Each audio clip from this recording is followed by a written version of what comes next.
Hey guys and welcome back to my channel. This is part 2 of what Naruto was in Rising of the Shield Hero. Before we begin, don't forget to like, share and subscribe, and also go and support the author, link in description. Throughout the week Naruto noticed some tension between Raphtalia and Philo. Philo tried to intervene in their romantic life, which Naruto had to lecture Philo about. It was different because he and Raphtalia were of age. Much to Philo's chagrin, she did her best to appease Naruto regardless. Yoruichi was even shocked by the number of attempts Philo tried on Naruto. Thankfully, Yoruichi was able to warm up to Naruto a lot more. She didn't gain the irk or jealousy from Philo and Raphtalia. The good thing is, that they weren't hindered in their training by the troubles in paradise. The four continued to train and level up with Naruto. Philo learned a wind jutsu, Raphtalia one lighting, and fire, and finally, Yoruichi learned the lighting cloak jutsu. Naruto taught Philo the wind bullet, and Naruto even taught Philo to make the Rasengan in her human form.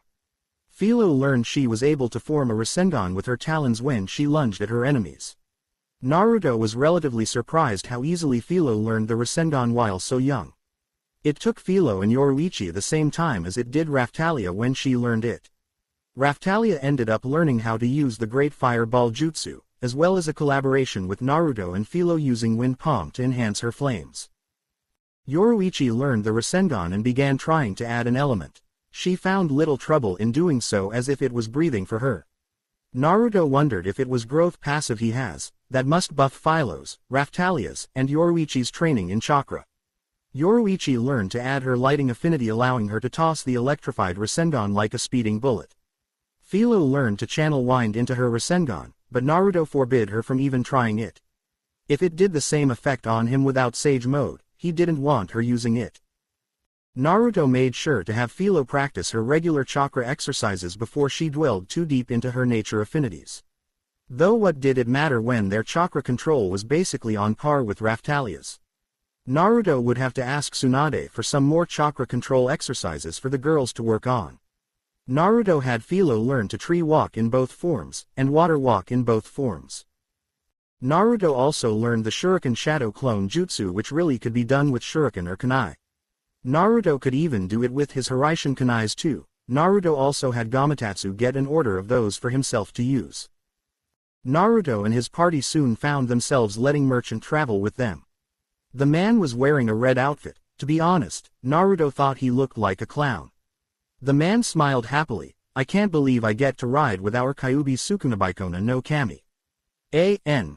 God of the Kitsune Sukunabaikona. Sukunabaikona is the Shinto kami of the onsen, hot springs, agriculture, healing, magic, brewing sake, and knowledge. His name means, the small lord of renown. He is often described as being a dwarf and is frequently paired with Okunanushi. 1. Naruto raised an eyebrow and looked at him confused. Kyuubi Sukunabaikona no Kami. The merchant nodded his head. "You've become quite famous around these parts. The current shield hero has been rumored to have potent healing powers. He travels in a carriage drawn by the heavenly fowl and accompanied by two beautiful demi-humans." As Philo was pulling the cart, she turned her head and asked curiously, "Whoa. Naruto-sama is a Kami-sama."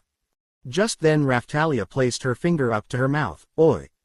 Didn't Naruto-sama tell you not to talk with strangers around?" Yoruichi just shook her head as she shook her head. "No matter how many times we tell you, Philo, honestly." Yoruichi crossed her arms over her chest.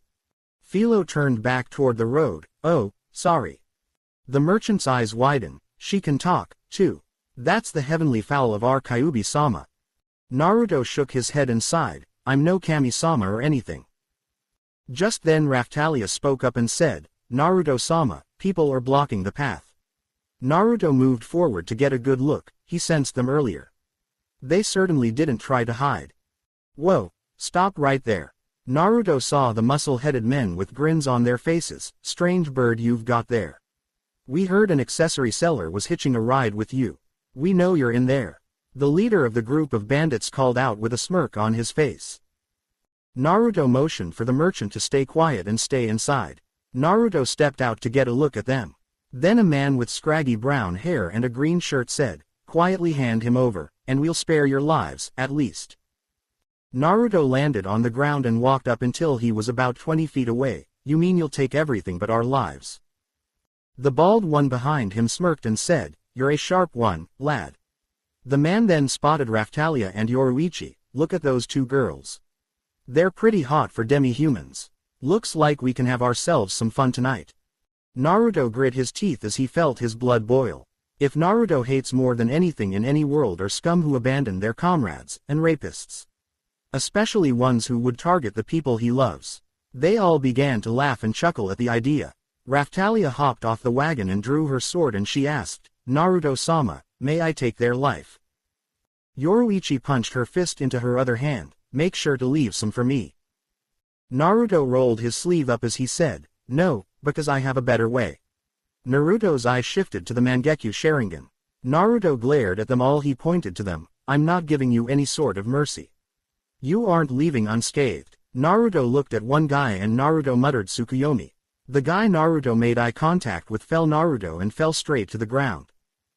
His buddies stared at their fellow friends and panicked. One knelt and checked his pulse, and he froze. He's dead. I don't feel a pulse. Naruto began to walk forward as his eyes shifted to the Rinnegan, universal pull. Naruto extended two hands out and two men were pulled toward Naruto. Naruto produced two sharp black receivers from the palm of his hands. The men Naruto pulled towards him felt a sharp pain in their throat and found a pulsing spray of blood coming from their necks.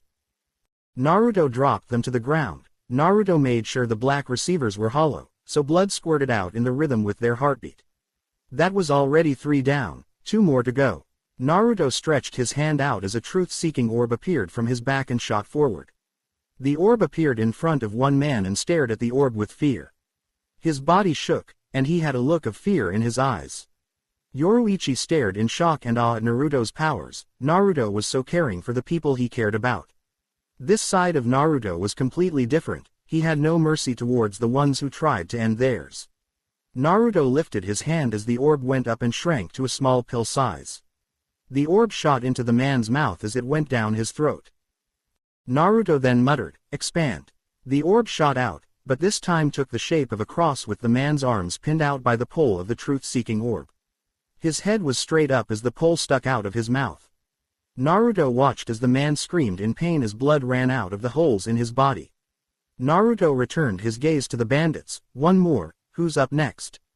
Raftalia simply watched as Naruto did as he pleased with them. Raftalia wondered to herself, if what Naruto was doing was right.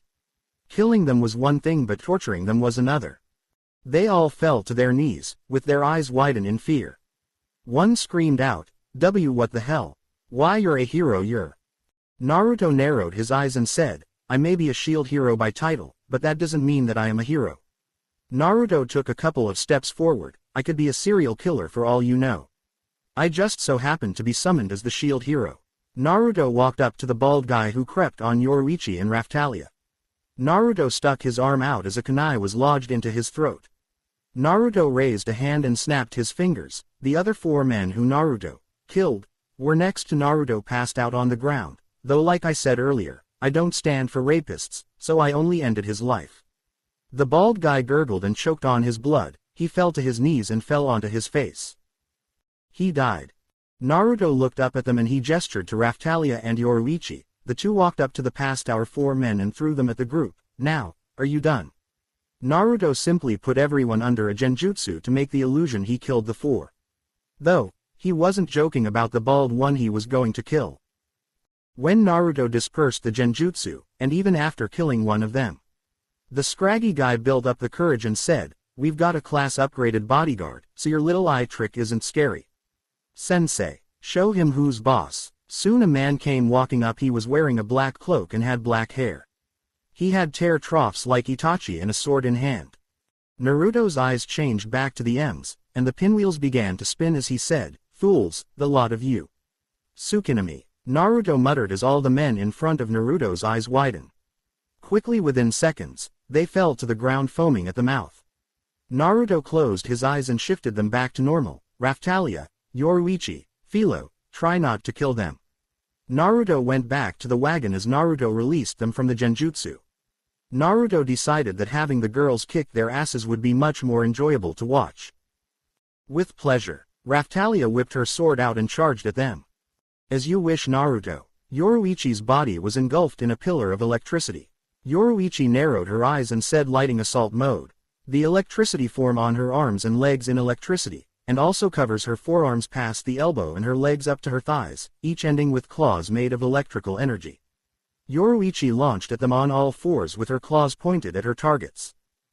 You got it. Philo flapped her wings, fast tornado. She shot a wind tornado sending them flying into the air and on the ground. Backquote. Backquote. Backquote. Backquote. Backquote. Pointless struggle later. After a one-sided battle, Naruto stood in front of them and glared at them.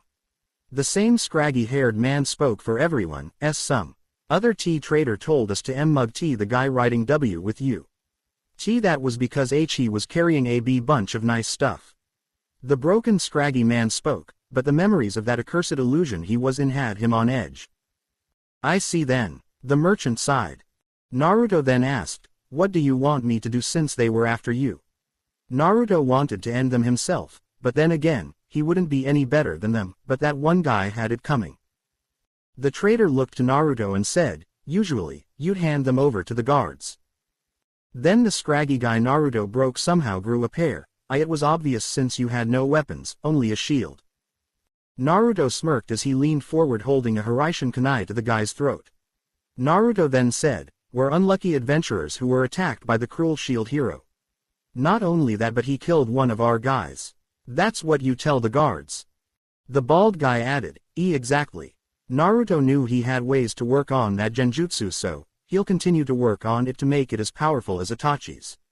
They'll surely take our word over the shield heroes. Naruto sighed and closed his eyes as he put his kunai away as they laughed. I see, I got no choice. Naruto signaled to Philo, you'll have to die. The bandits all flinched and said, huh. Naruto said, Philo, are you hungry? Philo had an evil glare appear in her eyes. I sure am. Philo looked down at them. Food. Philo leaned in close as she opened her beak. I'm going to enjoy this. I will make you an example for all of you. First, I'm going to eat this one's arms, then both of his legs. Then I will eat your face. Then you'll be this armless, legless, faceless thing rolling down the road, like a turd in the wind. Philo smirked as she pushed her beak onto the guy's head. Do you feel me? Does anyone get the reference? All the bandits saw Philo was dead serious and Naruto added, she's an omnivore, you see. I'm sure you bunch of dim-witted knuckled-headed idiots know what that means. The bald bandit then said worriedly, aren't you the Kyuubi Sukunabaikona no Kami? They all began to sweat nervously. Naruto's eyes turned red with black slits and his whisker marks thickened. Naruto's canines grew as he knelt in front of his face. I'm no savior, and I need to act in my best interests. Besides you, all labeled me that. If anything, I'm nothing more than the demon fox of the shield, and don't you forget it. Naruto growled at them, from the way you treated me and acted against me. I'm sure you've killed plenty of people so far, as well as raped many women as well. Am I wrong? Now, tell me the truth, because I know who is lying. Naruto's eyes shifted horizontally as orange pigments appear around his eyes.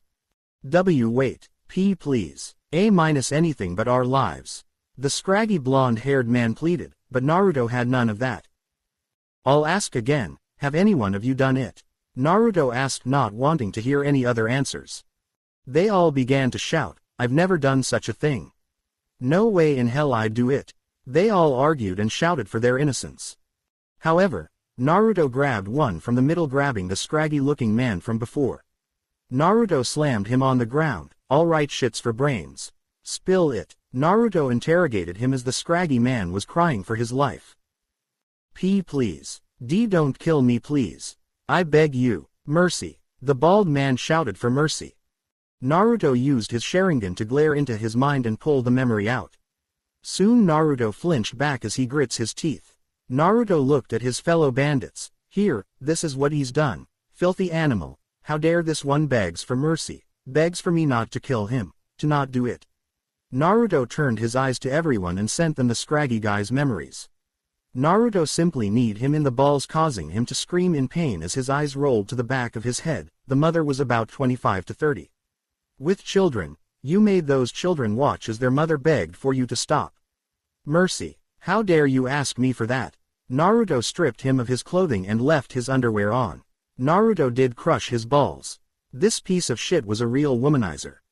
The trader's eyes widen at this and a scowl appears on his face. I see, I'll make sure his name is known and everyone knows to shun him. How despicable, Aragorn. The other bandits never knew what he did and many of them were truly disgusted by this. Naruto glared at them. Naruto turned off his abilities and he said, I'll spare the rest of your lives along with this sad sack of shit of a man too. Naruto still glared at them, however. Raphtalia and Philo stayed silent. Though Yoruichi was more than satisfied with Naruto's actions. So it was decided they left him in the middle of the road, naked with nothing but his underwear. Before Naruto and the others took off, Naruto said, May Kami-sama have mercy on your soul. What I'd usually say is go by the words, kill them all. Let Kami-sama sort them out, however, this time. I'd let them go and let Kami-sama teach them a lesson and sort them out that way. Naruto had his clones push his new captives to take him towards their base. Naruto was going to make a trade, their lives for all the goods that they stole from others. Backquote. Backquote. Backquote. Backquote. Backquote. Bandit's base. Naruto, Philo, the traitor, Yoruichi, and Raphtalia watched as the bandits gave up all their stolen goods to Naruto. Of course, Naruto threatened to end them all if they continued this way of life. Raphtalia understood Naruto's actions, but this was making her feel bad. We're looting the bandits. Doesn't this make us eviler than criminals? Yoruichi shook her head in agreement with Naruto's actions. She was very happy with what Naruto was doing. They had it coming, they all deserve it. What Naruto-sama is doing for them is already too merciful in my book. The traitor chuckled as he smiled saying, You're wrong, Miss Raphtalia, is it? They offered up everything they had to purchase their lives from Kyuubi-sama. He's treating even lives as merchandise. Sir Hero is a shining example of the traitor's spirit, that's so rare nowadays. Raphtalia then said, I'm pretty sure this is just intimidation. Raphtalia understood the guy who threatened to have his way with Raphtalia and Yoruichi. Even the guy they left alone since Naruto thought it was much more befitting for him. Naruto walked up next to her and placed a hand on her head. Well, I won't blame you if you're mad, but I'm trying to change them. To help them wipe their slate clean. Naruto noticed all the bandits were out of their base. Naruto then shouted to them, Go get out of here, start new lives and try to make your new chances meaningful. If I find out you've done worse, I won't hesitate to feed you to Philo. Naruto finished as Philo licked her beaks as all the men shivered. Naruto snapped his fingers as a bunch of his shadow clones slammed Shoodama Rasengans into the bandits' base, destroying it entirely. Naruto finished putting the good into their wagon and turned to the merchant. Well, now that they're taken care of, how are you going to repay me for this trouble? The merchant waved his hand. Please call me Hikwal. Hikwal gestured his hands to the left. I can offer you the knowledge I possess and connections. You're an inspiring trader, aren't you? Besides, I've taken a real liking towards you. Backquote. Backquote. Backquote. Backquote. Backquote. Few days later. Hikwal stayed with Naruto and his party in the meantime, teaching him everything he knew. He taught Naruto how to process metals and the tools required to process them. That way Naruto could create gems and imbue them with magic, but Naruto thought of possibly inscribing chakra seals into them. Naruto also learned some spells after he got used to how mana felt between his chakra and magic. So, Naruto picked up being able to craft jewelry. Then Hikwal introduced Naruto to different traders through his grapevine. Naruto heard various rumors about them. It seemed Motoyasu and his party liberated a famine-stricken village southwest. It seemed he used some legendary crop. Ren has been looking around to slay various monsters. He took a dragon down. The information on Itsuki wasn't completely accurate. Some say he is training up in the mountains, some said he went to the dungeon to look for treasure, and then one that Itsuki joined some other country's resistance. Luckily Hikwal was able to help Naruto locate the mana stone they needed for Philo's outfit. Hikwal gave Naruto the deed for the mines where the mana stone would be found. Backquote. Backquote. Backquote. Backquote. Backquote. Mining town. Naruto met up with the foreman of the mining area and his eyes were surprised. I'm amazed that Money Grubber gave this to you. He looked up and continued, we can easily get a gemstone if that's what you want. At a discount, of course. Which one are you looking for?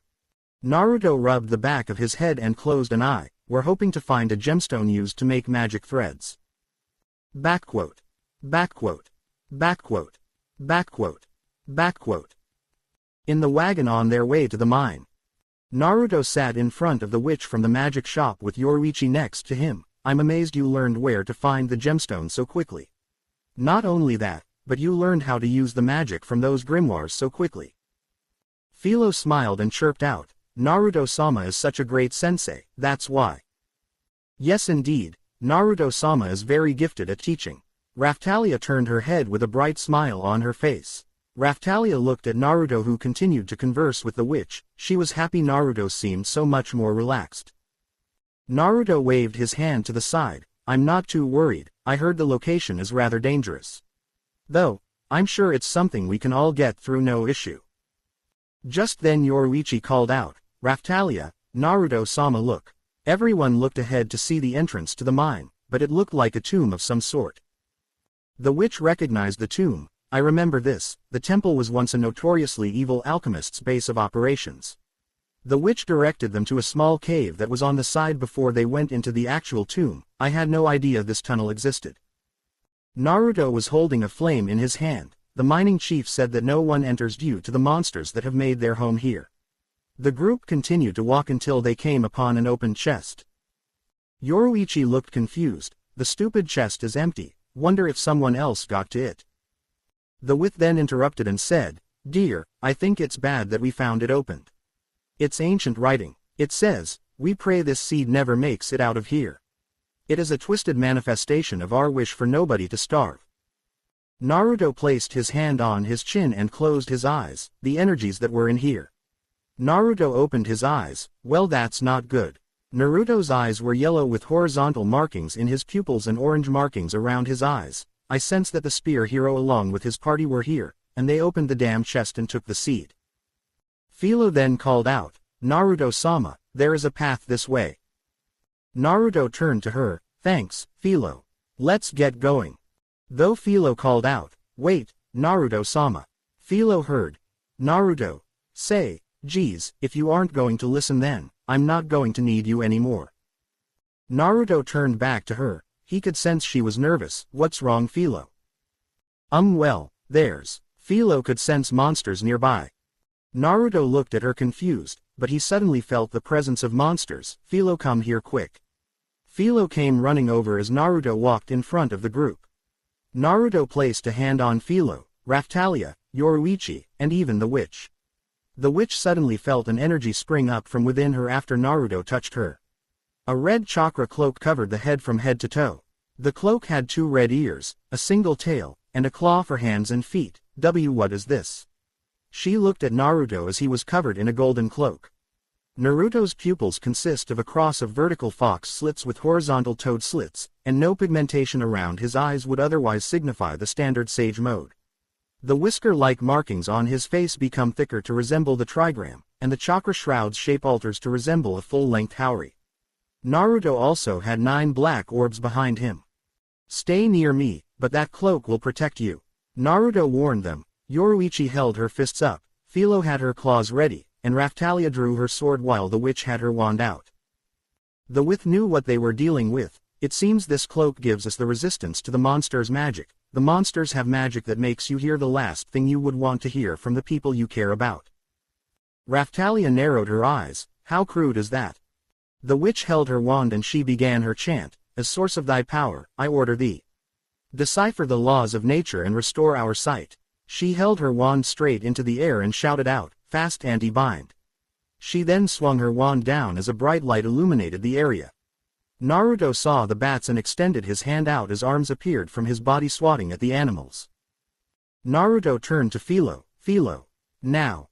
Philo lifted her wings and shouted, take this. Fast tornado. A green tornado shot from her wings as she blasted the creatures away. The witch looked at Yoruichi and Raftalia. Are you 2 girls, okay? Hi, Yoruichi said with an appreciative nod. Yes, thank you. Raftalia smiled as well. Naruto reached down and inserted a piece of the bat creature's wings into the shield. Naruto read the name of the shield. Voice Gengar shield, bat form. Naruto was rather unsure of the shield. I don't know how this will help, but I'm sure there is a way. Naruto turned to everyone, is everyone okay? Everyone nodded their heads confirming to Naruto that they were safe. Philo asked, Naruto-sama, you won't abandon me, right? Naruto looked at her confused, but he wondered if she heard one of the voices before he used his cloak to protect them. Naruto shook his head as he walked up and placed a hand on Philo's feathery head. Don't you worry, Philo, I'd never leave or abandon you. Like what my sensei says, those who break the rules are scum. That's true, but those who abandon their comrades are worse than scum. I'm not scum, so don't worry. Philo smiled happily as she brushed her head up against Naruto's cheek. Raphtalia nodded her head and gave Philo a reassuring smile. Don't worry about what those hallucinations said. Naruto-sama will never leave us behind. Just then Naruto spoke up. Hold guys, there's something ahead. Philo nodded her head. I can sense it too, Naruto-sama. Philo readied herself as Yoruichi's claws had electricity running between them. Raphtalia drew her sword and took a first-class swordsman stance. The witch narrowed her eyes and Naruto wondered, what is that thing? Just then the beast's tail turned around and the tail was a snake. The witch replied, Anu. On the small side, but it's still a dangerous creature. Naruto looked at the three girls. Girls, I want you to do your best and try to kill it stealthily. Use everything I taught you. Raphtalia nodded her head as she sheathed her sword and got low.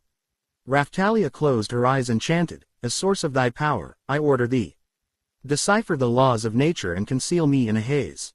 Raphtalia held her right hand into the air, hide mirage. Like that Raphtalia turned invisible. Yoruichi smirked as she knelt on all fours and electric claws appeared on her hands and sent chakra to her feet. Yoruichi then climbed onto the ceiling and took a ceiling advantage against the new.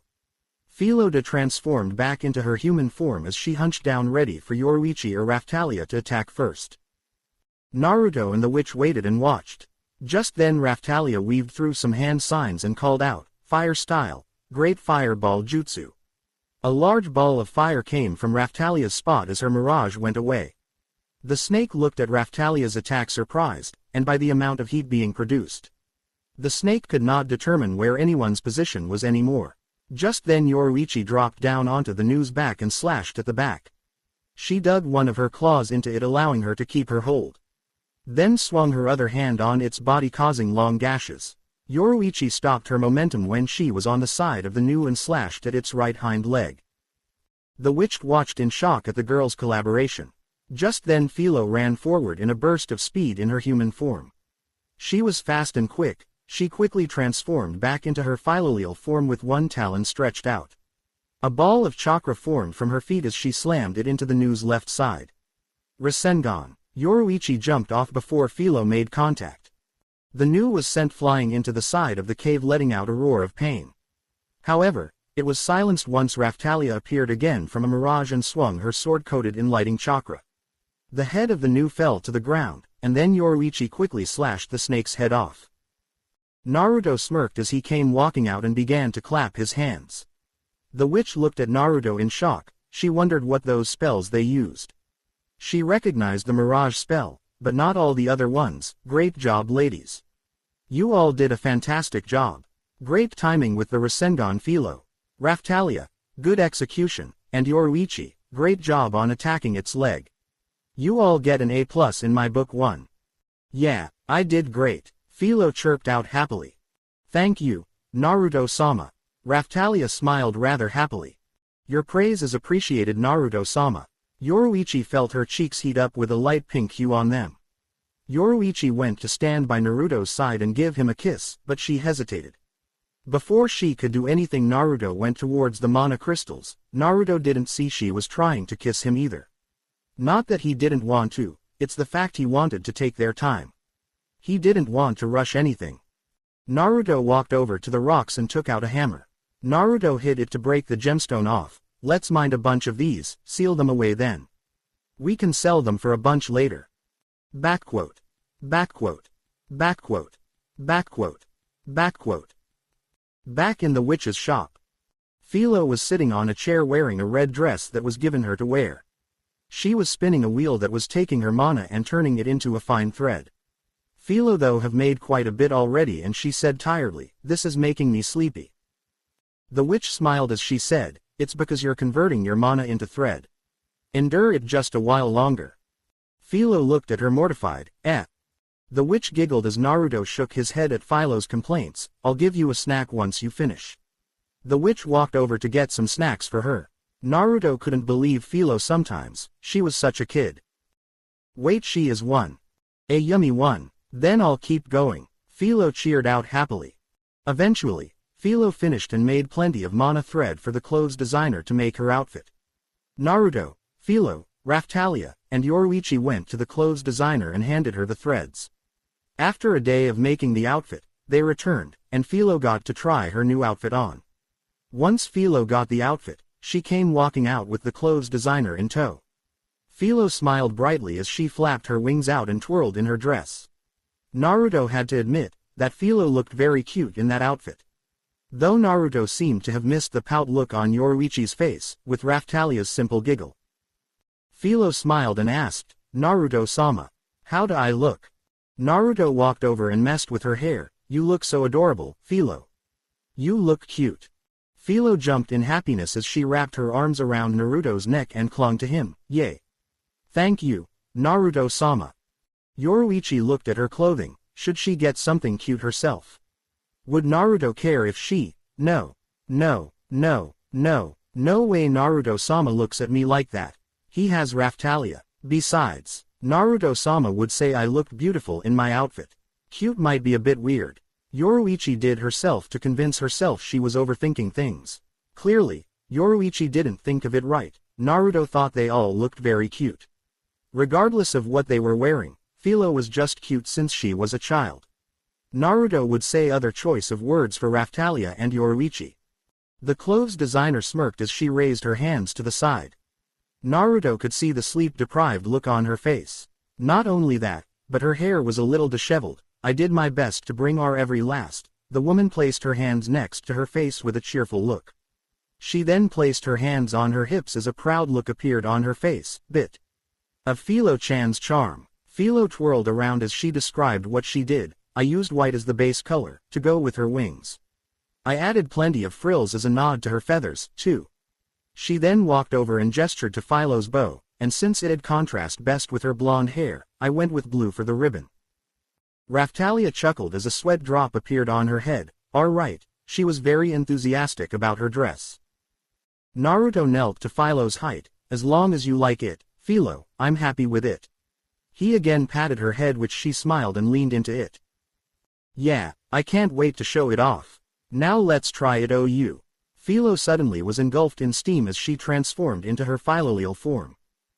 Raphtalia had to reprehend Philo for that. "Philo, don't suddenly transform indoors." The clothes designed moved next to Philo again and looked at her ribbon in awe. The ribbon looks oh so cute even in her monster form. The woman then smoothly slid up close to Naruto and asked, "Don't you agree? You agree, don't you, Otu-san?" Naruto let out an awkward chuckle and rubbed the back of his head. I believe so she is. Isn't she? Backquote. Backquote. Backquote. Backquote. Backquote. In the wagon on the way to a village. Naruto and his party were tasked with delivering herbicide to a village ordered from Hickwall.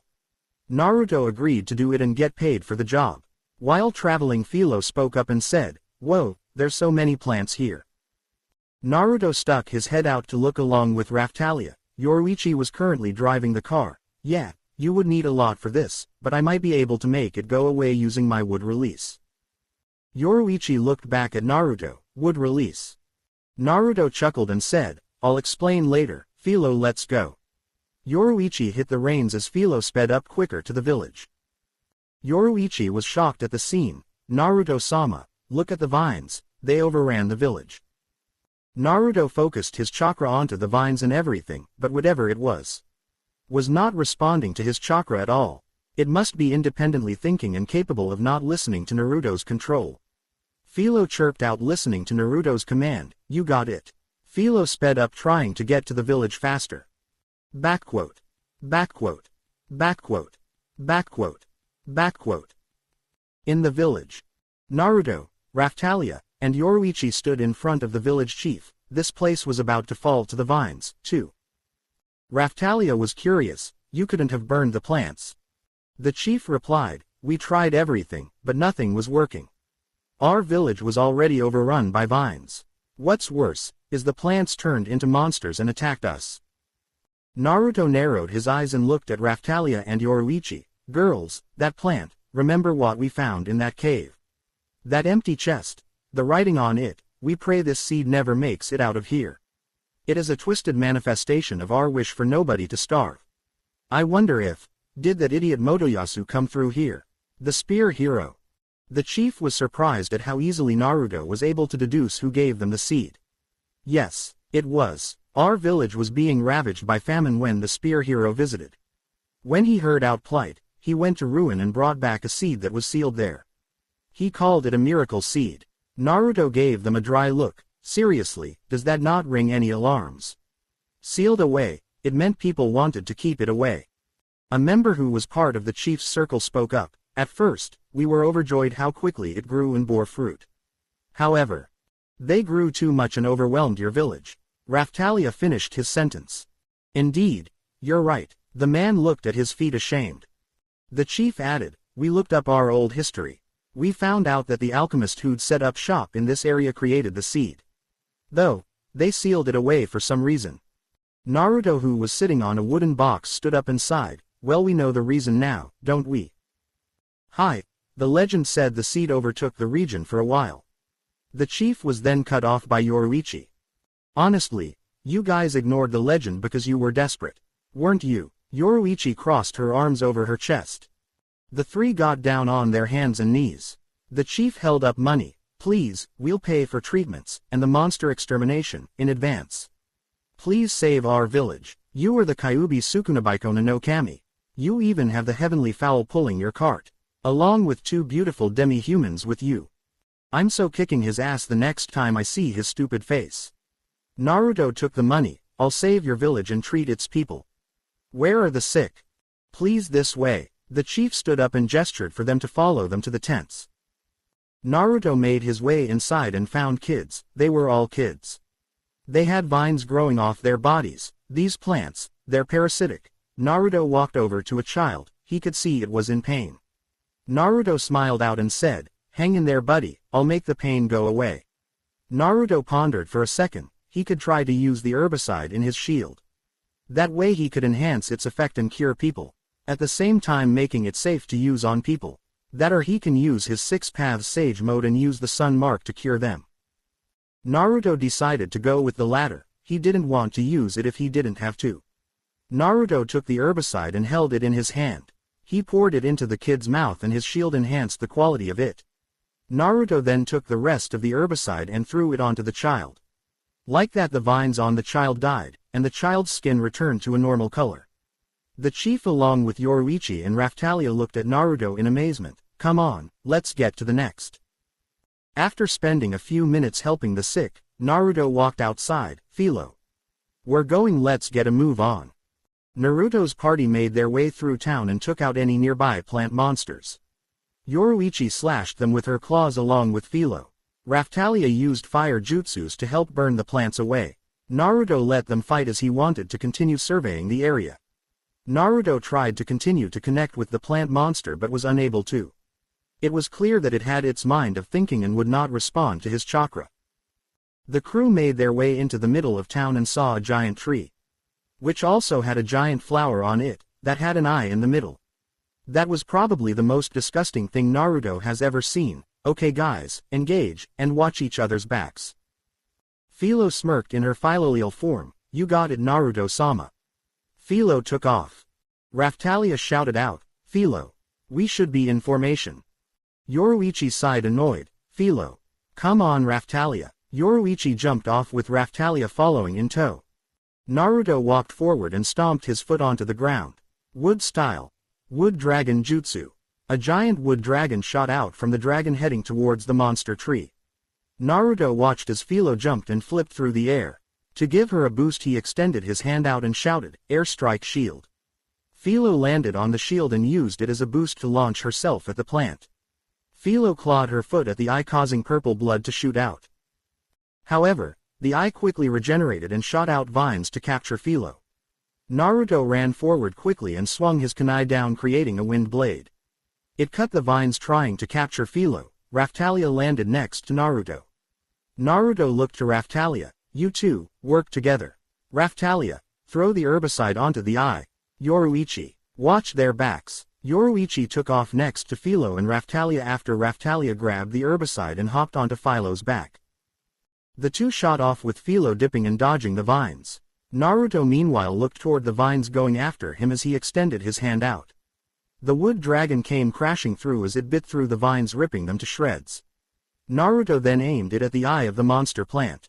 However, once Naruto took his eye off Philo and Raphtalia, Raphtalia cut the vines around them, including the one Philo was using to hold onto. Philo said out annoyed, Oni-chan.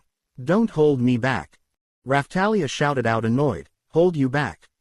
Yoruichi shouted, you too. Get your head into the game.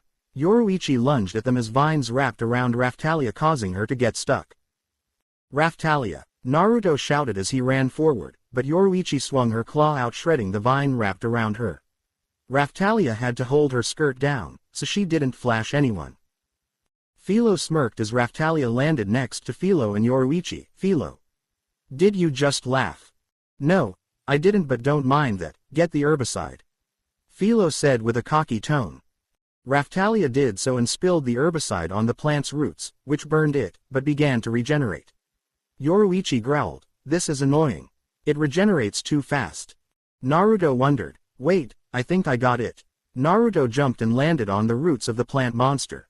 It wrapped its vines around Naruto, but he quickly broke through, using Kurama's corrosive chakra properties to burn through them. Though, Naruto's shield also allows him to break through the vines easily. Raphtalia looked at Naruto in awe as he broke the vines. Naruto then poured the herbicide using his enhancement skill. The plant let out a screech of pain as it began to shrink and die, with the vines falling apart and leaves dying. The entire tree fell apart as everyone jumped away. Once the tree fell down, the remainder of it was the fruit that the tree bore. All right, well, we might as well begin picking. Yoruichi skipped up and smiled. Yeah, let's do it. Naruto made some shadow clones to help with the picking. Naruto went over to check on Raphtalia and Philo to find them arguing. That one was mine. Raphtalia looked at Philo rather annoyed.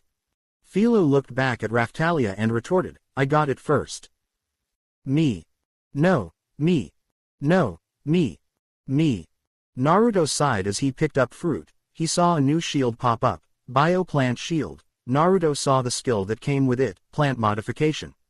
Naruto added magic to the seed using his skill and threw them to the ground. The seeds immediately took root and grew into a tree with a bulb that has yet to bloom.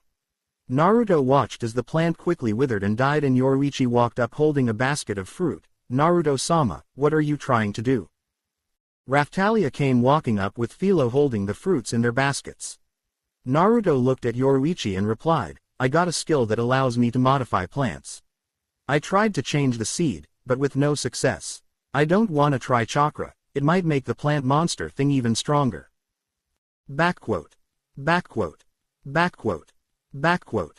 Backquote. Back in the village.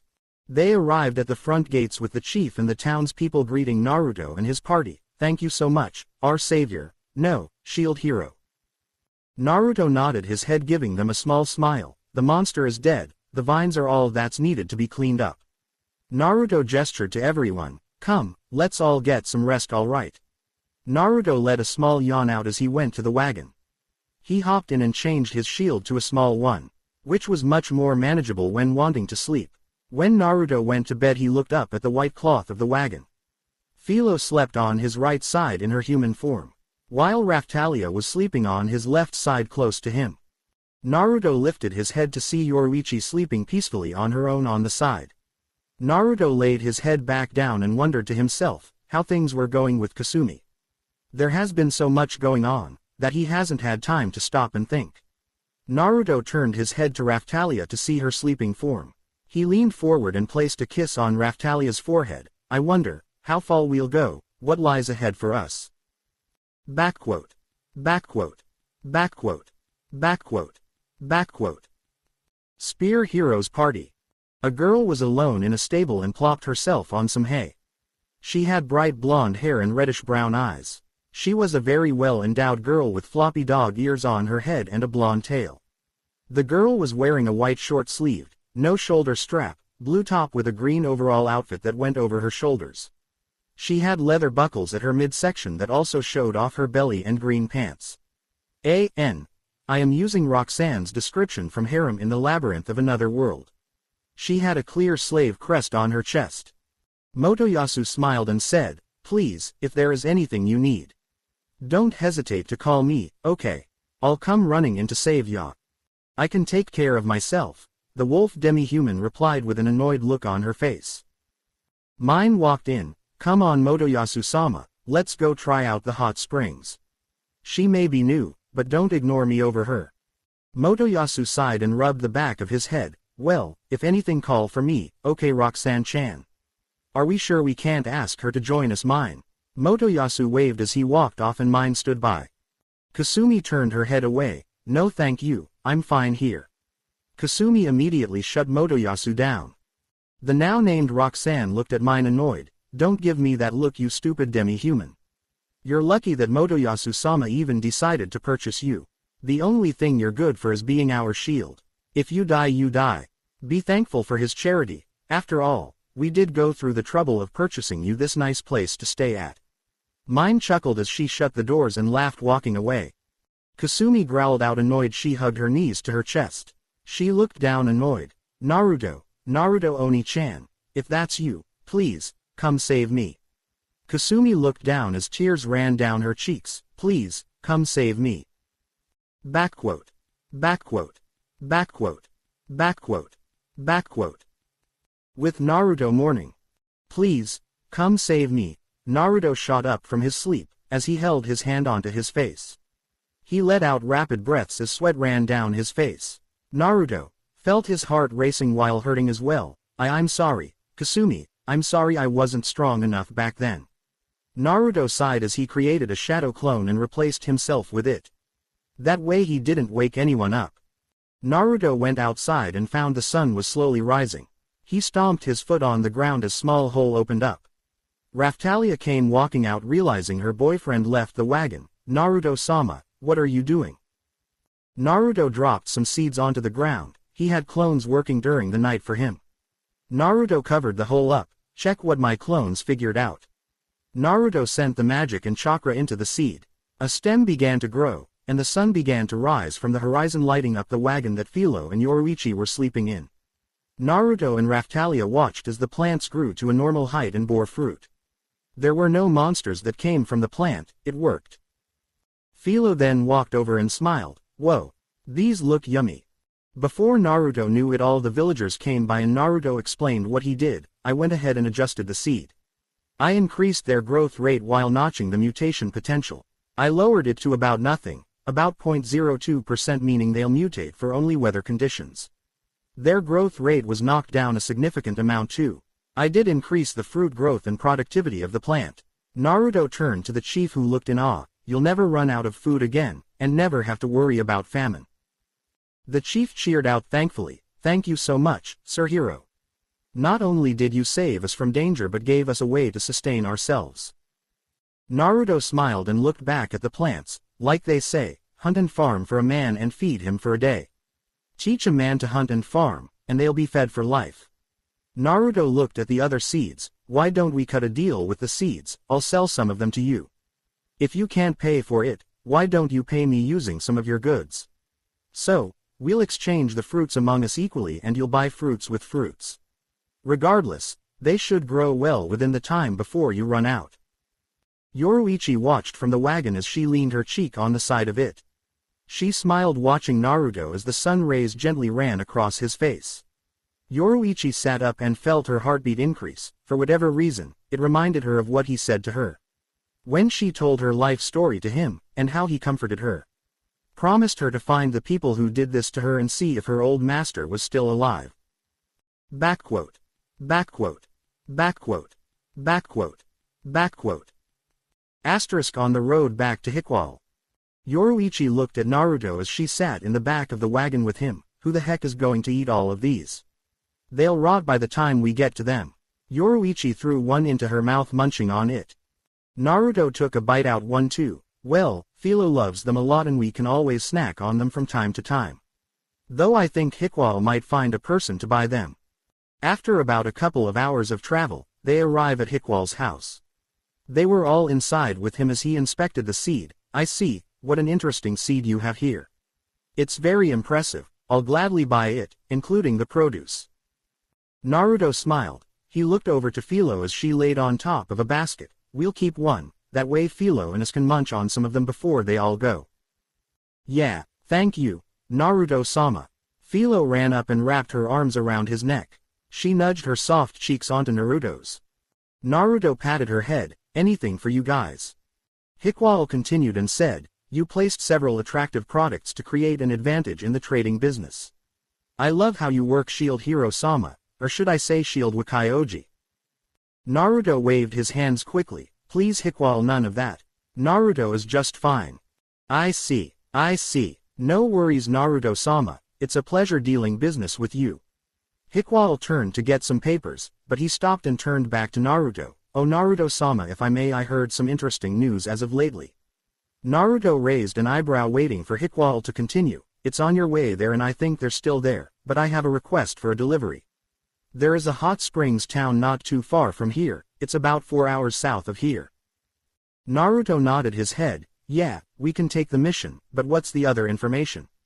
Naruto crossed his arms over his chest. Hikwaul chuckled and said, well, I heard that the spear hero has acquired a demi-human within his party. He simply shrugged his shoulders, but the interesting thing is the demi-human talked to one of my connections.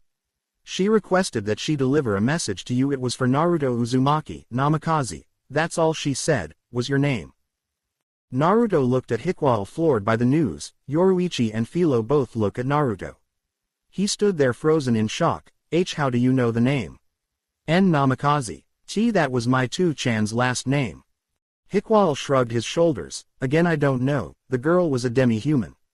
She was described as having blonde hair, reddish chestnut brown eyes, and a voluptuous figure. Do you know her? Did you catch her name? Naruto asked as he seemed almost to jump out of his seat. He was mere inches from Hikwaul's face. He shook his head. No, I'm sorry about that. Do you know her?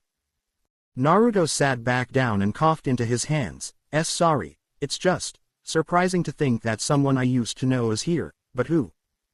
Philo looked at Naruto curiously, but Raphtalia moved in and wrapped her arm around Naruto. She moved in and kissed him on the lips. This seemingly snapped Naruto back to reality. Are you okay? Naruto-sama. Hikwaul was surprised, but again not surprised. He wondered just how close Naruto and Raphtalia were. Naruto smiled as he gently pulled her into a side hug. Thank you, Raphtalia. Naruto stood up. Yoruichi, Philo, Raphtalia. Let's get going. Right, they all shouted excitedly. Backquote. Backquote. Backquote. Backquote. Backquote. Hot Spring Town. Naruto and his party arrived 2 hours later with Philo doing her best to haul ass without breaking the goods. The group met up with the buyer who was dressed up as a maid. Great.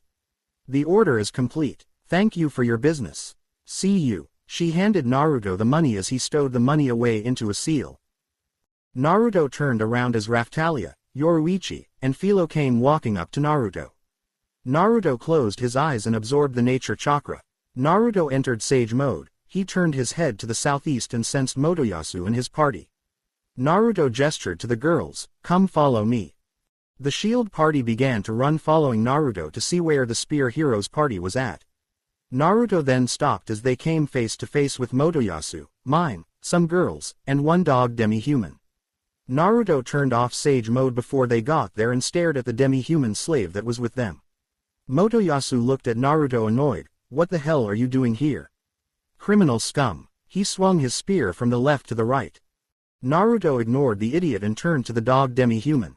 Naruto didn't recognize her at all. She didn't fit anyone's description that he knew. Oh, I thought. Naruto watched as the dog demi-human placed her hands on her mouth and looked at Naruto in shock. Her tail behind her began to wag and tears formed at the corner of her eyes. The demi-human girl ran forwards with her arms extended out. Before anyone knew what was going on, Naruto was tackled to the ground. Naruto, who hit his head, winced in pain. he lifted his head to see the demi-human on top of him once again. Raphtalia was not happy about that, one bit, and Naruto-sama. You, get off of Naruto-sama. This instant. Philo shook her fist into the air, yeah, off of Naruto-sama. However, the dog demi-human ignored the two, she leaned forward with tears in her eyes, it's been so long, so many years. I can't believe you've grown.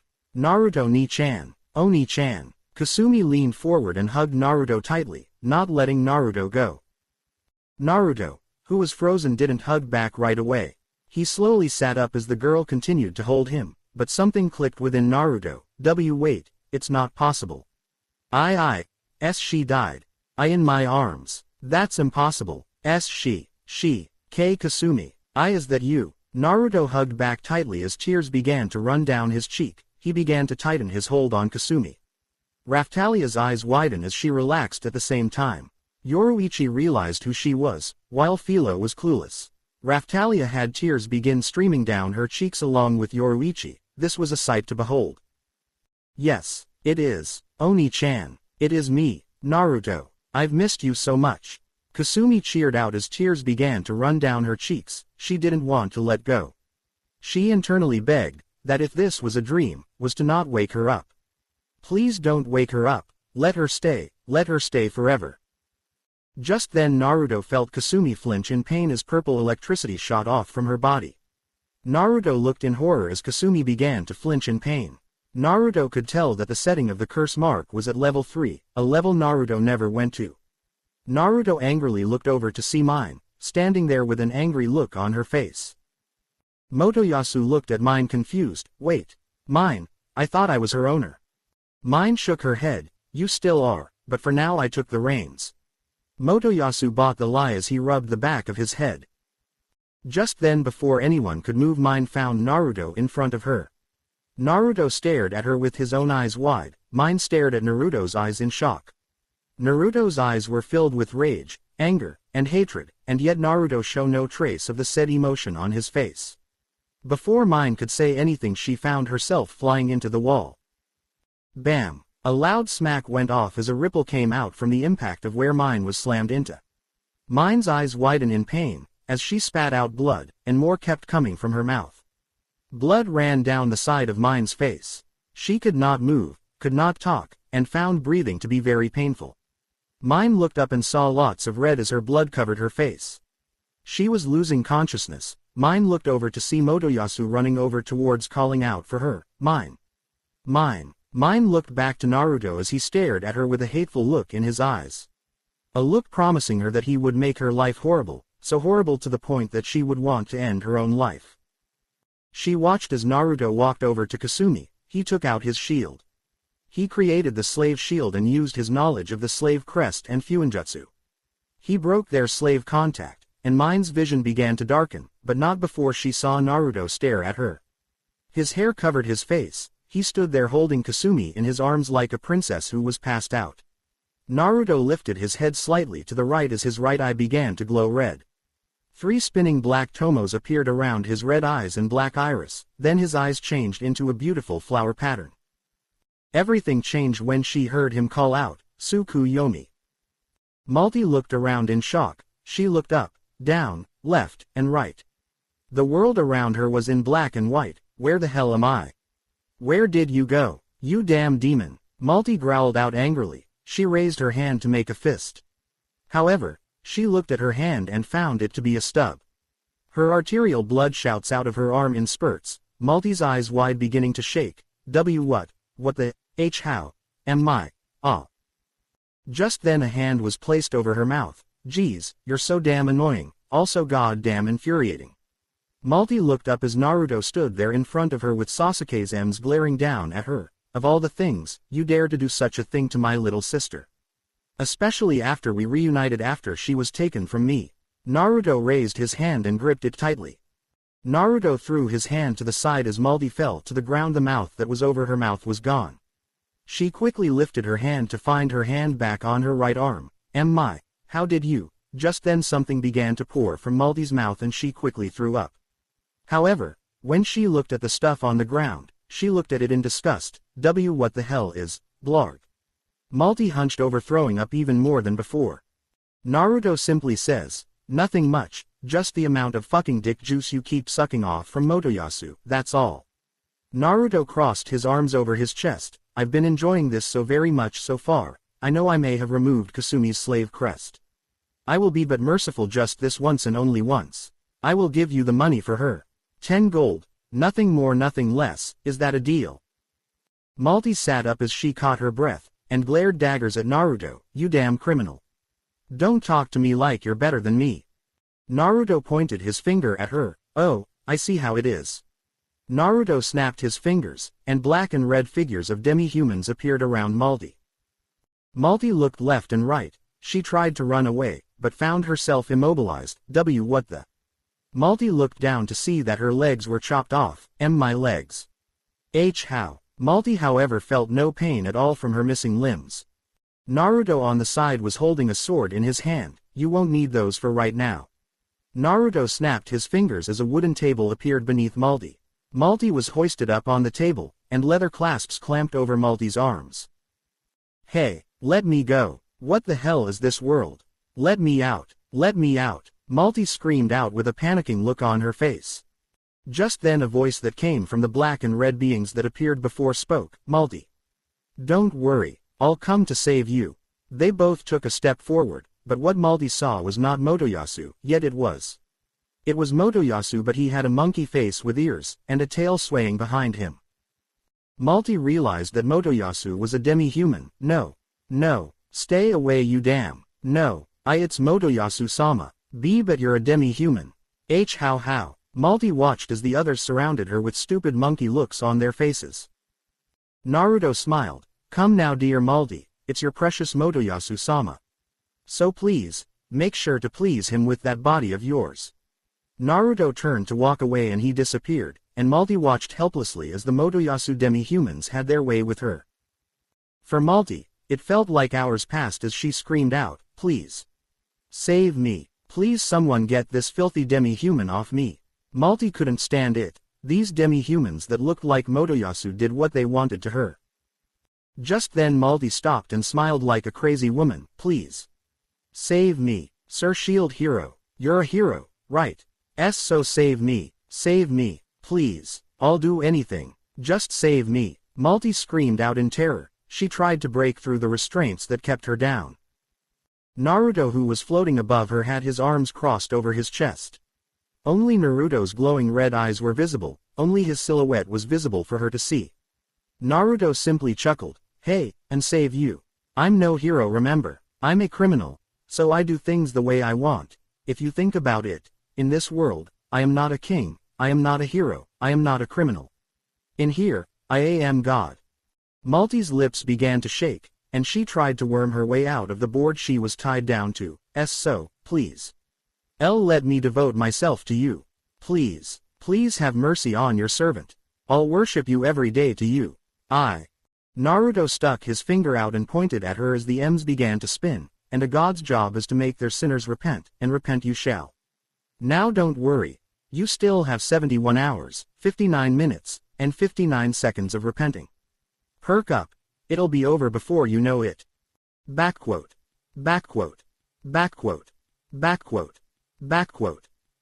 End of Tsukuyomi. Once Naruto placed Malty under his genjutsu, he quickly turned back to Kasumi. Ignoring everyone and everything around him, Naruto placed a hand on her cheek. "Kasumi, hey Kasumi, wake up." Raphtalia, Yoruichi, and Philo were completely silent. The three have never seen Naruto get so angry before and show so much of his strength before. The fact that the girl is still alive tells an entire book about how much Naruto held back. The girls looked down as the reincarnated twin sister of Naruto slowly opened her eyes.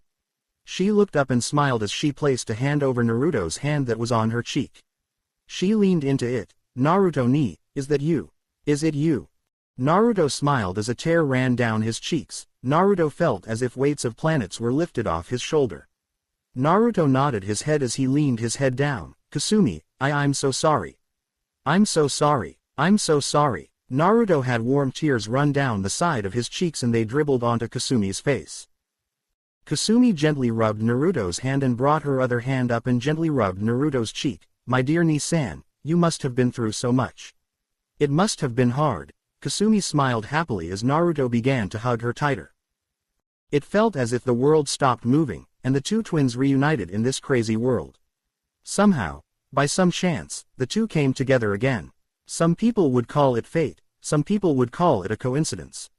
Fuck all people who thought that this was meant to be, it was going to happen. Whatever it was, by whatever twisted turn of events, some crazy outcome. Naruto was so glad. He was holding his sister in his arms again. Nothing would become between him and them again, never. If anyone dared, they'd suffer the wrath of Naruto Uzumaki Namikaze, the one who saved his world, the one who will save this one. He'll do it by any means, even if it means killing some people and stripping the crown of all its power. He'll do it, just like how his father took out Iwa. Only this time, he'll do it using a Chibaku Tensei. Naruto slowly broke their hug and smiled. Come, let's us find a new place to rest. I'll make sure to clothe you, feed you, and care for you, just like we did back in Konoha. You're home, Kasumi. Welcome home. Kasumi reached up and placed her hands on Naruto's face. I'm glad to be back. Kasumi tilted her head to the side and smiled brightly. Naruto waved his hands around, which placed Kasumi into a sleep. Naruto stood up and picked her bridal style and created a shadow clone. Naruto handed his clone Kasumi. Naruto turned to Motoyasu, who came walking back with Maldi on his back. Motoyasu looked at Naruto with actual fear in his eyes. Naruto, look, Kasumi belongs to us, why did you just take her? Not only that, but we did buy her. Just then the queen's shadow even landed next to Motoyasu with another two. I must concur, you did attack the princess of the crown. It seems you know the demi-human Roxanne, but the spear hero party did buy her legally. Naruto closed his eyes and opened them. He sighed and rubbed the back of his head. Naruto walked forward. I won't do anything. Naruto's eyes morphed into the M's and placed Motoyasu in a genjutsu to allow him to control him. Naruto had Motoyasu lay Maldi down. Naruto turned to the shadow. You may relay this to the queen, but I shan't do this often. Don't expect me to do this for free, Yano. I am willing to pay for Roxanne. What I am going to say might sound crazy. But Roxanne, as Kasumi, my sister, she reincarnated as Roxanne. Naruto's body was engulfed in a powerful golden chakra with 6 black truth-seeking orbs behind him. Naruto extended his hand out and placed his right hand on Maldi. Naruto sent a small bit of chakra to heal her wounds and the mental stress he caused her, though, I will admit I acted rashly and lashed out due to my emotions. Her real name is Kasumi Uzumaki Namikaze, but it seems she reincarnated into this new world as a demi-human. Naruto then dropped his 6 paths sage mode and the 3 shadows continued to stare at Naruto in awe. Another shadow then landed next to the leader and whispered into her ear. The leader of the shadow looks up at Naruto and says, Naruto-sama, the queen has asked for your presence.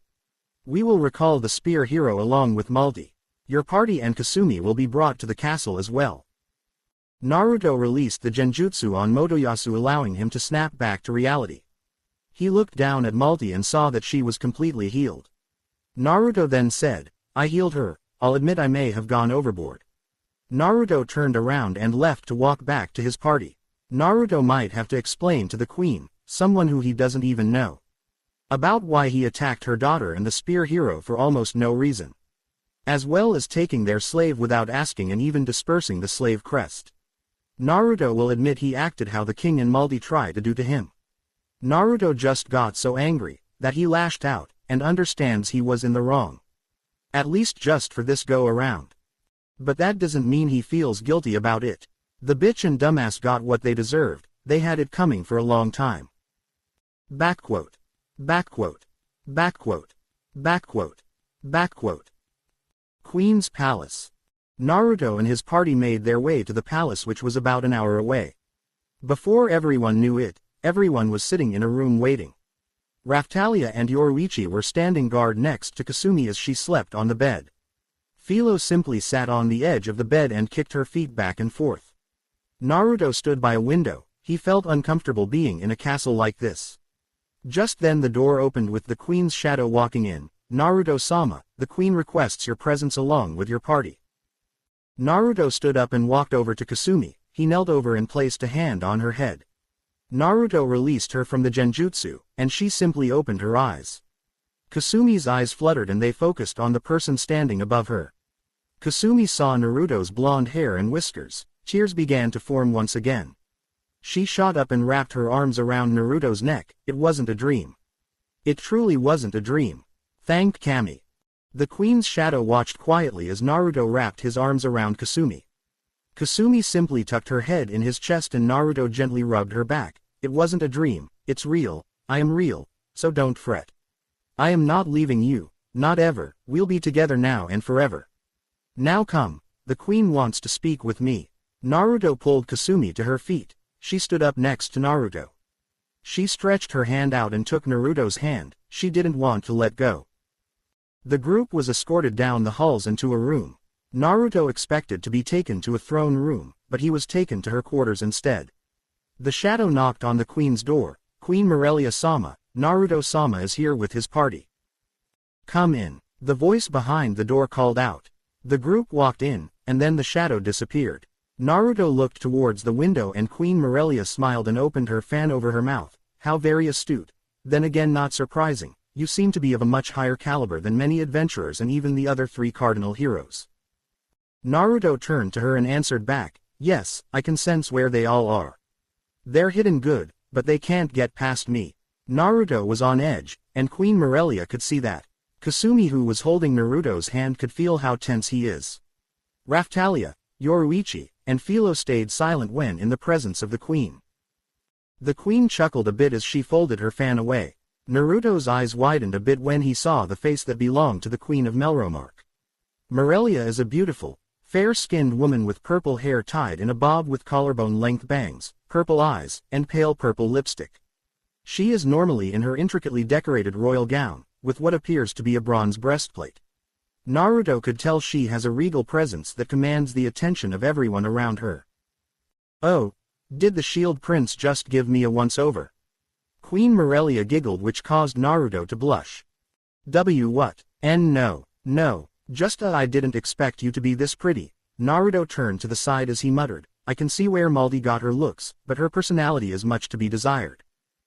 Oh, I quite concur, Maldi's looks are good. However, once you learn about her true nature underneath. Queen Morelia opened her fan to fan herself, can be much to be desired. Now, let me introduce myself. I am Morelia Q. Melromark, a pleasure to meet you. Naruto nodded his head and added back, I am Naruto Uzumaki Namikaze, this is my party. Raphtalia is the Tanuki, Yoruichi the Neko, Philo in the white dress, and Kasumi. My long-lost sister from my previous world. Morelia watched everyone closely. She saw how Kasumi looked at the ground. She held onto Naruto's hand tightly. She was scared they will try to pull them apart. Morelia closed her eyes and then reopened them. I must say it is a pleasure to meet all of you. I'm glad you found such trustworthy allies. I also commend you for searching out your sister. I'm sure it was hard to live knowing she died back in your world. I was informed she was reincarnated and her birth parents here named her Roxanne. Queen Morelia looked to Kasumi waiting for her answer. Kasumi spoke up as she looked up. Why yes, I am Kasumi Uzumaki Namikaze, but here I am Roxanne Yeager. My Otu-san and Okawa-san passed a long time ago, and I was sold into slavery. I see. Morelia turned and walked towards the window looking outside. I understand what my ex-husband Altcray and Maldi tried to do to you. Especially when they tried to take Raphtalia away from you. Morelia then turned to Naruto and sighed. She shook her head. Then you heard when that they also procured a demi-human, yes? Naruto nodded his head. A merchant I have close ties to told me he received word about someone searching for me. They so happened to be in the area where I was delivering a product for him too. Naruto moved his hand that was holding Kasumi's hand up to her shoulders. He pulled Kasumi close. Long story short, I took off as soon as possible. We found the Spear Hero party there. As well with Kasumi, or Roxanne since that's her name here. Morelia raised an eyebrow and then asked, okay, I would like to believe in you. Is there any way you can prove that she is indeed your reincarnated sister?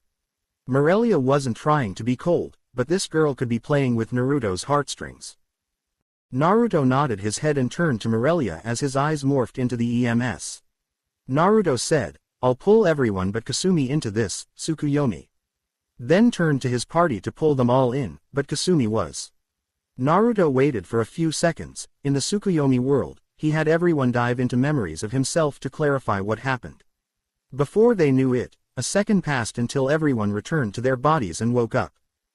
Morella's eyes blinked for a moment, and she began to mull over the new information she got. I see, how rather fascinating. Naruto, I must give my condolences for that. I'm sure it was hard, for you to have to live through that. Naruto simply showed Morelia his memories up until Kasumi passed away. Morelia turned to Naruto and asked, Kasumi, can you tell me where you both lived? We lived in apartment of floor 6, Gigi-chan paid for our apartment. Kasumi quickly answered as she looked at the queen sternly. It seems she was going to ask questions about their past together. Name of the Sandaime Hokage. Hiruzen Gigi-chan. Your academy instructor. Mizuki and Iruka Yumino sensei. Mizuki became a traitor. Naruto added. Kasumi's eyes widen. I'll explain later. Morelia continued. Name of the two people at Ichiraku Ramen. Kasumi answered. Toichi Gigi-chan. Ayame Ne-chan. Kasumi smiled thinking back on them. Morelia smiled. All of those answers were honest and true. There was no hesitation in her answers, though Morelia decided to tease Kasumi a bit. Alright, can you answer who Naruto's first kiss was? Kasumi began to blush and turned away. I didn't know what kissing meant. I thought family did that normally. Wait, Naruto ni you showed them. Kasumi hid her face in Naruto's shirt and began to lightly beat on Naruto's chest. You big dummy. Baka, baka, baka, baka. Raphtalia simply puffed her cheeks out and crossed her arms over her chest.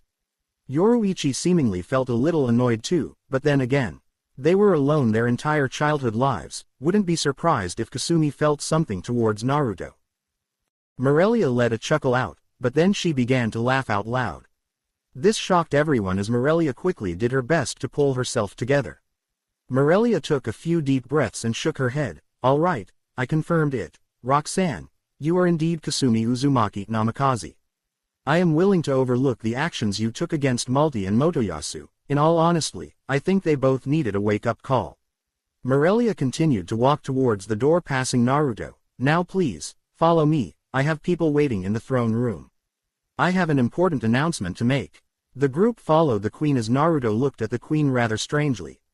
She acted more like a teenage girl or something, yet she still held her authoritative aura. Backquote. Backquote. Backquote. Backquote. Backquote. Throne room. Everyone arrived at the room, and Naruto saw that it was just Motoyasu and Multi there. Though Naruto could sense a bunch of the queen's shadow all over the place. Multi looked at Naruto as she took a step back. She was still rather rattled from what happened in the genjutsu. Though, for some reason, it felt as if it wasn't even real. Naruto though made sure to heal the mental damage but made sure to change her memory of the genjutsu. For now, he'll admit he went overboard. But he doesn't regret it. He could easily reverse what he did at a flip of a dime. Naruto stood to the left of Motoyasu and Multi with his party on the left. Motoyasu and Multi stayed quiet. This was the longest they ever stayed quiet with Naruto around. Morelia went to her throne and sat down. All right, we're here today because of a certain issue at hand. I was told of recent events of what happened. I must ask. Morelia turned to Motoyasu. Spear hero, Motoyasu, what was your reasoning for procuring a slave as a member of your party? Motoyasu answered, well, it was because I wanted to prove to Raphtalia that slave has a spot in my party. That I wasn't wrong with what Naruto has been trying to do to her. I wanted to show that I could provide and care for a slave better than the criminal before us. Raphtalia pipped up, be quiet. You're just taking my words for what I said and try it yourself. To make yourself look like a better person. This infuriated Raphtalia and make her happy. It was clear enough that Kasumi wasn't happy with Motoyasu. Morelia grew quite agitated by Motoyasu's words, then Multi grew a pair to try to fight back. Yeah. We gave her food, clothing, and a place to stay. A demi-human like her should be grateful for Motoyasu-sama's gratitude. Naruto grit his teeth. He wasn't surprised idiots like them don't ever learn. Besides, that girl, Motoyasu looked at Philo as he was shocked. Whoa. Wait, you're like an angel. Motoyasu rushed towards Philo as he got on one knee. Look at you. You're so cute. Motoyasu grew serious. What's your name? Philo. Philo glared at Motoyasu. She doesn't like this guy. Philo-chan. Motoyasu grabbed Philo's left hand and gently held it. I bet Naruto makes you work like a horse, doesn't he? Philo smiled and said, I love pulling the carriage. Motoyasu gripped his fist angrily. You swine. You're making her pull the wagon like that fat bird. Motoyasu stood up and pointed his spear at Naruto. You swine. I'll. Naruto grew angry for Motoyasu calling his Philo fat, but a certain angel didn't take being called so kindly. Philo's hair covered her eyes. You called me fat. Just then a bunch of smoke covered the room as Philo transformed into her Philolial form. Morelia looked at Philo in shock. Philo's eyes were white, narrowed, and gave off an angry look on her face. You called me fat. I hate you. Spear Bakayaro. Motoyasu looked up at Philo in shock. What? Why your tea that fat by? Motoyasu didn't get to finish as Philo swung her right talon right into Motoyasu's jewels. Motoyasu's protective plates went flying off as he crashed into the throne room wall. Naruto held his hand out angrily as his hands made a swinging motion towards Maldi. Fool. Gravity picked up Motoyasu and flung him towards Maldi as he fell to her feet. Morelia was still surprised and completely overwhelmed by the fact that Philo was a Philolial. Naruto saw Morelia staring at Philo in shock and a rather childlike look on her face. Naruto raised an eyebrow as Morelia quickly coughed into her hand. She reeled herself back in. Ahem. I think that is quite enough of this. Morelia swung her left hand to the right. Maldi quickly stood at attention from her mother's booming words. Motoyasu slowly stood up to his feet with his knees still knocking together. But mother. That stupid fat bird. Enough. Morelia shouted out, which made Maldi freeze up. Morelia glared down at her firstborn daughter. I've already heard quite enough from your side. I don't need to know much to already put the pieces of the puzzle together. Motoyasu weakly said, So, that means Roxanne will be returned to us, right?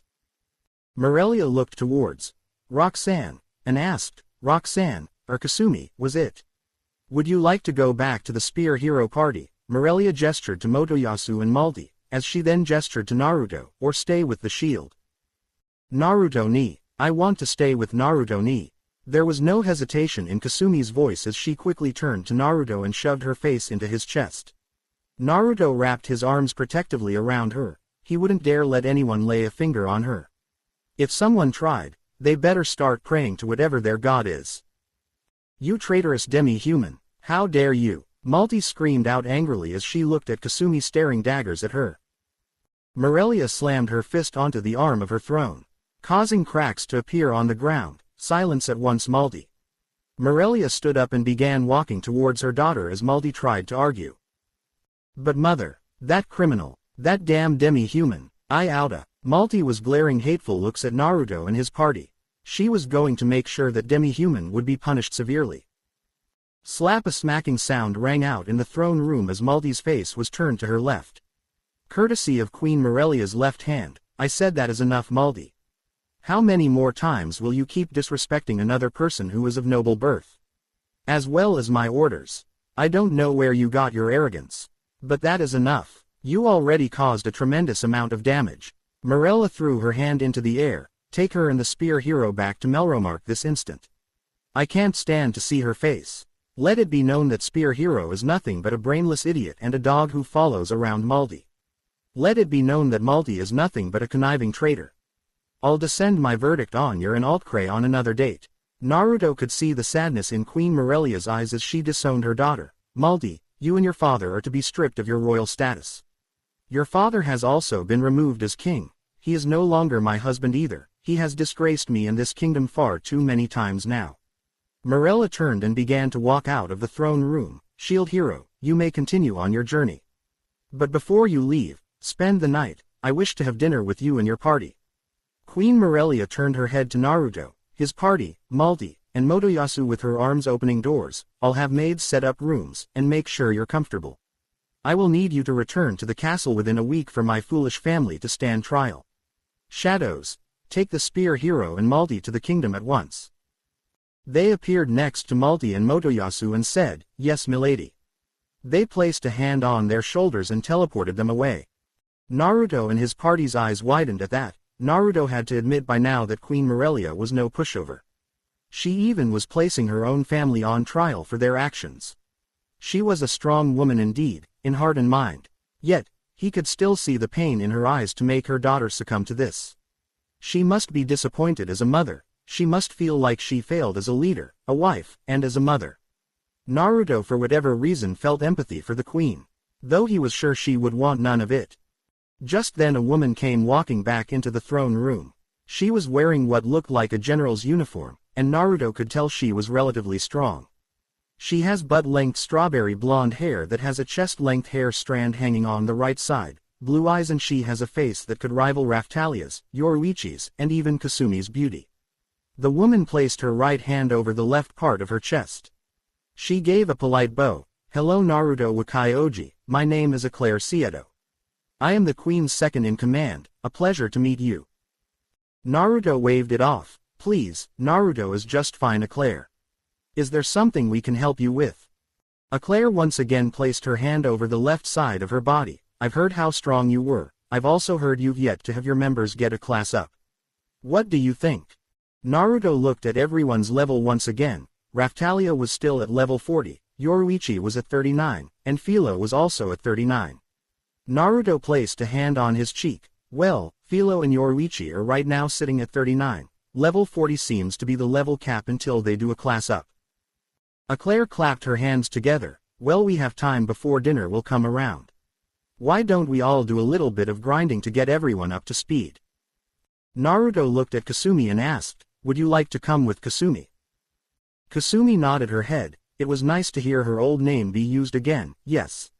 I am." Naruto had a party invite pop up for Kasumi. Once Kasumi said yes, she was added to his party. Not surprisingly, Kasumi was only a level 18, it seems they haven't had her level up a lot. Though in the status magic, it said her name was Roxanne. That's probably because that was the name given to her when she was born.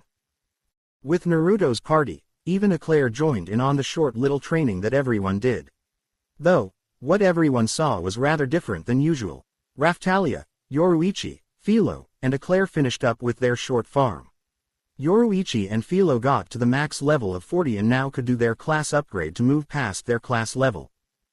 Eclair got to see Yoruichi, Raphtalia, and Philo in action. Their fighting styles similarly mirrored one another, not only that but they used strange techniques. Techniques that did not require magic or even incantations, at all didn't require any incantation. Once they finished their leveling up, the group returned to meet up with Naruto. Though Raphtalia was a little taken aback by the scene, Naruto was sitting next to Kasumi on the grass underneath a tree. Kasumi was sitting next to Naruto as she laid her head on Naruto's shoulder. The two were catching up and were lost in their world. "Wow, I can't believe that Jiraiya was our godfather, and Tsunade was our godmother." Kasumi smiled as she looked at her brother curiously. "So, the fourth great shinobi war, you won and everything, right?" Naruto nodded his head. "Yeah, it was tough, but I'm here now. I met them." Naruto turned his head and pointed to Raphtalia, and the others. Kasumi turned her head. She saw Naruto's friends come walking up. "So, who are they?" "Well, to you." Raphtalia stepped forward and placed her hand over her chest. "I am Raphtalia, I am Naruto-sama's sword, his slave too. He's one of the most important people to me in the world."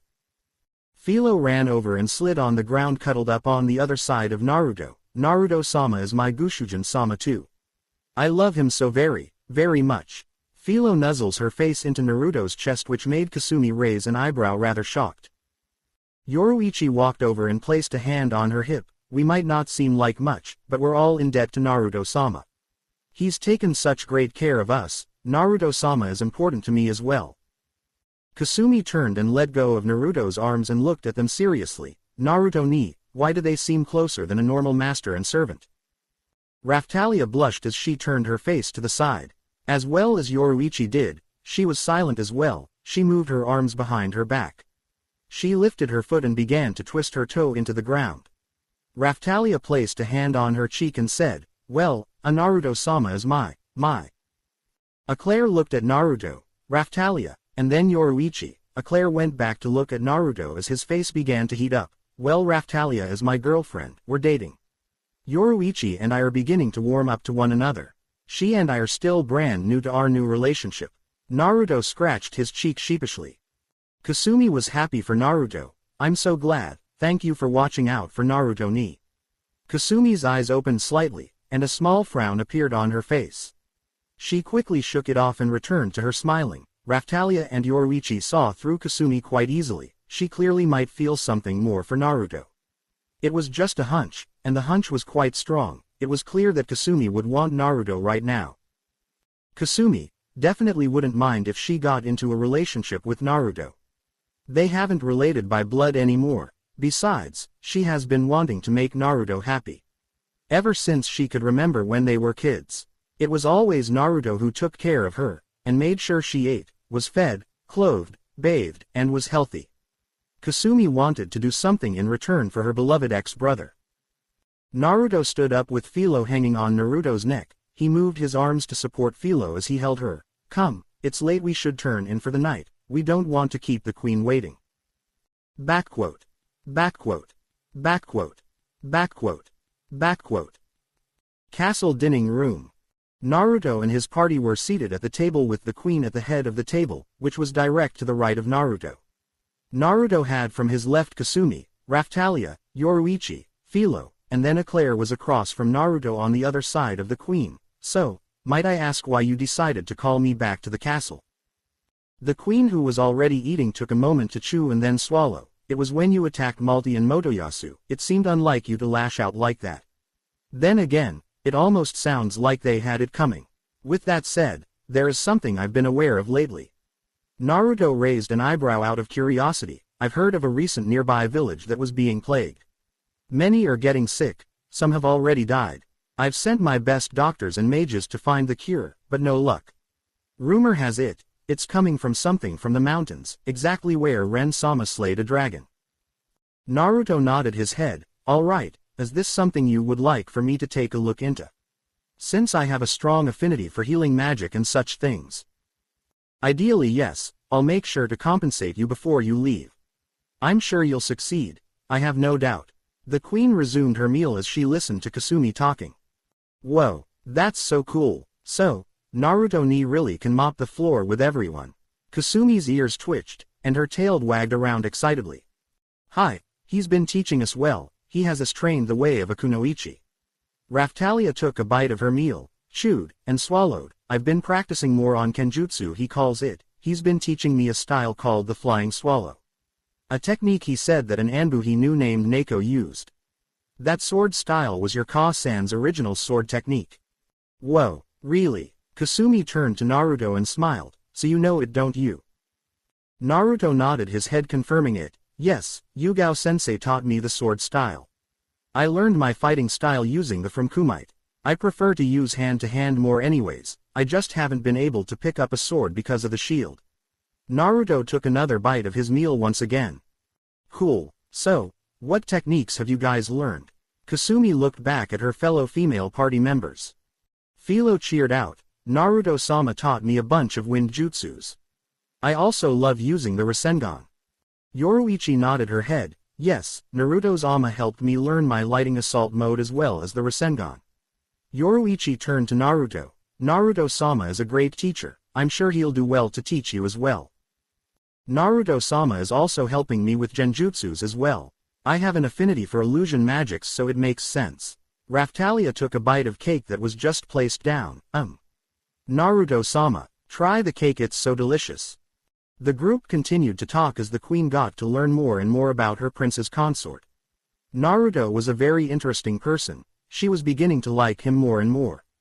Though, she would love to get to know him on a personal level later. She is a busy woman. After all, the queen slowly stood up. It's been a lovely evening, Naruto-sama. Tomorrow morning I will have Eclair deliver your pay. I will see you back in the kingdom of Melromark in a week. So, Monday then, I must head off to bed. Naruto stood up with her and gave her a polite bow. Ah yes, please have a good night, and thank you for everything. Naruto and his party did the same thing, which the queen was quite pleased with.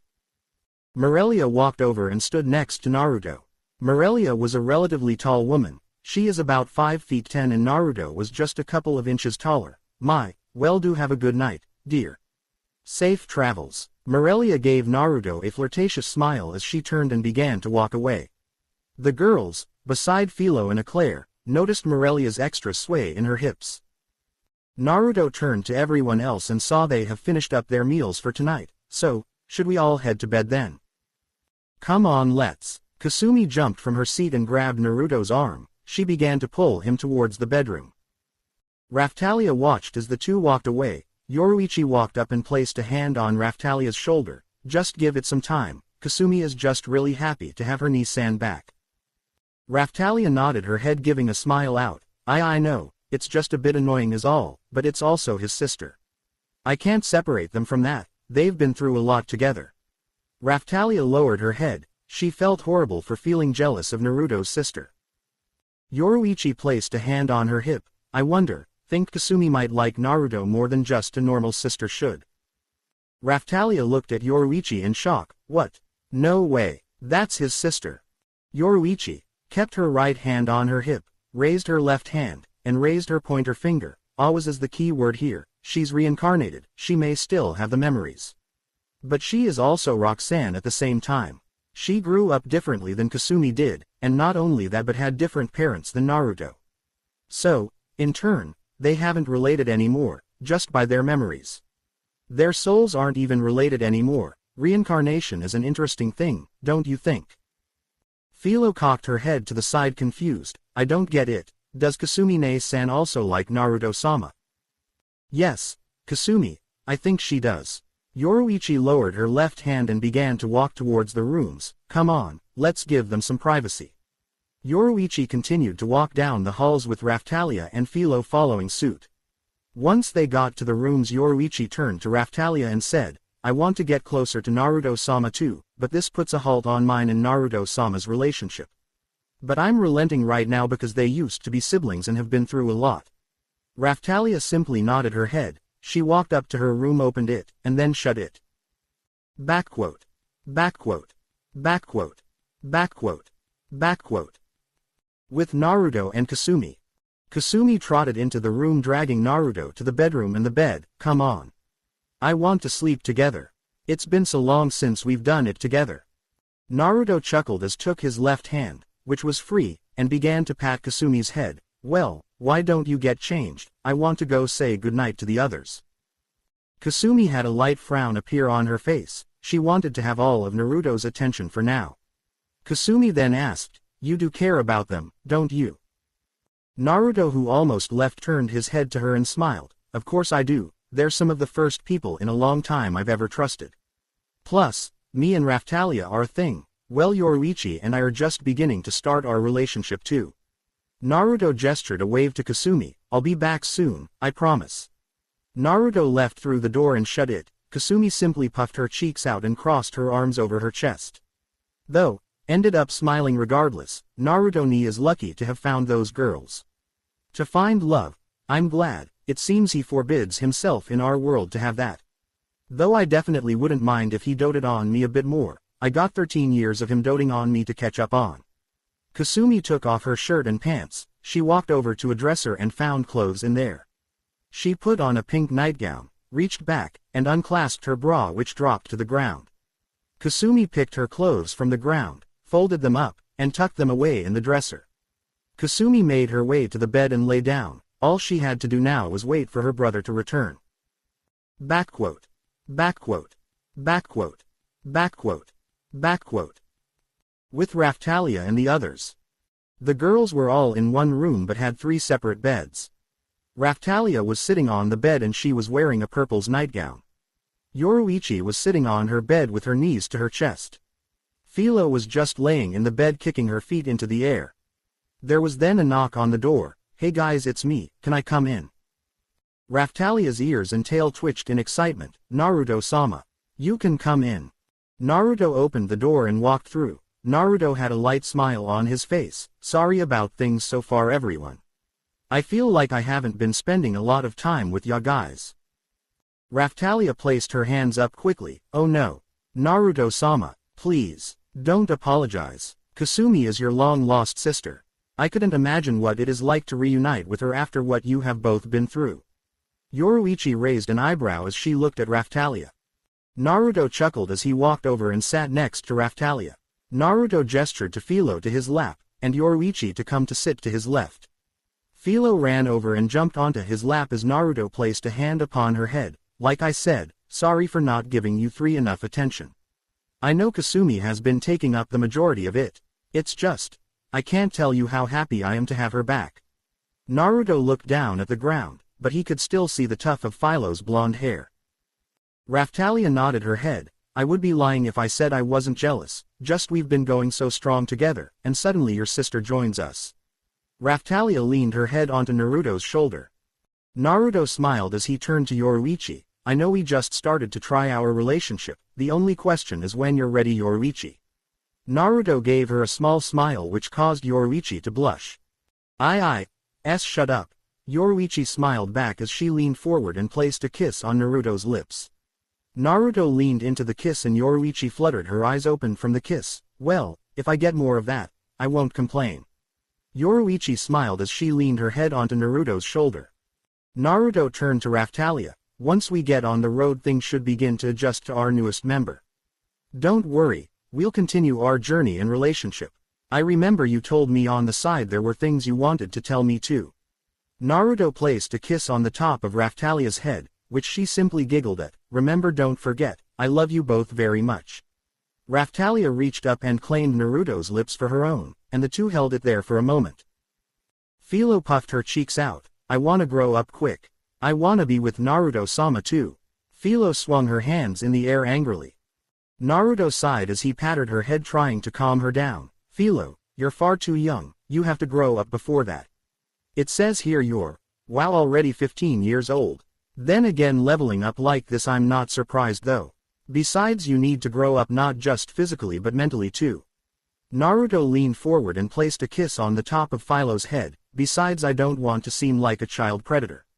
Naruto closed his eyes and smiled as he felt them all close to him. For now, I should head back. I don't want to keep Kasumi waiting. I promised to talk to her about this tonight. The girls slowly got off them and stood up. Now, why don't I tuck you all in? The three quickly jumped in, and Naruto stood up and tucked Philo in first. Have a good night, okay. Oh, you also look very cute in your blue nightgown. Naruto felt funny doing this, but he didn't mind it too much. Naruto pulled the covers over and placed a kiss on Philo's head. Good night, Naruto-sama. Philo chirped out as she snuggled into her bed, closing her eyes. Naruto walked over to Yoruichi. Night, sleep tight, you looked very beautiful in your nightgown. Yoruichi was wearing a dark purple nightgown. It hugged her figure well and the compliment caused her to blush. Naruto then pulled the covers over Yoruichi. Though this feels rather strange, you and Raftalia are practically adults. Naruto leaned down and captured Yoruichi's lips. Yoruichi, feeling bolding, wrapped her arms around Naruto and pulled him closer. This allowed them to hold the kiss longer than usual. Once they separated, a line saliva connected their mouths until it broke. I love you, Naruto-sama, see you in the morning. Naruto placed a hand on her head and patted it. Yeah, sleep tight, Yoruichi. Naruto walked over to Raftalia as she lay there with the covers completely off of her. Naruto giggled a bit, which Raftalia smiled at seeing. Raftalia loved Naruto's smile very much. You look very pretty in your nightgown. Raftalia blushed. She was wearing an orange nightgown, which Naruto had to admit was still the best color out there. Gee, thank you, I thought you might like the color orange so. Naruto patted her head with one hand, and used the other to pull the covers up. I do. Oh Raftalia, I gotta ask. Sometimes I wonder what I did to deserve girls like you three. Well, now for. Naruto leaned down and claimed her lips. I love you, Raftalia, we'll be together forever. We'll all be together. I can't wait for all of us to share delicious snacks and food. Raftalia pulled Naruto down though for a longer kiss, putting more passion into it. The two slowly separated with a line of saliva that slowly broke after the two parted. When Raftalia fluttered her eyes open from the kiss, she said, have a good night, tell Kasumi I said good night too. As well as good luck and shoot for it. Shoot for it? Naruto raised an eyebrow, confused by her words. Yoruichi and Philo respectively shouted out, yeah, tell her to shoot for it, shoot for it. Naruto didn't understand what they were saying, a shoot for it. Naruto shook his head as he made his way toward the door. He opened it and before he left, he turned his head to them. All right, I will, you all have a good night, though I swear, sometimes I don't get what you guys are always on about. Naruto gently shut the door behind him. Naruto slowly made his way back to his room with his sister in there. Naruto opened the door and found Kasumi sitting up on the bed. Welcome back. Ni-chan, is everyone tucked in asleep? Kasumi's tail was swaying back and forth. Yes, they are. Come on, we have a mission to prepare for tomorrow. We'll work out the details later. Naruto took his outfit off and placed it on the side. Naruto kept his pants on but took his socks and undershirt off. Though Kasumi looked at Naruto confused, Naruto ni, what's that scar in the middle of your chest? Kasumi had a very shocked and worried look in her eyes. Naruto sighed as he sat on the bed next to her. As we fall asleep, I'll tell you tale of me, of Uzumaki Naruto. Oh, before I forget, the other girls wanted me to tell you to shoot for it. I don't get what they mean, hopefully you do. Kasumi blushed a bit as she looked down and stared at Naruto's chest. It's a girl thing, don't worry about it. Those three caught on fast. Do I really? No way, he's my brother. Naruto decided to continue. Well, let's begin with how I survived in the shinobi world. Naruto swung his feet onto the bed and lay down, which Kasumi laid next to him. She moved her hand and placed it on Naruto's chest, directly over the scar. Well, Naruto brought the covers up. Where do I begin? Probably soon after you passed. Kasumi frowned, so she braced herself for the details that Naruto wanted to tell her. Naruto woke up from his sleep and looked up at the ceiling.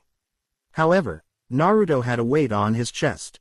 Naruto looked down and found Kasumi resting on his chest. Her ears on her head twitched as she slept. Naruto lifted a hand and gently began to pet her hair. Naruto lifted his head and placed a kiss on the top of her head. Hey, Kasumi, we need to begin waking up. We have a mission to go on. Kasumi slowly opened her eyes. She began to rub her eyes with a hand. Morning, I'm so comfy. Kasumi snuggled her head into Naruto's chest, though it looked like she had no idea she was using his chest as a pillow. Kasumi soon pushed off on the bed and her vision began to focus. Though, she realized that she was sleeping on his chest. Her cheeks turned bright red as she quickly moved backward. She landed on her butt on the bed. Oh, I didn't realize I was using your chest as a pillow. Kasumi's eyes averted away from Naruto's chest. He was quite toned. It's okay, don't worry about it so much. Naruto reached out and placed a hand on the top of his sister's head. Come, we should get everyone else awake and ready. Just then the door opened with Yoruichi, Raphtalia, and Philo up and ready. Naruto-sama, morning, we're all ready to head out. Raphtalia said with a bright smile on her face, and once she opened her eyes, she saw Naruto without his shirt on. Yoruichi smirked as she placed her hand on her chin. Niece. Yoruichi said, staring at Naruto. Meanwhile, Raphtalia blushed as she saw Naruto's chest. Philo looked at everyone rather confused. I don't get what's going on, but... Philo dashed off and ran onto the bed with Naruto and Kasumi. Naruto-sama, morning. She wrapped her arms around Naruto's neck and hugged him. Morning, Philo. Naruto hugged the human Philolele back with one arm. Come, let us get dressed and go downstairs. Everyone, and by everyone simply Kasumi and Naruto, get dressed into their outfits and makes their way downstairs. Naruto was in his armor with everyone else in their original change of attire. However, Kasumi instead was wearing a new outfit. She was adorning a low-crop adventurer's dress with large white frills on her biceps. She had a brown leather strap go over her shoulders and connect to the buckles on her shirt.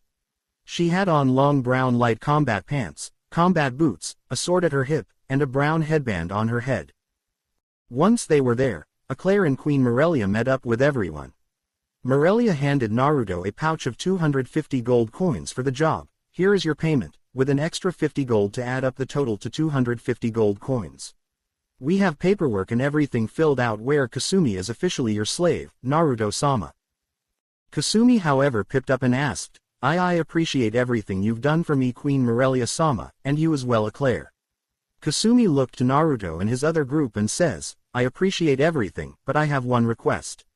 Kasumi looked down as her tail seemed to move in between her legs, and her ears dropped. I was hoping to keep my original name. I want to continue using the name I was given here.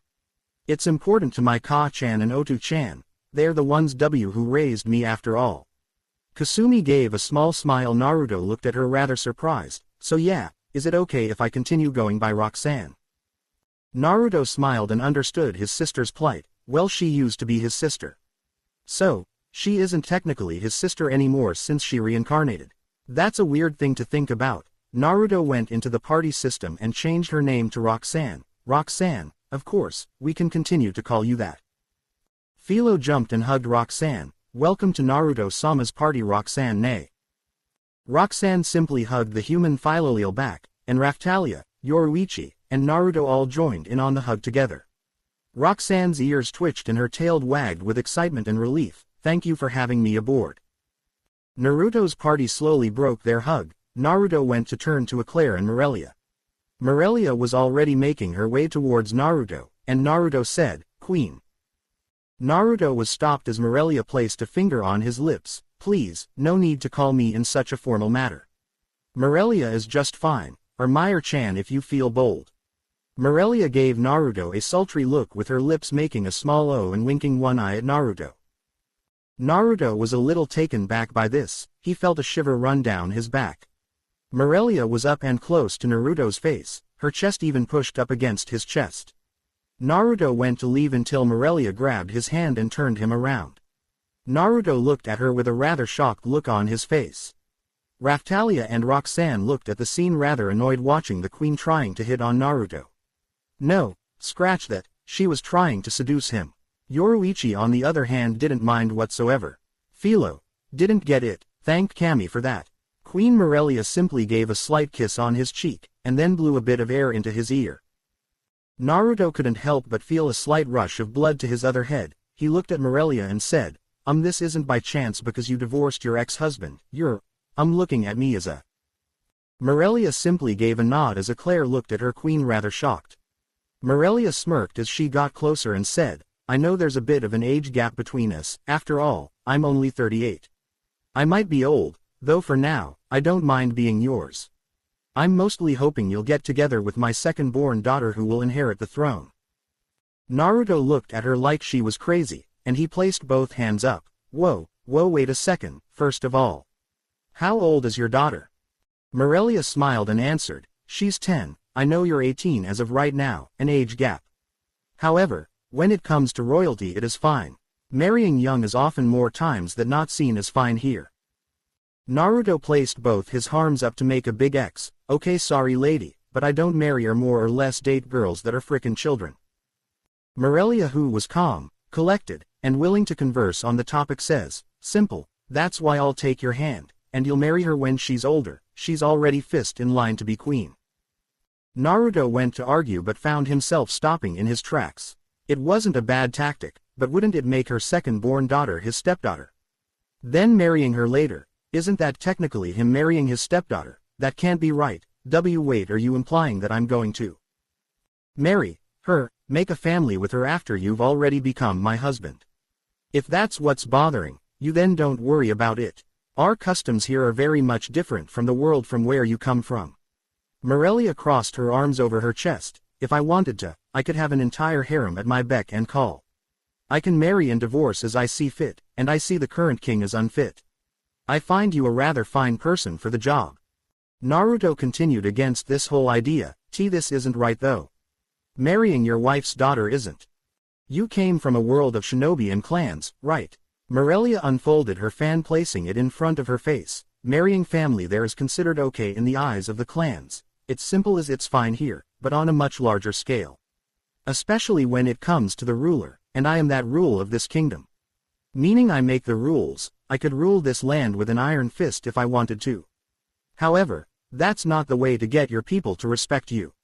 She then closed her fan and pointed it at Naruto. I shan't make you marry me or even my daughter. However, she moved closer to Naruto and placed both hands on his cheeks.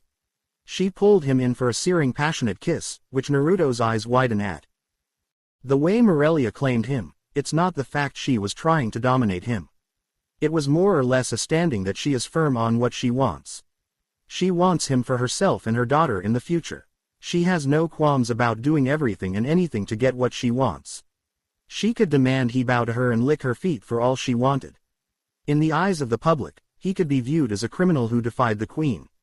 She holds so much power here, but yet refuses to use it for her gain.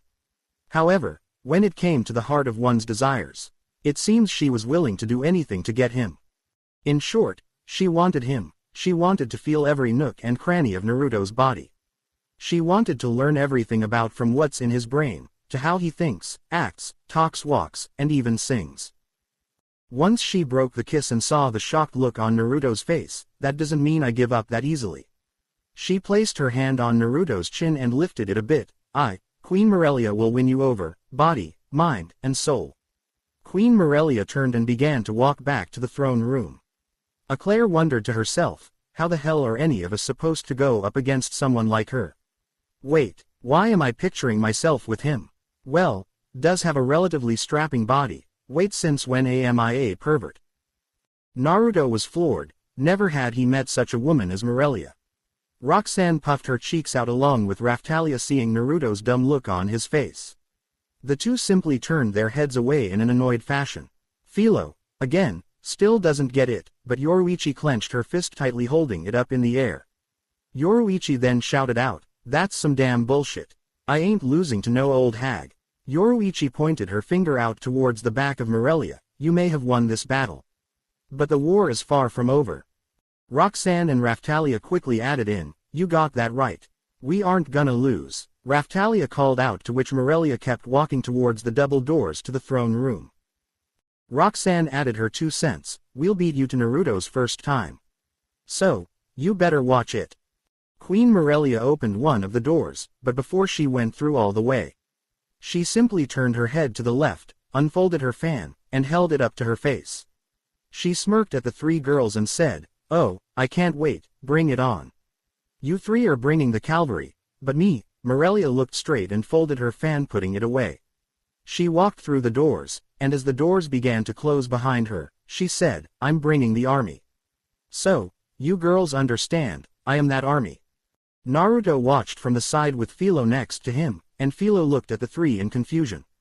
Raphtalia, Yoruichi, and Roxanne all glared at the closed doors that Morelia just walked through. Naruto scratched the back of his head and sighed, "What the hell just happened?" Backquote. Backquote. Backquote. Backquote. Backquote. On the road. Naruto just simply sighed as Philo transformed back into her philolial form. Everyone hopped into the cart and began their journey on the mission given to them by the queen. The trip was a rather long journey since they traveled all day. Meanwhile, Naruto went ahead and unlocked Roxanne's charka. Just like Raphtalia and Yoruichi, Roxanne moaned when Naruto jump-started her charka. For the rest of the day, Naruto and the others relaxed and took a break when needed. Naruto during the meantime just talked with Roxanne, while Raphtalia, Yoruichi, and Philo got to better understand Roxanne better. Naruto hoped this would bring them all together and help them work better than ever before. Eventually, night came and they set up camp, once everyone was tucked in and asleep. Naruto was the one still up. He was tinkering around with some precious metals. Naruto held a necklace near Raphtalia's chest. Naruto had his necklace for Raphtalia in a shape of a raccoon with a silver layer around the pendant, and the shape of the gem itself was the body and head of the raccoon with its tail. Naruto then turned to Philo as he placed a barrette near her head. It was gold inlays around 4 sapphire-like gems. The design of the barrette was like one of her wings. Naruto then tucked it away as Philo seemed to stir from her sleep. "Naruto-sama." Philo looked up at Naruto confused. Naruto placed a hand on her head, and the other behind his back. "It's nothing, Philo, just go back to sleep." Naruto rubbed her head as Philo slowly was lulled back to sleep. Naruto then tucked it away and looked at Roxanne as she slept next to Yoruichi. Naruto made his way over to them and knelt beside Roxanne. "I wonder," Naruto looked at Roxanne, "maybe he could get her a bracelet, maybe even a headband. He could maybe enchant it or something like that." Naruto looked through his bag and found some cloth, so maybe. He then looked at Yoruichi and saw her gloves. They were a bit worn. So, maybe some new gloves, that are comfortable and battle-ready. Once Naruto was done, he went ahead and laid down. He laid in the middle of the 4 girls. He placed both hands behind his head. Naruto closed his eyes, and he let sleep overtake, allowing him to sleep peacefully. Backquote. Backquote. Backquote. Backquote. Backquote. Morning. Naruto along with his party all packed up and placed their belongings back into the wagon. Well, everything but their breakfast since Roxanne was cooking it. Naruto fastened their stuff with a rope, and he looked left to see two travelers. The two seemed to be mother and son, and they seemed very depressed. Naruto invited them to stay to eat to learn some intel. The mother said, "You should turn back while you can." Her son followed suit with the same tone, "If you keep going, you'll die." Naruto narrowed his eyes and said, "I'm on a mission towards the very village just down the road. Is there anything you can tell me about it?" The woman looked down. The plague even got the village elder. Backquote. Backquote. Backquote. Backquote. Backquote. Asterisk on the road. Naruto sat on the right of Raftalia as she drove the cart with Philo pulling it. Meanwhile, Yoruichi and Roxanne were within the wagon listening to Naruto's thoughts. "I wonder what this plague could be. Hopefully with this ability with healing magic and more I should be able to help cure it." Raftalia added in worriedly, "All those people driven from their homes, what is going on there?"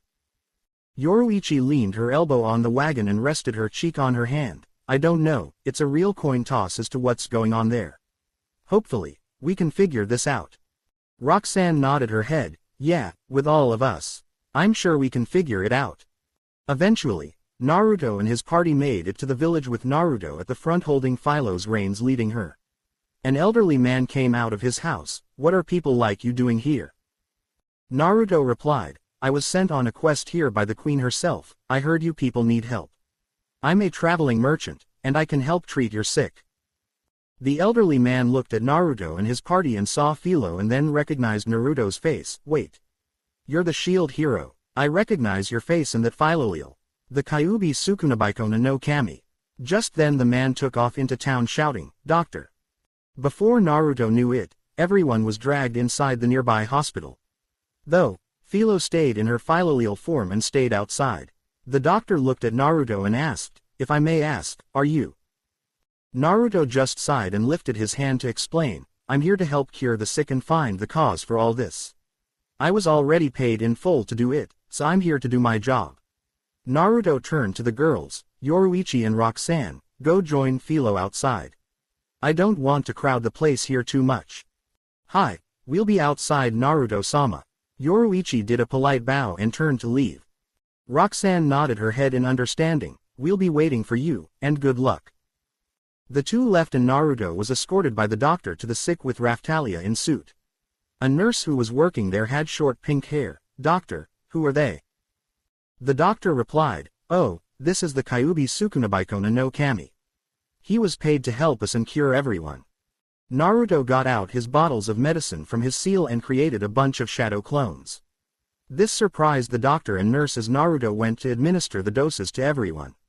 Naruto was able to help out everyone relatively quickly and fast. Just then the doors of the place were kicked open.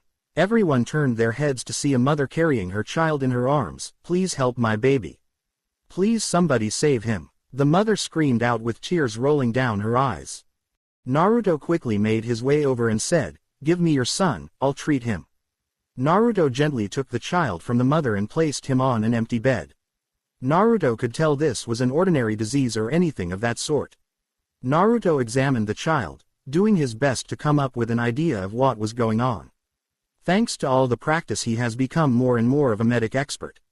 Naruto took the time to have his clones go out and learn more about the human body. That also included common diseases known to man and unknown, for this go around. From what Naruto remembers back in the elemental nations, he remembers Obito telling him how sick and ill Itachi was at the time. Naruto was seeing similar conditions with the boy, however, it seems without the drugs that Itachi took. There was no way this boy was going to make it at least another 4 or 5 days. His breathing was ragged, he had a high fever, his blood pressure was low, and this boy was on a steep decline in health. He could even end up dying today if not treated. Naruto looked to the mother. How long has he been like this? The coughs, fevers, and seemingly overall weak. The mother did her best to collect herself and answer Naruto, well even as a sea child he has always been a frail child. Got sick often. Coughs were pretty common for him, sometimes he would have coughing fits. We tried to get him help, but we just don't have the money to afford it. That our doctors didn't know how to cure him. Today was the worst. I knew he was declining. The doctor here has tried, but nothing has worked for him. When I heard you were here." The mother's eyes had a shine of hope in them. She was praying to Kami that Naruto could save her son. Naruto continued to examine the boy. Naruto placed a hand over the child, and he closed his eyes. Naruto turned on sage mode, and he could easily tell that this boy was indeed dying. Naruto snapped his eyes open and changed his appearance. Naruto's body took on a golden glow as the whisker marks on his cheeks thickened. Naruto's hair stood up with a golden glow like two horns protruding from his head. Naruto had 9 black truth-seeking orbs appear behind his back. Naruto looked at his left hand and placed the sun mark on the boy's left part of his chest, just over his heart. Everyone in the room watched in amazement, and Raftalia, no matter how many times she see this. Naruto's willingness to go far for other was unrivaled, even if Naruto seems like he won't or he shows his cruel side. Naruto only shows his cruel side to those who deserve it, but shows kindness and warmness when those who need it. Everyone watched as the young boy seemed to begin breathing normally. His body calmed down and returned to its homeostasis. It's where your body can return to a normal working state. Naruto felt it. He could tell the boy's immune system was below average, that of a normal human. So, he jump-started it to get it to function normally, while also removing the disease the boy seemed to have contracted. However, there was one thing that bothered Naruto. He found a lump of the boy's cells throughout his body. Naruto has never seen anything like that before, nor was there anything talked about like that in the medical textbooks here. He's fine now. He'll live a long, happy and healthy life. Naruto turned to his mother. He could see the love and the desire to love and protect her son. Naruto couldn't turn a blind eye to that. He won't get sick so easily next time, and if he does, he'll be able to fight through it. I made sure of that myself. Then Naruto's glow was gone and he returned to normal. Naruto placed a hand on the mother's shoulder. "Take good care of him. You're an amazing mother." The mother then rushed to her son's side as he began to wake up. Naruto turned and began to walk out of the clinic without saying another word. The boy who came around saw Naruto and Raftalia leave together. Before Naruto shut the doors behind, Naruto turned to the boy, and the little boy saw Naruto's vertical and horizontal glowing eyes. Naruto mouthed to him, "Take care." The group went into another room where the nurse and doctor joined Naruto. Naruto didn't want to make any more of a scene than he already has. Naruto sat down on a chair and crossed his legs with Raftalia standing to his right. "So, explain to me, when did this all start happening?" The nurse placed a finger on her lip. "Well, it was after a dragon made its home up in the mountains. There are also a bunch of monsters up there as well." The doctor then added, "The sword hero not too long ago killed it." Naruto placed a hand on his cheek and his arm rested on the chair. "I wonder if the dragon died, and its rotting corpse is letting out a rancid toxin. I bet the breeze from the mountain carries it down here." The doctor nodded his head. "When it died, many adventurers came to harvest the monster's corpse. It helped everyone, but one day the adventurer collapsed, and soon more followed."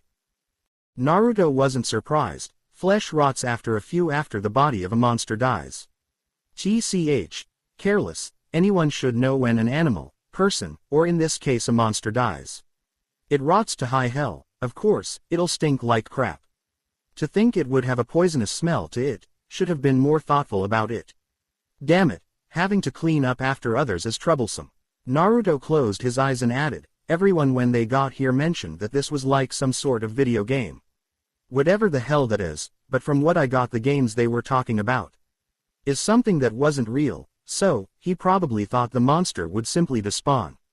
Fool. The mountains are filled with monsters." Raftalia gave them a reassuring smile. "It's okay, we were tasked to take out the dragon. So, in this go-around we'll also take out the monsters. That way there's a safer passage." "Wait, you plan on doing it yourself?" The doctor looked at Naruto in shock. No ordinary person could go there. Naruto looked at the man and smirked. "I'm no ordinary person, I'm sure we'll all manage." Naruto lifted from his outfit a mask that covered his mouth. "Besides, have some faith in me. After all, I cured that boy and gave a boost to his immune system. He won't get sick ever again. or if he does, it won't be as severe. Remember, Naruto-sama showed you powers beyond this world's imagination. Naruto-sama is very caring when it comes to those in dire need. Raphtalia's ear twitched in excitement as her cheeks blushed at the same time. Just don't go telling people about that.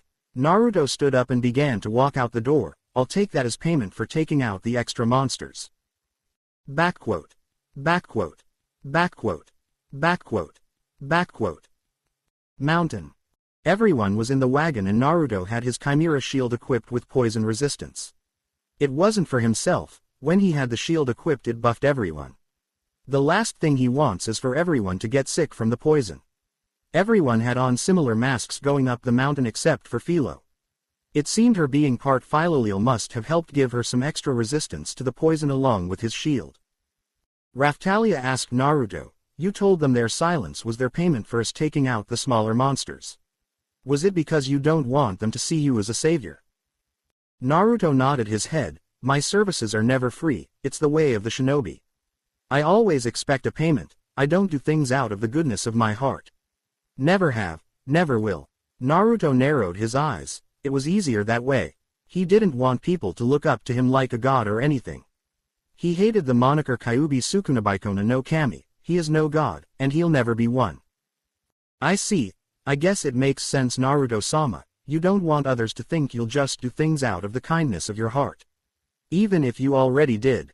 Roxanne smiled as she looked at Naruto with a proud smile on her face. Yoruichi smirked and added, "Well, we all know who Naruto-sama is. He's kind and caring. However, he'll do things to make sure he seems like a simple businessperson." When the group drove up the mountain and came across some monsters. There were a lot, so Naruto quickly parked it and extended his hand out. "Everyone attack." On command, everyone shot off from the wagon but Roxanne. Naruto got off as some animals came towards him and Roxanne. Naruto held his shield up and said, "Roxanne, I'll block and parry, you attack." Roxanne nodded her head and held her sword out in front of her. "You got it, Naruto-sama." Roxanne lunged forward after Naruto parried a monster rabbit from attack. She then ran towards it and swung her blade down its middle, cleaving the animal in half. Backquote. Backquote. Backquote. Backquote. Backquote. Little later. Everyone soon made their way about 100 yards from the corpse of the dragon. Naruto had everyone unload the wagon to use tools to harvest the dragon. It would be good to capitalize on it to sell it for money in their group. Naruto looked to everyone and said, "The air is thicker up here than it was down in the village. I'm going to set up a barrier." Naruto held his hand up as a bubble of air appeared around Naruto and everyone else. This kept the poisonous toxins away from them. "Let's work but not take too long. If it's too strong, stay back." Naruto looked behind him as Roxanne, Raphtalia, and Yoruichi were right behind him. However, Philo was eating the leftover plants they got from the previous village. Naruto deadpanned watching her eat them. Naruto shook his head and continued to advance toward the dragon. However, once they got within 50 yards, the dragon began to move. Naruto watched as the blood seeped back into its body. The dragon's eyes began to glow, and some of the skin reformed. Roxanne jumped back a bit. "It's a zombie dragon." Her eyes widened in shock as Yoruichi, Raphtalia, and Naruto's eyes were even surprised by this. The dragon reared up as it raised its wings and head and let out a roar. Naruto had to analyze this thing before they got any close. "Everyone back now." Naruto dashed towards Raphtalia, Yoruichi, and Roxanne. He threw Raphtalia onto a shoulder, and Yoruichi on another, and then used his right arm, which held Yoruichi, to touch Roxanne's shoulder. He Hiraishined them back to the wagon. Once they did, Naruto looked up to see the dragon finally up. However, Philo jumped in front of him, and Naruto saw the fire in her eyes. She shouted out angrily, "A dragon!" She hunched down and then shot up. "I hate dragons." Philo stuck her claw out and kicked the dragon in the face. Philo landed back next to Naruto and his group. "Maybe we can. Get behind me now." Naruto held his shield up and began to pour more chakra into the barrier which kept the toxic breath the dragon breathed out at them. However, Naruto's eyes widened when he saw Raphtalia's, Yoruichi's, and Roxanne's status effect change from normal to toxic. "Now, I'm mad." Philo moved next to Naruto's left and took off. "Philo, Don't fight it without backup. Naruto screamed out with worry for her and the rest of his party. Philo charged anyways, and the dragon swung its wing at Philo. Philo simply backflipped away from the attack. Philo jumped back up and kicked it in the face, so Naruto created 3 shadow clones which took Yoruichi, Raphtalia, and Roxanne back into the wagon. Naruto shot forward joining Philo at her side to attack the dragon, idiot. Naruto lunged forward at faster speeds than Philo. He was able to snatch her out of the air before the dragon could eat her. Naruto sped towards the dragon and sent chakra to his feet. Naruto swung his foot and launched the dragon into the air. Naruto held his arm up into the air, and formed a Rasenshuriken in the air. Get out of my sight. Wind style. Rasenshuriken. Naruto tossed it as the spinning Fuma shuriken-shaped attack slammed into the dragon. The dragon went farther into the air as the attack cleaved it in half. Then the orb blew up as a large vortex of air eviscerated the dragon into nothingness. Naruto watched as a purple crystal fell to the ground. He found it with a bunch of deep gashes within it. Naruto picked it up and placed it into the shield. He saw the shield menu pulled up and a new shield was unlocked.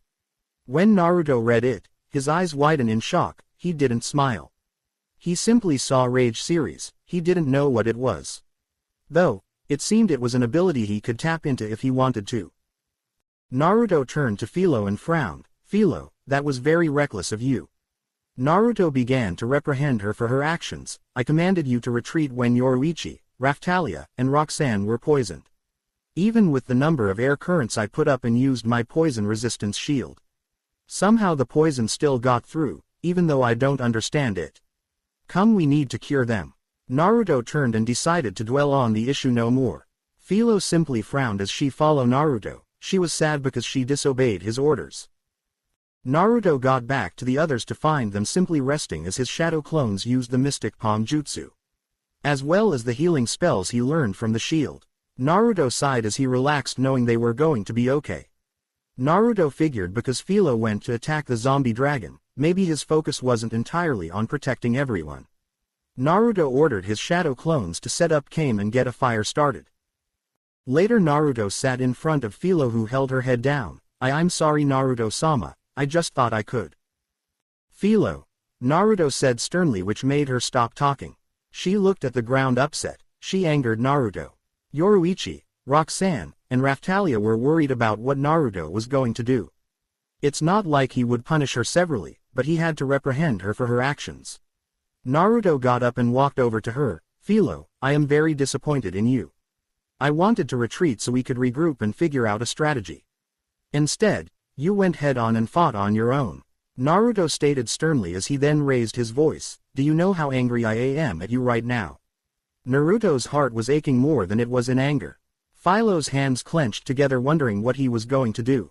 However, before Philo knew it, a pair of arms wrapped around her. Naruto held her close. Idiot, do you know how worried I was? You could have been hurt. Worse. Killed.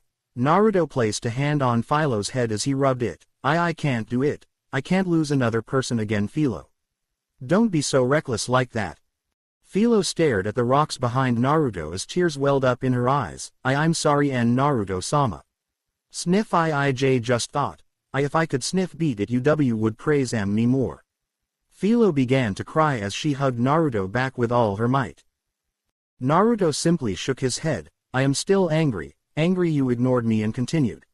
Only because you or someone else could have seriously gotten hurt. I am only one person. I may be able to create clones. Naruto wanted to let them know that even though he is powerful, he is still a human. What if I couldn't get to you in time? I couldn't stand losing you. Philo sniffled more and more as the tears continued down her face. I'm sorry Gushujin-sama. Naruto simply hugged her as he shook his head. You stupid silly girl, worrying me half to death. After the two calmed down for a bit, Naruto let her go as he let the things that transpired that day wind down. Everyone ate dinner and everyone snuggled up to Naruto. Before Naruto knew it, he had them all sleeping on him. That or had a part of their bodies touching him. Naruto just sighed and relented. At the end of the day, everyone was okay, and he had no reason to complain too much. Then it hit Naruto. Oh, and Philo, as punishment you're no longer allowed snacks for 3 days. AWWWWW. Goushinjin Sama. Philo cried out upset as Raftalia just rolled her eyes, Yoruichi giggled, and Roxanne smirked at Naruto amused. Don't make me make it a week. Naruto retorted to Philo as she then stopped complaining. She didn't want to make it longer than it had to be. Lesson learned. Though the other girls, however, found Philo's plight rather funny. Backquote. Backquote. Backquote. Backquote. Backquote. Day later. Naruto and everyone were packing things into their wagon to get them ready. They were getting ready to head out the next day to start heading back to the royal capital. However, they were in the forest farming some levels and express. When Naruto came back from a bathroom break, Philo pointed to the woods and said, Naruto-sama, look. The other girls looked as well interested in what Philo had to show them. Naruto looked through the trees and saw a few phylloleals laying around a girl. Naruto could tell she had blue hair and a rather elegant dress on. When Naruto looked over, he saw the birds begin running away. Just then Philo spoke up and said, Naruto-sama, if we chase those birds now, we can catch them, they look yummy. Everyone looked over to Philo with a rather shocked expression adorning their faces, yummy. Raftalia looked up at Philo. Naruto raised an eyebrow, Philo, those are your kind. How could you want to eat them? Just then Naruto sensed the girl getting closer. He put his guard up, but he soon lowered it. The girl looked up at Philo as a blue adorned her cheeks, so big. Philo tilted her head and pointed her wing at herself, you mean, me. The girl placed her hands together and close to her chest, you can talk too. Yep, Philo replied rather perplexed by the girl's question. Just then the girl seemed to try to hold back her excitement, until she could contain it no more, ooh. I've always wanted to talk to a phylloleal before. Philo was shocked, but the girl went into her pocket and pulled out a snack, here. Have some dried meat. Philo smiled joyously, thanks. Philo. What did Naruto-sama say? Roxanne raised her eyebrow as she began to tap her foot on the ground. Philo stopped as her eyes drooped in disappointment, that's right, no snacks for 3 days. Naruto watched as the girl frowned a bit, so she tucked the snack away. She walked up and began to run her hand through Philo's feathers. Before she could continue, Naruto walked up and said, excuse me, but I'd rather you not be touching Philo here. Naruto said rather sternly, he had no idea who she was. Just then the girl said, so, what's your name? Philo smiled and replied, my name is Philo. A pleasure to meet you. The girl smiled back and said, my name is Melty. Nice to meet you, Philo-chan. Melty has the appearance of a child who has an overall blue color design with bra-length blue hair that is tied in 2 curly pigtails by 2 blue ribbons and blue eyes. She is wearing fancy frilly clothes that merit her royal look, which is also blue with various areas in white. The girl began to pet Philo more and began to sneak treats to Philo, who began to eat them. Naruto sighed and Raftalia said, she must love phylloleals, huh? Naruto shook his head and added, Philo, if you want you can stay here and play with the girl. It'll allow you to lift your punishment early. You did well to listen, just don't forget next time. Philo smiled along with Melty as they both shouted, yeah. Philo the transformed back into her human form. Melty grabbed one of Philo's hands and smiled, you can transform too. Philo replied with a smile and a, yep. This only made Melty smile even brighter, amazing. Roxanne placed a hand on her hip, she took that surprisingly well. Guess she doesn't mind. Naruto looked between Philo and Melty. Melty, she couldn't be Melty's younger sister. She couldn't be the queen's daughter, there's no way, is it? Naruto hooks his head, he'll think about it later, for now, he had to finish up at the village doing some work. We'll be back later, you two meet us in the village once it's late. Naruto and the other 3 girls left to finish up the mission. Backquote. Backquote. Backquote. Backquote. Backquote. That evening, Naruto was in a bedroom prepping for bed, though for some reason he was told the singles were all booked up. Naruto ended up getting a room that had a large bed to fit 4 people in it. There was a second one that was enough for 2 people. Strange design for a room in the inn if you ask him. Just then the door opened as Philo walked in. Naruto turned his head to her, did you have fun with that Melty girl? Philo nodded her head, yes, I did, Naruto-sama. She said that she's traveled to a lot of places, just like we have. Though, Philo placed her finger on her lower lip, she said she got separate from her people when she was playing with the Philolials. Naruto turned his head to see Melty come walking in. Melty seemed to have had a rather downcast look on her face. Sorry for showing up late. Could you let me accompany you for a little while? Naruto watched as she clutched the hem of her dress. You see, when I saw the Philolials, as we were on our way back. She then lowered her head and sputtered out, I was so engrossed in playing with them, I got separated from my guards.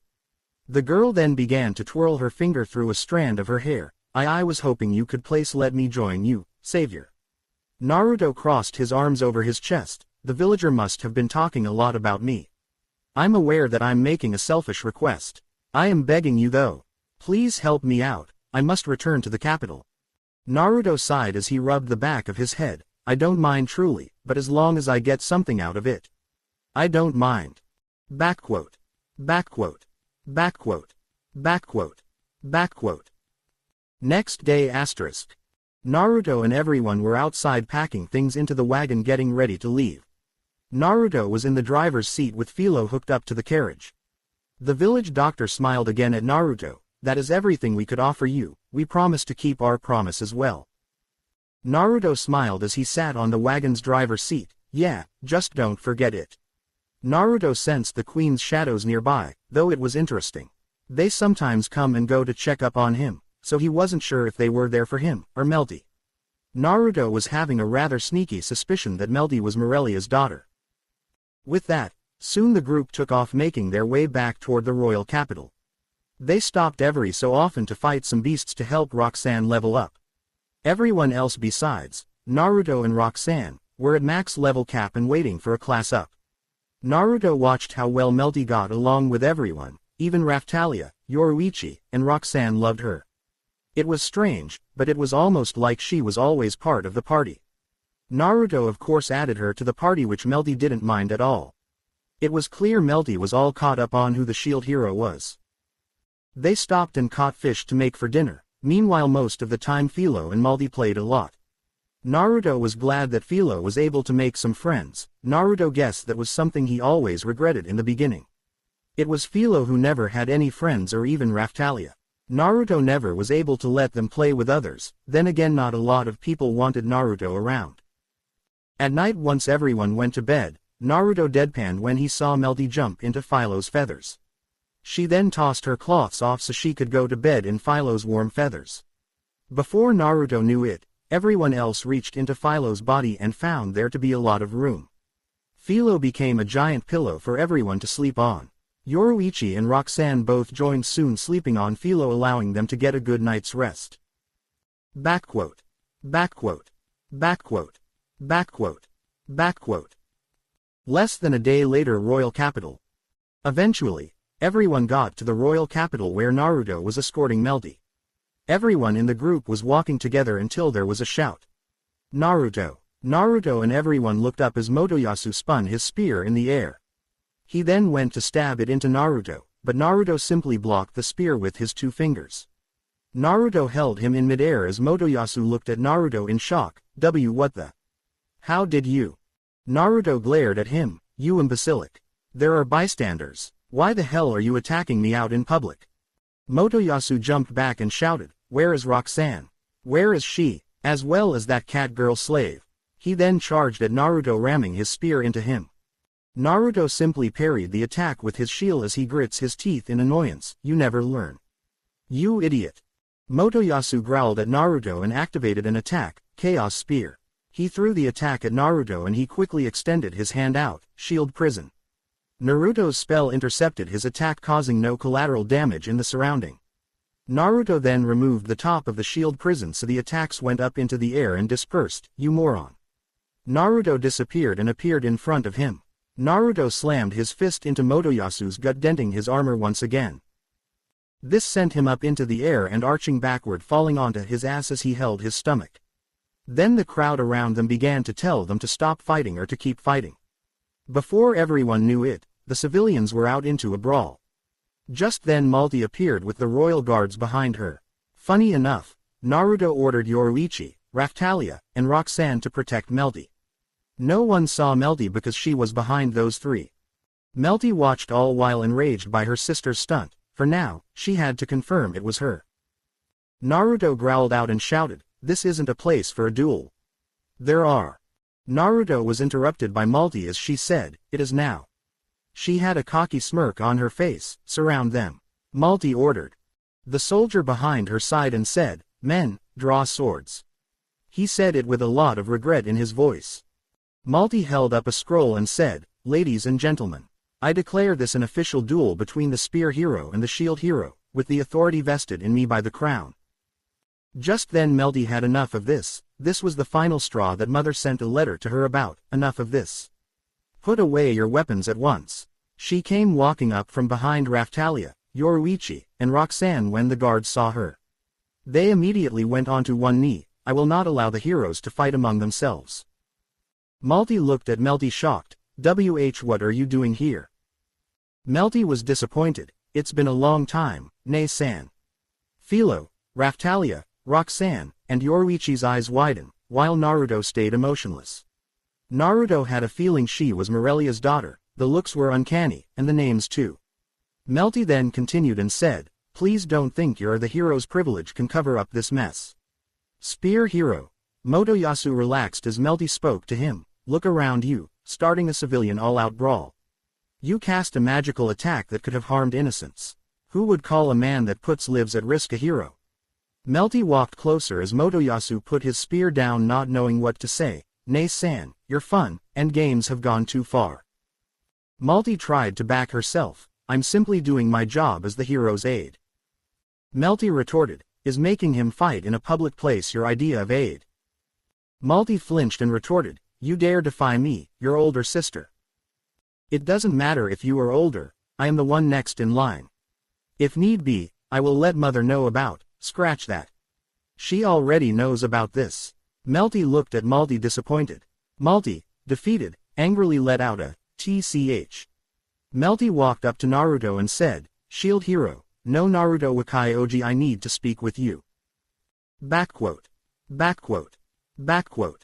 Backquote. Backquote. Blacksmith shop. Erhard leaned on his counter and asked, "Kid, could you explain this to me?"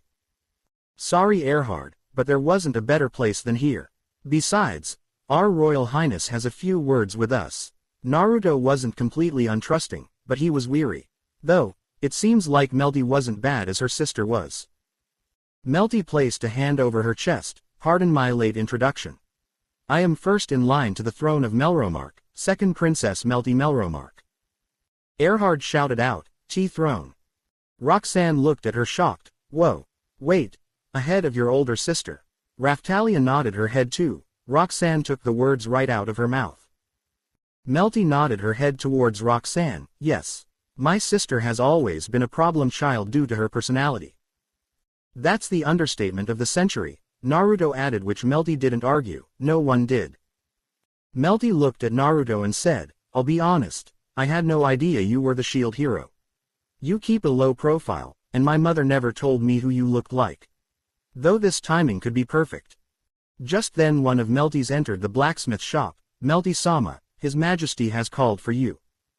Naruto simply walked up and placed a hand on her head. "We can talk more later, we have more pressing concerns I've noticed." Naruto looked at his screen. "We have waves incoming, so we need to prepare." Melty relented, deciding this would be talked about more later. Once Melty left, other soldiers came walking into the blacksmith looking for him. Naruto recognized them. "I remember you guys, you're the knight that stayed behind to help us in Loot Village." The young knight swallowed. "Well, we want to. Please let us accompany you, at least during the waves." They all gave Naruto a respectful bow. "Naruto Wakai Oji." The one young knight continued, "We were deeply touched by the way you fought in the last wave. Everyone here wants to support your efforts." Naruto closed his eyes and understood. "I see, so that's why you were looking for us." Naruto thought he was in trouble, so he did what he could to avoid them. He created shadow clones to throw them off. The boy raised his head and smiled. "We decided to ask you the next time we saw you here in the capital." Naruto wasn't so sure about trusting them. "Even if they were the ones who stayed to help, how can I know you won't do anything to me or my party behind our backs?" Naruto said more or less aggressively, and no one batted an eye. Then one of the mages spoke up and said, "Please let us, we know you're a good person. The rumors about you aren't true. You helped protect our families from the village of Loot. So, no, we wouldn't betray you, we want to help you in any way we can." Naruto closed his eyes for a moment and then he opened his eyes. "Okay then." Naruto lifted a rather expensive necklace he created. "Buy this for 2,000 silvers, I might just then consider your offer." Raphtalia looked at Naruto and said, "Naruto-sama, don't you think that's..." Raphtalia is usually the one who tries to get Naruto to lighten up. 2,000 silvers is a lot for anyone. However, Yoruichi placed a hand on Raphtalia's shoulder. "It's okay, I know how you are, you're a kind person. Naruto is just making sure, that's all." Yoruichi smirked. She was beginning to understand Naruto more and more. It was merely to see if they could keep their word. Trust goes a long way if you give it a chance. Raphtalia sighed. She wished Naruto was more willing to trust than not. Honestly, if the queen hasn't talked to Naruto before he melted, Naruto might have not helped her at all. The group began to talk amongst one another for a bit. Then their leader turned to Naruto and said, "We'll collect the money somehow. We promise." Erhard crossed his arms over his chest to Naruto. "You never change, kid." Philo puffed her cheeks out and said, "Meanie." Naruto isn't surprised that Philo didn't get it. Naruto scrolled through everyone's stats. Philo, Raphtalia, and Yoruichi had star marks next to their levels. Though Roxanne was only at level 24 now after joining his party. He would probably have to go to some church to get the class upgrade. However, he doubts they would even try to help him out. He'll have to wait for another opportunity for this to happen. "Let's go everyone, we have business elsewhere." Backquote. Backquote. Backquote. Backquote. Backquote. Slave trader merchant. Naruto and everyone else was outside of the slaver trader merchant. Naruto continued to walk towards the slave merchant until Philo spoke up and said, "Are you selling me, Naruto-sama?" Naruto looked towards Philo and gave her a soft smile. "No way in hell, Philo, you're non-negotiable for selling. No amount of money could ever get me to sell you." Philo ran up to Naruto and he placed a hand on her head, rubbing it. The group walked in and found the slave trader turning to them. Though, he had some extra accessories in his outfits. Beluga smiled. "Ah, Shield Hero-sama, what brings you here today?" Naruto looked around and saw a lot of empty cages. "Seems business has been well for you." "It's all thanks to you." Belugas rubbed his hands together greedily. "Oh, it seems you've acquired a new slave girl. You're already cheating on me." He. "I'm just kidding. Anyways, your traveling trade was very profitable for me as well." Naruto decided to ignore the fact he called Roxanne a slave. Then again, he wasn't wrong entirely. Though, Naruto noted Philo stood behind him during this entire time. Naruto raised his eyebrow. "What do you mean?" Philo peeked her head out from the side of Naruto's back. Beluga smiled and said, "First and foremost, your Philolial queen has gained quite the reputation." He walked up to get a look at Philo, who then quickly ducked her head back behind Naruto. "Nobles all across Melromark contacted me to ask how they could procure one for themselves." Belugas then looked to Yoruichi and Raphtalia. "Secondly, you two. You've helped my business gain a reputation for providing high-quality slaves." He then put both arms out to the side and smiled. "The money hasn't stopped rolling in since." Belugas turned to Naruto, happy to help him. "Anyway, how may I help you today? Would you like another slave? Or do you need assistance with a Philolial experiment?" Philo simply gave the Belugas a dirty look, something he was quite used to. Roxanne looked at Yoruichi and Raphtalia with some jealousy. They both were technically Naruto's slaves. So was she, but she didn't have one of those slave crests to prove it. I can't let them get ahead of me. Even Philo has a slave crest. I want one." Yoruichi looked at Roxanne, who was staring at her, Raphtalia, and then Philo. Yoruichi thought to herself, "I have a feeling Roxanne is going to get a slave crest, maybe I should too." Naruto then said, "Could you arrange a class upgrade for us?" Naruto walked to a cage that had a slave beat within it. "They're most likely going to refuse to let me class upgrade in this country. At least for right now, and the waves are coming. So, I'd like to do it as soon as possible." Belugas walked up to Naruto and said, "I'm truly sorry, but we don't provide those types of services here." Naruto sighed in defeat and said, I see. Worry not though, you can simply get it done at another country's Dragon Hourglass. Belucas smirked as Naruto looked down at him with an interesting look on his face. Belucas lead them to a table with a map of the continent. Yes, I would regularly charge for information, but since you're the one asking, I'll tell you for free. If we're talking favorable countries for you to upgrade classes, there's mercenary nation Zeltobel, demi-human country Siltvelt, and Shieldfrieden.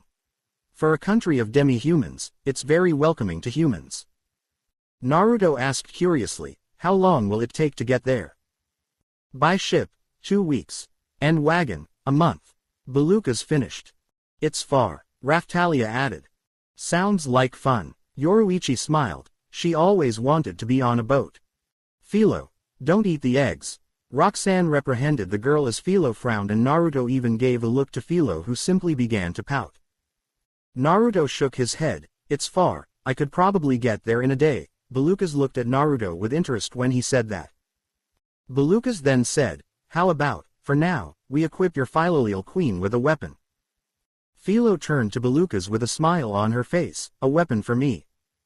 Soon Belucas brought them out and said, these are made from wyvern talons. Naruto nodded his head, it would have to do for now. He will have to begin training everyone more ninjutsu to use before the wave. He also has to get Roxanne's level up as high as he could before the wave. What's a wyvern? Philo asked curiously. Don't worry about it. How much? Naruto asked wondering what the price was. Belucas smiled and said, in light of your continued patronage, Belucas held up 5 fingers, I'll offer you a special price of 5 gold pieces. Naruto went to speak but then Roxanne spoke up, Naruto-sama. Please can I also get a slave crest like Raphtalia? Naruto turned to Roxanne with a confused look on his face. Raphtalia looked at Roxanne. Raphtalia wanted to retort, but she smiled, why do you want one? Don't you think it's a waste of money on Naruto-sama? Yoruichi coughed to the side and raised her hand as well, well I kinda want one too. Naruto looked at them confused, why the heck do you two, HMF? Naruto was silenced as Roxanne wrapped her arms around Naruto. Roxanne slammed her lips up against Naruto's mouth which Yoruichi was taken back by. Raphtalia looked on in jealousy and Philo shouted transforming back into her human form, I want a kiss for Naruto-sama. Philo jumped onto the back of Naruto wrapping her arms around the front of his neck. Belucas could only smirk and chuckle at this. Raphtalia shouted, Roxanne, Philo, you're strangling Naruto-sama, get off him. Raphtalia ran over and got Philo off of Naruto. When she turned to get Roxanne off, Roxanne already broke her kiss with Naruto. Naruto was in a bit of a daze, what? Roxanne. We can't do that. We're. Roxanne continued to blush as his face was a bright shade of red. It would have put Kushina's hair to shame, well. It's not like that anymore. Besides. I made my decision. I love you. A- and that's final. Naruto didn't know what to say, until Yoruichi stepped forward and smiled, well it seems our own Naruto-sama, Wakai-Oji has formed himself quite the harem. Yoruichi took a couple more steps toward Naruto swaying her hips, well, it's a good time as any I suppose. Yoruichi licked her lips before she claimed Naruto's. Raphtalia held both arms up as she let out a pout as her cheeks puffed out jealously, You guys. Philo jumped onto Naruto again, I want one too Naruto-sama. Belucas could only laugh and chuckle at this. Who knew he was in a relationship with his slaves. For being slaves, they certainly don't act like it. Belucas knew he made the right choice with Naruto now. You know what kid, I've grown to love the type of man you are. How about 4 gold pieces? For reins and the 2 slave crests. Once Yoruichi broke her kiss with Naruto, she licked her lips, not bad, I'm so going to be getting used to this. I should have been doing this a long time ago. Yoruichi smirked at Naruto, she could tell that Naruto had a weakness. It wasn't the fact that it was his long-lost sister who reincarnated that kissed her. It seemed Naruto likes women who come at him to the point to take what she wants. Naruto likes strong women, in personality and body, so, that's why he fell for Morelia's charms so quickly. Well, you better watch out ya old hag, because I ain't losing to some dumb old cougar. Backquote. Backquote. Backquote. Backquote. Backquote. Time skip 2 days later. Naruto received a letter from Melty not too long ago that the meeting with all cardinal heroes and the queen was forced to be postponed. Mainly until Thu waves were finished with so, Naruto went on the monster job to kill a monster in a sewer, which was quick and easy to do so. Once that mission was over, the Shield party made their way north, where they found themselves at a rather desolate place. However, they came across people who were starving for food. Naruto learned about how the bow hero helped the rebellion kick the king from power. However, it only ended up replacing a new leader who was even worse than the last king. So, Naruto had everyone prepare emergency food for these people who needed it. Naruto was even able to give them some extra money to help them survive once they got to the next village. Naruto went ahead and used the wood released to grow everyone some orange and apple trees. Naruto as well gave them extra seeds that will grow if they need them. They would sprout into fully grown apple or orange trees. However, once they're used, the seeds those trees produce will take the normal amount of time to grow. Once they were finished, they went on their way again and made it back to the royal capital where the wave will hit. The group then went inside and saw Itsuki and Ren sitting at a table together. Naruto heard them continue to talk about their mission pay being stolen from them. Not only that, but Itsuki said, "Great power comes with great responsibility." Which only made Naruto cough and gag at what he said. Mainly because it was a load of bullshit.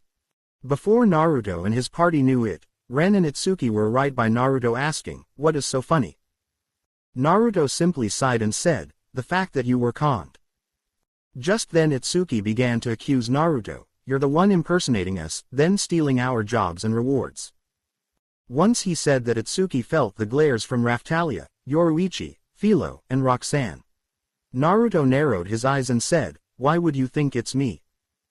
"Because who else would?" Itsuki was interrupted by Naruto. "You're on thin ice, buddy." Naruto glared at him, getting him to shut up. "Ever consider that maybe it's because you're trying to be a cool, secret vigilante?" Naruto stood up and looked at Itsuki. "You were the adventurer who helped the rebellion in the north, were you not?" Itsuki simply replied with a, "Hump, do you know what happened to the country after you left?" Naruto closed his eyes, seeing all those grave markers. There were a ton of grave markers. There had to be only about 20 remaining. What happened as the new leader charged and hiked up the prices on their people? You solved nothing. How could you possibly know? Itsuki went to retort by Ren placed a hand on his shoulder. "If you know all this, what about the situation with the dragon?" Ren asked, wondering how that turned out. Naruto looked at him. "So you knew, it makes things easier then. So you stole the job." Ren looked at Naruto annoyed, but the girls continued to glare daggers at the two. "More like I saved people. Who were gonna pay you from dying." Naruto added with a frown on his face as the annoyance grew more and more prevalent. "I hope you know the dragon you killed caused an epidemic. I got rid of the corpse, that's why it was cancelled, because you failed to complete it." Ren looked down surprised. No way." Naruto went to sit down to go back to eating. "If you don't believe me, go back to the villages yourself, and see how they fared off. I don't care if you do or don't really. I just hope you two realize just how many people died because of you two." Naruto slammed his fist onto the table, which made the two flinch. Ren hung his head down. I see, sorry." Itsuki looked at Ren shocked. "You believe him?" Ren shook his head. "He has no reason to lie. I hope you two morons can realize something." Naruto stood up since everyone else finished eating. The group made it to the doors and Naruto turned his head to them. "This world isn't one of those stupid video games. This is life. Real life. So, get it through your thick skulls, you idiots." Naruto turned to leave, but Itsuki shouted out, "I don't believe you." "Okay." Itsuki glared at Naruto. Naruto opened the door and walked out, and he said, "I never asked you to." Backquote. Backquote. Backquote. Backquote. Backquote. Blacksmith shop. Naruto and his group walked out of the shop with some additions to their armors, while everyone but Roxanne and Naruto sat at the level the 40s. Roxanne was at level 34, which got her pretty close to level 40. Just then Naruto saw the group of knights from a few days ago appear. The boy held out the money. "We ran around and somehow scraped up 2,000 silver pieces." Naruto walked over and placed the necklace in the boy's hand. "Along with a tri-pronged kunai. Hold on to the money as well. Keep it, split it amongst yourselves to help yourself for better equipment or your family. The boy looked up shocked and smiled. That means, you'll accept us. Naruto smiled and nodded his head. It was to see if you were trustworthy or not, even if you couldn't get the 2,000 silvers. By trying you showed me you guys do care. Sometimes actions speak louder than words. Naruto highlighted everyone using his status magic and added them to his party. Just don't betray my trust. They all nodded their heads. Thanks for having us, they said in unison. Philo ran up and stood next to them and smiled brightly. Looks like we have more friends now. Yay. Naruto looked at the clock. We have less than 24 hours before the wave, might as well take this time to relax. I'm sure everyone is ready. So, let's go strategize. Naruto turned to walk into Erhard's shop. The man looked at Naruto annoyed. Hey, kid, my shop isn't always for meeting places. Is what he said until Naruto tossed him a silver coin which he smiled and decided to shut up. Backquote. Backquote. Backquote. Backquote. Backquote. With Queen Morelia. I see, is that so? Morelia looked at her shadows. She was rather annoyed with Maldi, even after everything. She decided to give her one last chance. Now she'll have to face all of her crimes. Along with her ex-husband. Well, she was going to diss him anyways. Next time I come to the capital you are to arrest Maldi and bring her to me in chains. As you wish, Morelia-sama. The shadow then disappeared. Morelia looked out the window. She frowned. She was hoping to see Naruto quite soon. Though negotiations didn't go the way she had planned, how annoying Altcray and Maldi just had to summon the heroes now. We each were going to summon the hero we wanted. Oh well, seems we'll have to be just farther apart for a bit longer. My Naruto Wakai Oji, Naruto-kun, Unaru-kun, no Na-kun, maybe even Whiskers or Whisker-kun. Oh yeah, I like that nickname. Morelia seemed to have got lost in her little world. Morelia sometimes wondered what attracted her to Altcray. Backquote. Backquote. Backquote. Backquote. Backquote.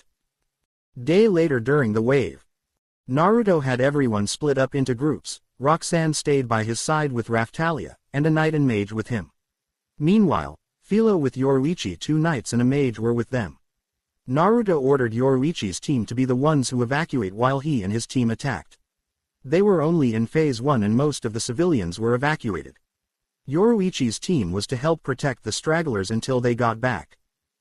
Naruto helped finish taking out a lizard man 2 of the knights struggled to take down. While Roxanne and Raftalia were taking care of some other ones, Naruto turned his head to see the old woman he helped heal a while ago. She palm-slammed 2 lizardmen, killing them instantly. Once she saw Naruto, she gave him a respectful bow. Ah! Shield Hero-sama, I must thank you once again for healing me. I remember you, your son helped get that expensive medicine to heal you. Naruto placed his hands on his hips. You're quite strong, aren't ya? The old lady smiled. She chuckled. Thanks to you, I'm all better now. As she said that, a goblin jumped at her, but she did a quick roundhouse kick, sending the goblin into the ground. When she landed on the ground, she placed a foot on the dead goblin, as you can see. Just then Team Yoruichi returned with Philo, watching the old woman in amazement. Wow. The old lady smirked as she stood proudly on the dead goblin. Small fry like these is nothing to me. She held her arms up similarly to how Naruto remembers Tsunade boasting about her strength. I swear on these fists, which fought many formidable foes back when I was an adventurer. She then began to laugh out loud until the one knight that asked to join walked up to Naruto. Shield Hero-sama. Naruto turned to the boy. We finished getting the rest of the civilians evacuated. Naruto nodded his head. Great, keep the enemy away from the now, that's our top priority. Naruto looked off into the distance, wondering what was going on. It's been 3 whole hours, have the tree not beaten the boss yet? The boy then said, Shield Hero-sama, please go, the sooner we end the waves the better. The old lady smirked as she smacked the back of the knight. Leave the village to old Gran here and these whippersnappers. She seemingly knocked the wind out of the boy as he began to cough to refill his lungs. Naruto nodded his head. Everyone, let's move out. The sooner this is done, the better. Naruto lunged forward. Like we all practiced people, let's hustle. The knights, 2 mages, and the old Gran watched as everyone in Naruto's party shoot off at ridiculously high speeds. Much faster than any ordinary Philoleel. even though Philo was going the same speed they were going. Everyone dashed through the trees and rushed towards the boss of the waves. Backquote. Backquote. Backquote. Backquote. Backquote. At the battle, Naruto arrived with everyone and saw Itsuki and his party trying to slow the giant pirate ship down. Naruto looked at Itsuki and then he turned to his party. You guys are to stay here and kill any monster that strays too far. All abilities are to be utilized, but I forbid you all from assisting the bow hero and his party. Only intervene if they are in danger. Everyone nodded their heads, not arguing what Naruto ordered. Itsuki looked at Naruto annoyed. Hey, how could you? Naruto glared at him and said, back off, otherwise you'll slow me down and get in my way. Naruto hinted back at what they told him a while ago. Naruto jumped up with pure strength onto the ghostly pirate ship. Naruto got onto the ship and landed on the mast. Naruto watched as Ren cut a skeleton captain. However, once it went down, a magic spell went around its corpse and resurrected it. Naruto saw Motoyasu fighting, trying to keep a giant worm monster at bay. Naruto sat on the mast, not willing to lift a single finger. After all, he promised that they would handle this wave all on their own. That he wouldn't lift a single finger to help unless his own life was in danger. He will only defend himself. Naruto watched and simply sighed as Motoyasu and Ren backed up into one another. Ren looked at Motoyasu annoyed. Motoyasu, what are you doing? We need to take out the skeletons first. No. Motoyasu swung his spear at the worm-like thing. No, the Kraken comes first. Naruto raised an eyebrow. He had to give these nerds some credit. He had no idea what a Kraken was, but then again, probably because they don't exist in his world, the Soul Eater won't spawn otherwise. Just then Naruto sighed as he watched Ren shout, glared at Motoyasu and aimed his sword at him. Motoyasu did the same with his spear and both parts looked at their party leaders in confusion. Naruto shook his head once again. You morons take the cake, you know that. Naruto jumped down in front of them. This is no time to be bickering, you idiots. Red looked at Naruto, and Naruto. Motoyasu glared at Naruto. Go defend some village or something. Naruto glared at him. Already did, but it seems some people were taking too long. Naruto looked at him and he simply sighed. Malty agreed, an incompetent hero who can't fight should. Naruto then looked at her and said, who's the real incompetent one? Naruto shook his head, since you guys can't finish these monsters. The waves are never going to end, and the monsters are going to keep coming. Naruto held his finger up. I'll give you one opportunity, and it is an ultimatum. Stand down now. Let me end this, or I stand back and watch as you die. Naruto jumped back up to the mast. This goes around, he wasn't playing nice. Someone is going to die if they don't accept his terms. Naruto did say, Ren, there's already plenty of blood on your hands as it is. Naruto waved his finger back and forth. Tick, tock, tick, tock. Just like that, the monsters began to attack again, forcing Motoyasu, Ren, and their parties to go on the defensive. Damn it. I won't accept help from a criminal scum. Motoyasu screamed out as he pushed the Kraken's tentacle away. Ren parried a sword attack from the skeleton captain as he grit his teeth. Ren knew when he was beaten. It was clear he had no idea what to do. Fine, Naruto, I need your help. Please. Motoyasu screamed at Ren. No. Don't do it, he's gonna steal all the glory for himself. Naruto then said, who said I was in it for the glory and just for myself? I got others to worry about. Honestly, I could give a damn about glory. In the real world, there is no glory, and the path you're leading down will only be glory, misery, loneliness, sadness, and death. Motoyasu refused as he slashed at the Kraken's tentacle once again, but to no avail. The damage he dealt with was immediately healed. Just then a male from Motoyasu's team was attacked, a tentacle wrapped around his foot. He hoisted the man into the air as Motoyasu used moves to try to save him. However, the Kraken dropped the man into his beak and clamped shut. The man's legs were the only thing that remained. Naruto looked down at Motoyasu in disappointment. There's one life on your conscience now, Motoyasu. How many more will it take before you get it through your thick skull? How many lives will it require? Naruto raised kunais and he threw them at the skeletons, but at their shadows. Naruto could sense the magic coming from the shadow, so he struck it, and the skeletons fell. Before everyone knew it, The Soul Eater monster began to reform, but the Kraken continued to live. Motoyasu stared at the two pairs of legs sitting there with some blood just slowly pooling out. Motoyasu's party all freaked out and backed up. Motoyasu shouted, "Why, you could have saved him, couldn't you?" Naruto. Naruto frowned and admitted, "Yes, I could have easily saved him, but I promised. Don't you all remember that I'd never help you again in the waves? However, I did say I will take this one on by myself, but you cannot help out." Naruto jumped down and stood in front of Ren. Meanwhile, Itsuki and his party arrived on the scene. However, what they saw horrified them. Naruto said, "Now, what will you choose?" Motoyasu grit his teeth as he lowered his spear and backs down. Naruto walked forward as Maldi shouted out, "No. No way are we going to let."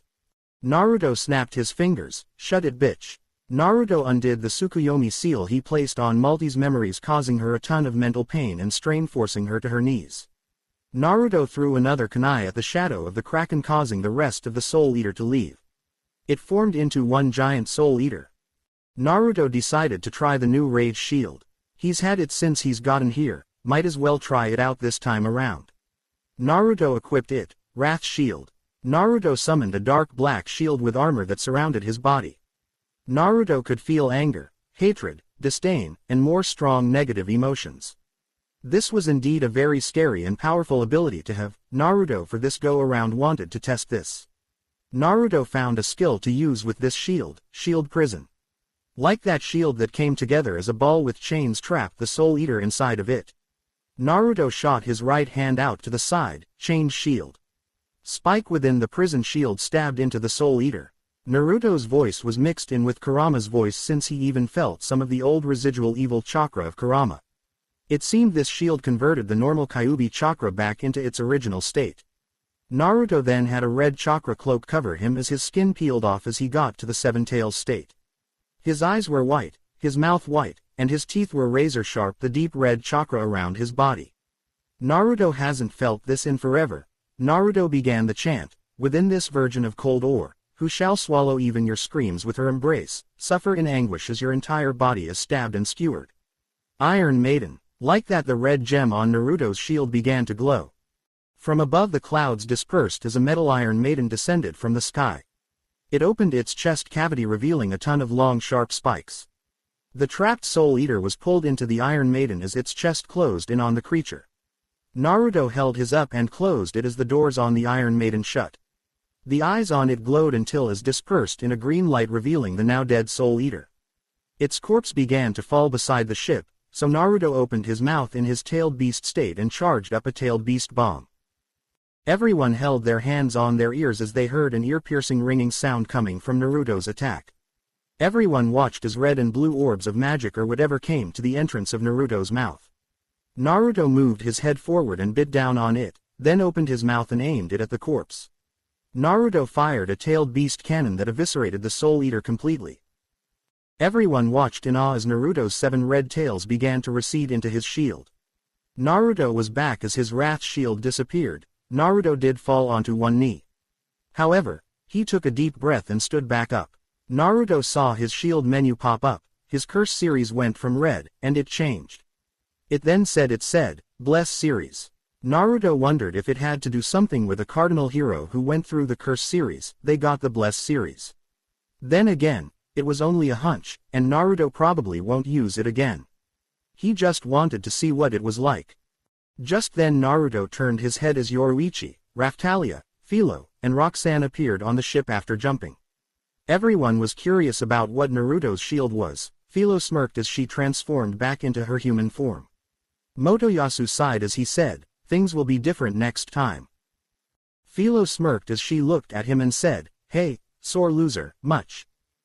Motoyasu placed both his hands up in his defense, and no, that's not it, Philo-chan. I'm just saying I could have one-shotted that thing if I'd gotten serious. Naruto looked at Motoyasu, but then over to Maldi.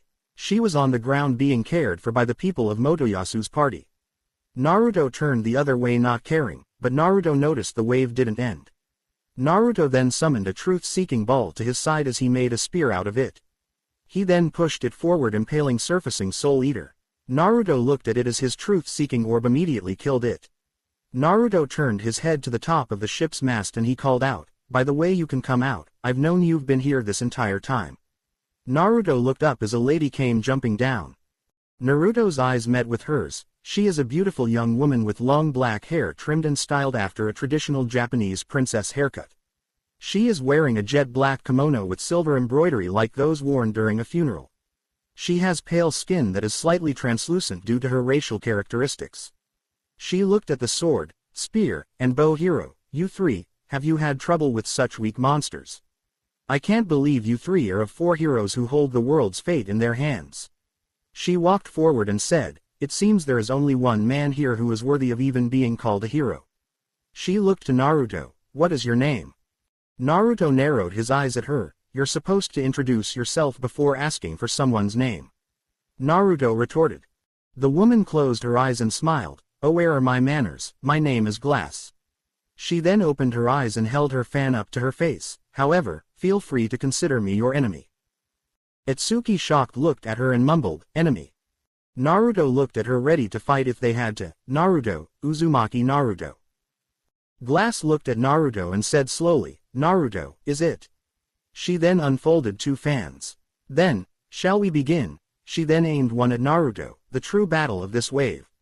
Naruto looked at her and he could tell something was off about her. She was not a normal monster. No, she was a living sentient being.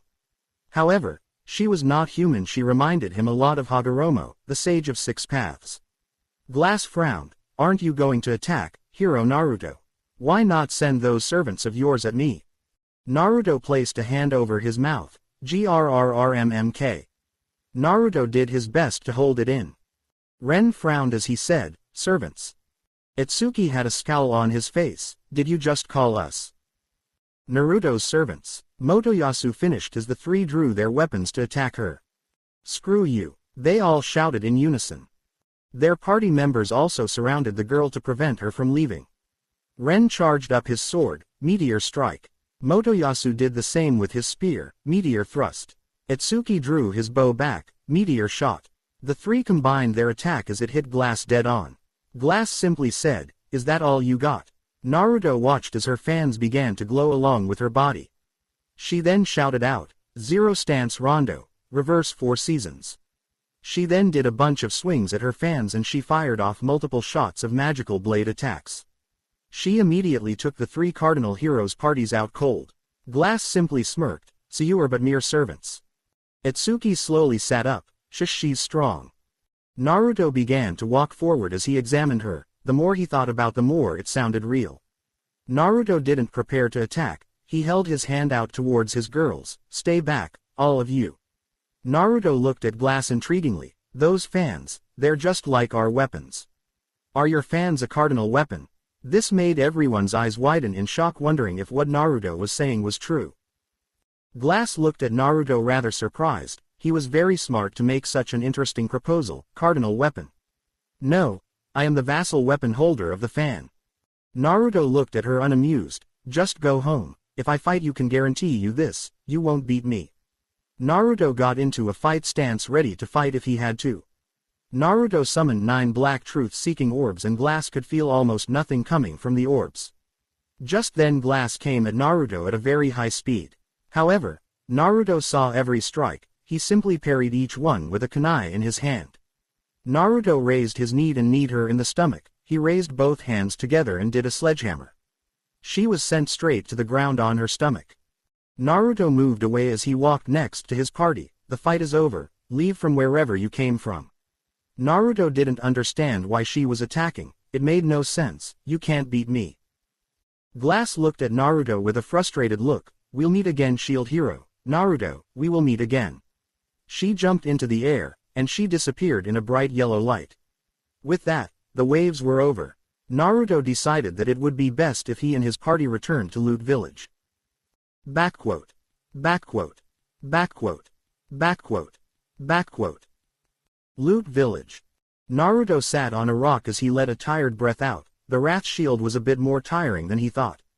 Physically no, nothing. Mentally, yeah, it brought back the old anger and hatred he felt. Especially back when in the elemental nations. Just then Naruto and his part saw 2 knights come to walk up to him. The one with the stupid mustache he didn't like and the younger boy knight who joined his party during the waves. The man with the mustache said, "Shield Hero Sama. You are to report to the castle at once." This got Naruto to raise an eyebrow. Backquote.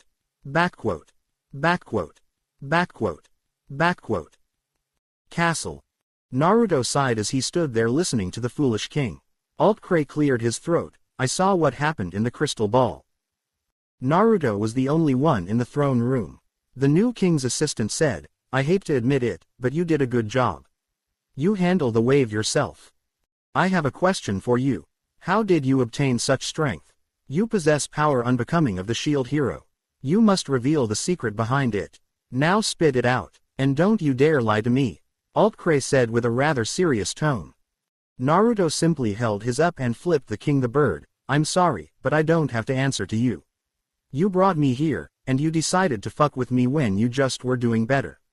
Saying I did well, but that went to shit in a handbag now, didn't it?" "Well," Naruto went to walk away, "if that is all I will be on my way." How dare you?" Altcray stood up pointing at Naruto. Naruto glared at him and said, "No, how dare you?" Naruto's eyes morphed into the eternal Mangekyo Sharingan which made everyone flinch. "You did this to me, you continuously tried to fuck with me. Ruin me, beat me, humiliate me, continually kick me when I'm done. As well as make me give up everything I own and try to take things from me." Naruto turned to walk away. The king shouted, "You cur!" The king's soldiers surrounded Naruto with their swords drawn and Naruto simply looked at the tip of the sword. Naruto turned to them and said, "You think you could take me on? If I wanted to, I could end you all here right now." Naruto's eyes flickered as he caught everyone in a genjutsu. "I simply need to flick my wrist." Everyone in the throne room saw a giant ball of fire appear at the very top of the throne room. "I can burn you all to death, so, do you want to try me?" The guards seemed to back down, so Naruto released the genjutsu and everyone saw the fireball just vanish. It was as if it wasn't even there. The foolish king again shouted out, "I'm the king. You cannot disrespect me this way, shield." Naruto turned to him and smirked at him as Naruto again flicked him off. "Oh please, the only reason I came was to enlighten you. I've already spoken with the queen herself, let's just say. I think she's taken quite a shine to me. Not only that, but she gave me a rather very nice offer I almost don't want to pass up on." Naruto then held his hand and began to inspect his nail. "After all, I'm of also noble blood too. I'm a prince, so, oh by the way that gift the queen gave me was a nice searing, loving kiss right on the lips. So, why don't you take that information and shove up your wrinkly old ass gramps? Your queen wants a real man over here, no shriveled up wrinkly old ass grandpa like you." Naruto waved to him as he walked and placed a hand on the door. "Bye, and have a wonderful day." The king stood there in shock as his eyes wondered if what he said was true. The king growled back, "You know what? I'll make all your slaves pay for your crimes. I'll make sure every one of them is treated with the utmost hospitality we can offer." Naruto turned to him as his eyes glared at the king forcing him to stop. Naruto turned to him as he sent a shockwave of chakra throughout his entire body. The shockwave didn't just stop at the castle walls. It kept going beyond Melromak's borders with other nations. Naruto growled at the king as his eyes turned red with black slits formed in the middle. Naruto turned and took a step forward, however that one step sunk into the ground. Naruto caused large spiderweb-like cracks with his left foot. "You can use whatever underhanded tactics on me." Naruto took a step with his right foot which did the same thing. Everyone felt the entire castle shake as if the structure of the castle was going to collapse on itself. "You can stab me, beat me, break me, ruin me, torture me." Naruto just then had a golden chakra cloak appear around his body. Naruto activated 6 Paths Sage mode, "But if you dare go after my friends, I will destroy you and everyone who follows you." Naruto dashed forward as he grabbed Altcray by his throat and held him into the air. The guards all froze in shock, they couldn't move. Naruto glared at the man with rage in his eyes, hatred, anger. "You better begin counting your lucky stars. Because you're running out of them. Threaten them again. I dare you, I dare you. I'll make you suffer until you beg me to kill you." Naruto stopped. He dropped the man into his throne. Naruto held his hand up and said, Stay, like that vine grew from the ground and wrapped them around Altcray, keeping him in his throne room. Naruto looked at his assistant. Hey you, get that stupid magic orb thing out, and show the king the mountain range that is to the right. The man did so, and the king saw the mountain and vast land there. Naruto picked that spot on purpose because there was no life there, no animals, no nothing. Naruto's eyes shifted to the Rinnegan. He focused on the area, and he extended his hand out, Shibaku Tensai. Just then the large area began to break apart, rocks went flying into the air which began to clump together. It took a minute, and once it was done, everyone gasped at the giant sphere of earth that Naruto made. Naruto glared at the king. Threaten them again, threaten my family, my girlfriends, threaten them again. See what happens to you and your followers. Naruto turned to the right and began to walk out of the throne room. People continued to watch as the giant planet-like structure that Naruto created fell to pieces. The vines around Altcray released him and sunk back into the earth.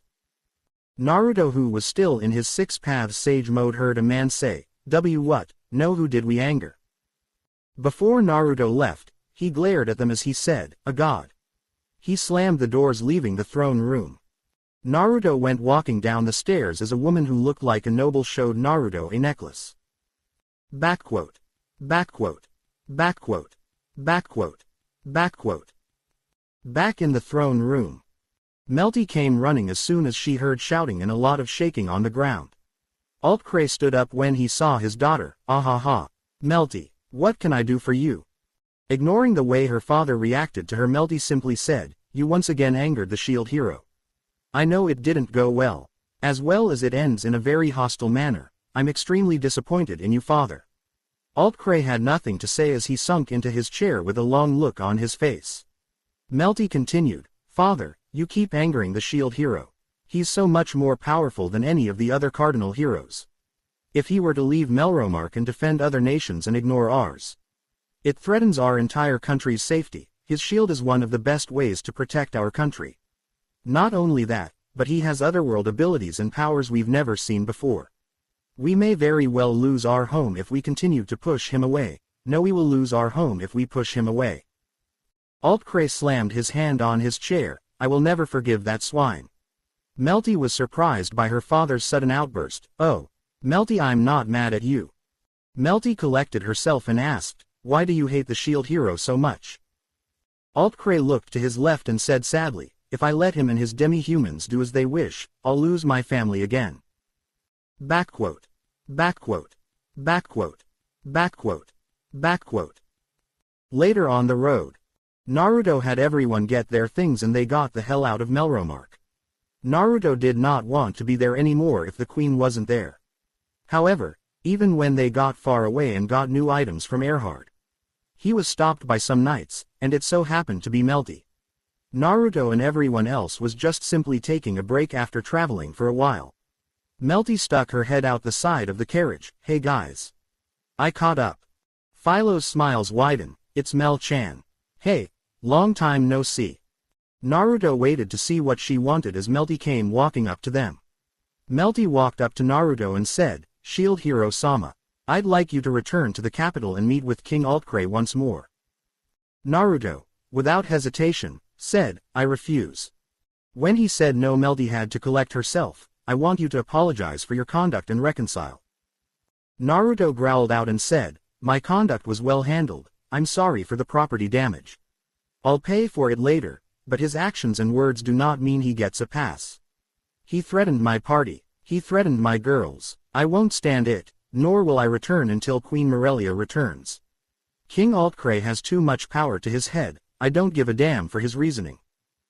Melty just had an annoyed and frustrated look on her face. We need your help to stop the waves. Also, you would be lost without the king's financial support. Melty hated to pull that card.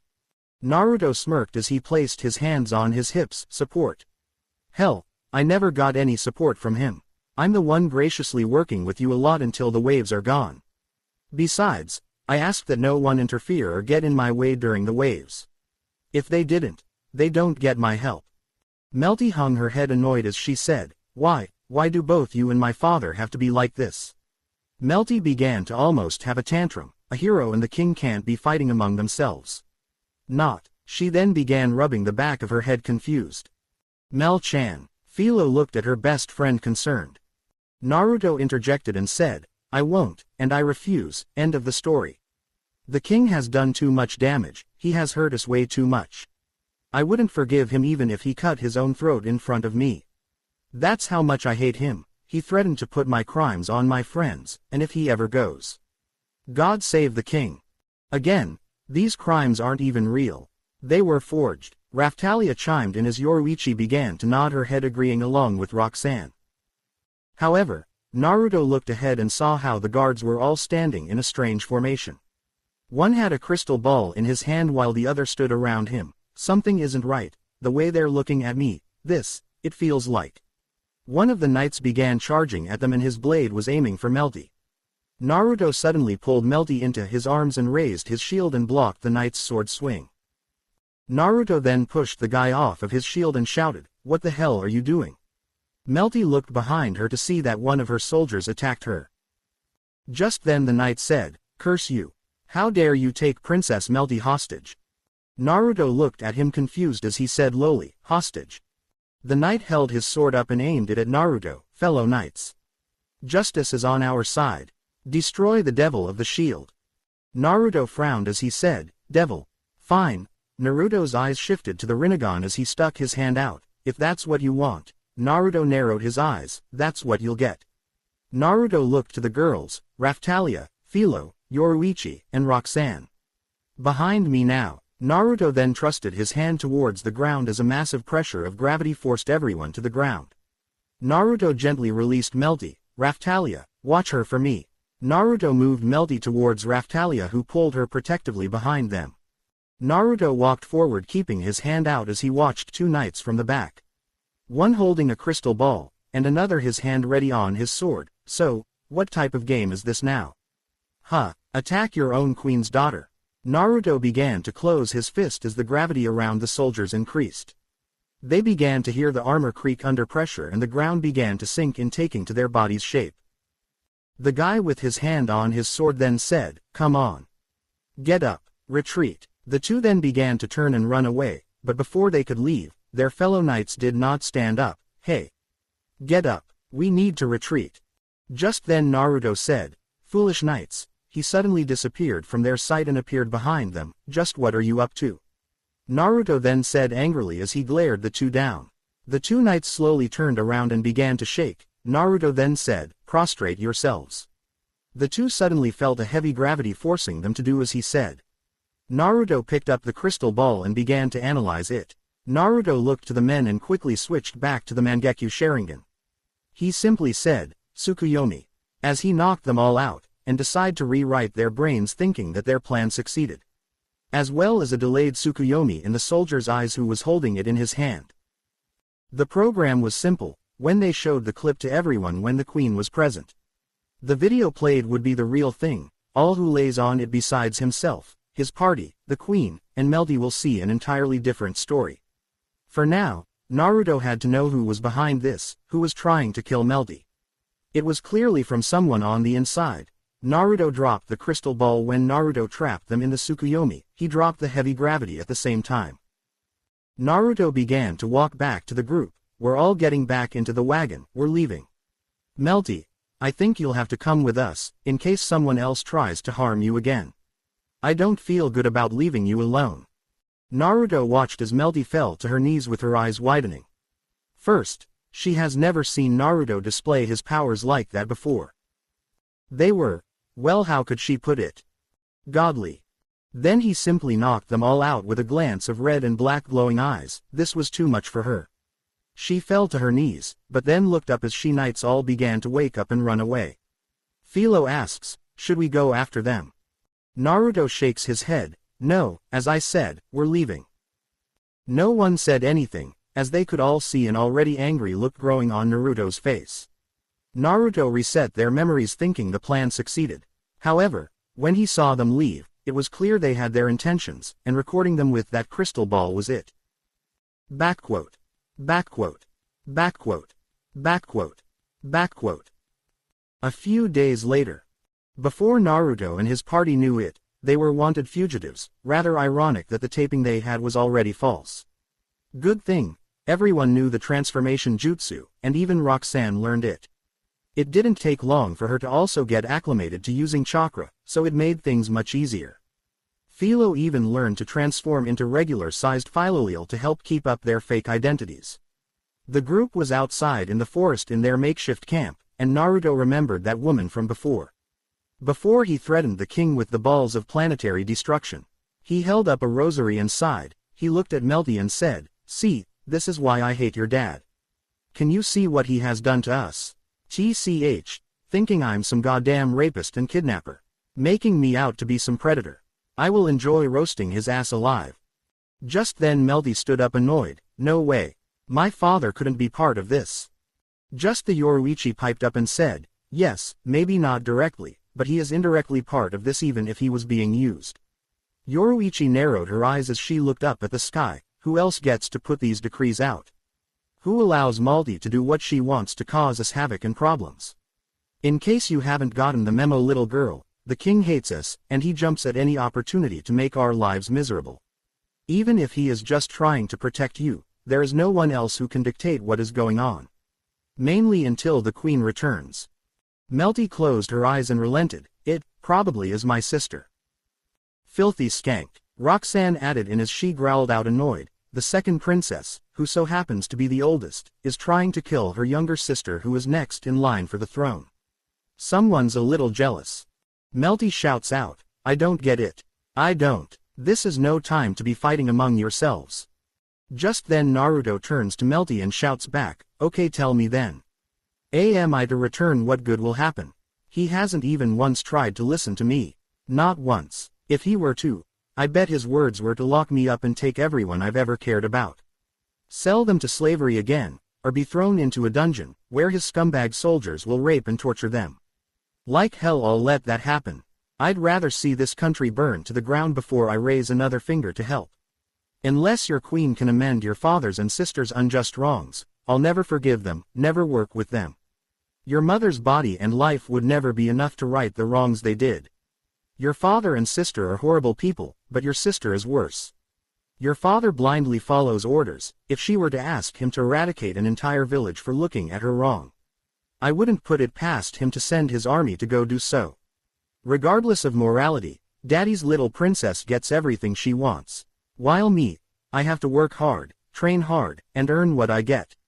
Cherish everything I love, defend every day, train them, help them, support them. They mean everything to me. These girls mean the world to me. If I didn't have them, there wouldn't be a meaning or me to live. You don't understand, Melty. To lose your family, completely, to watch as your sister died in your arms.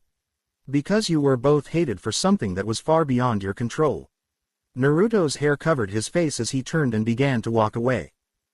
Raphtalia lowered her head. "Melty, please understand, your father and Melty have hurt Naruto very much. Along with so many other people from the world Naruto-sama came from. There are very few people he trusts and has struggled to love once again. He's afraid to lose everything, so afraid that he'd go against the entire world if he had to." Melty didn't understand. "It's true, I was his sister back in my old life." Melty looked at Roxanne, who stepped forward. "We were only 6, and I still remember it as if it was yesterday." Melty looked down and simply asked, What should I do? Okawa-san, I can't face her like this." Naruto soon came walking back after scouting the view. Philo looked up and said, "Naruto-sama." Naruto didn't look down at Melty and he just said, "I've decided we're leaving this country until the queen can finish up the prolonged negotiations. We aren't returning until she is ready to return." Naruto looked to Melty. "What will you do?" Melty slowly opened her eyes and said, "I'll return to the capital and talk to Otu-san." "Stupid idea." Naruto frowned. She still didn't get it. "You go back, Malty kills you, and she'll pin the blame on us." Not hard to see through what she is trying to do. Naruto began to walk towards the wagon. "However, I will protect you. You're just as much of a victim as we all are. I do suggest though, Melty, it's time to grow up and face the facts. Not everything goes your way. The world is an unforgiving and cruel place. That's why you cherish what you have, love it, defend it, and kill for it. Naruto turned his head toward her and gave her a small smile. I won't let you die, besides I already have a plan set in motion. All I ask is you trust me, and I'll get you out of this alive. Philo smiled as she hugged Melty close. Please come with us. Naruto-sama may seem cold to only people who deserve it. You however don't. He's trying to help you, Mel-chan. Yoruichi nodded her head and asked, all right, we are leaving under the cover of dawn. Naruto nodded his head. Yes, I got a place already in mind where to go. Backquote. Backquote. Backquote. Backquote. Backquote. Asterisk on the mountains. Once we get over the mountain, I'll unseal the wagon. Naruto looked back toward Philo who had rather a bright smile on her face. Yeah, that means I can keep pulling it. Philo cheered happily and Melty could only smile for Philo. Melty could see that Naruto was a nice person, but when it came to the ones who hurt him, not so much. After some more traveling, Naruto found a cave for them all to take shelter for a bit. Melty wasn't trained like everyone else, so she would be the most tired one.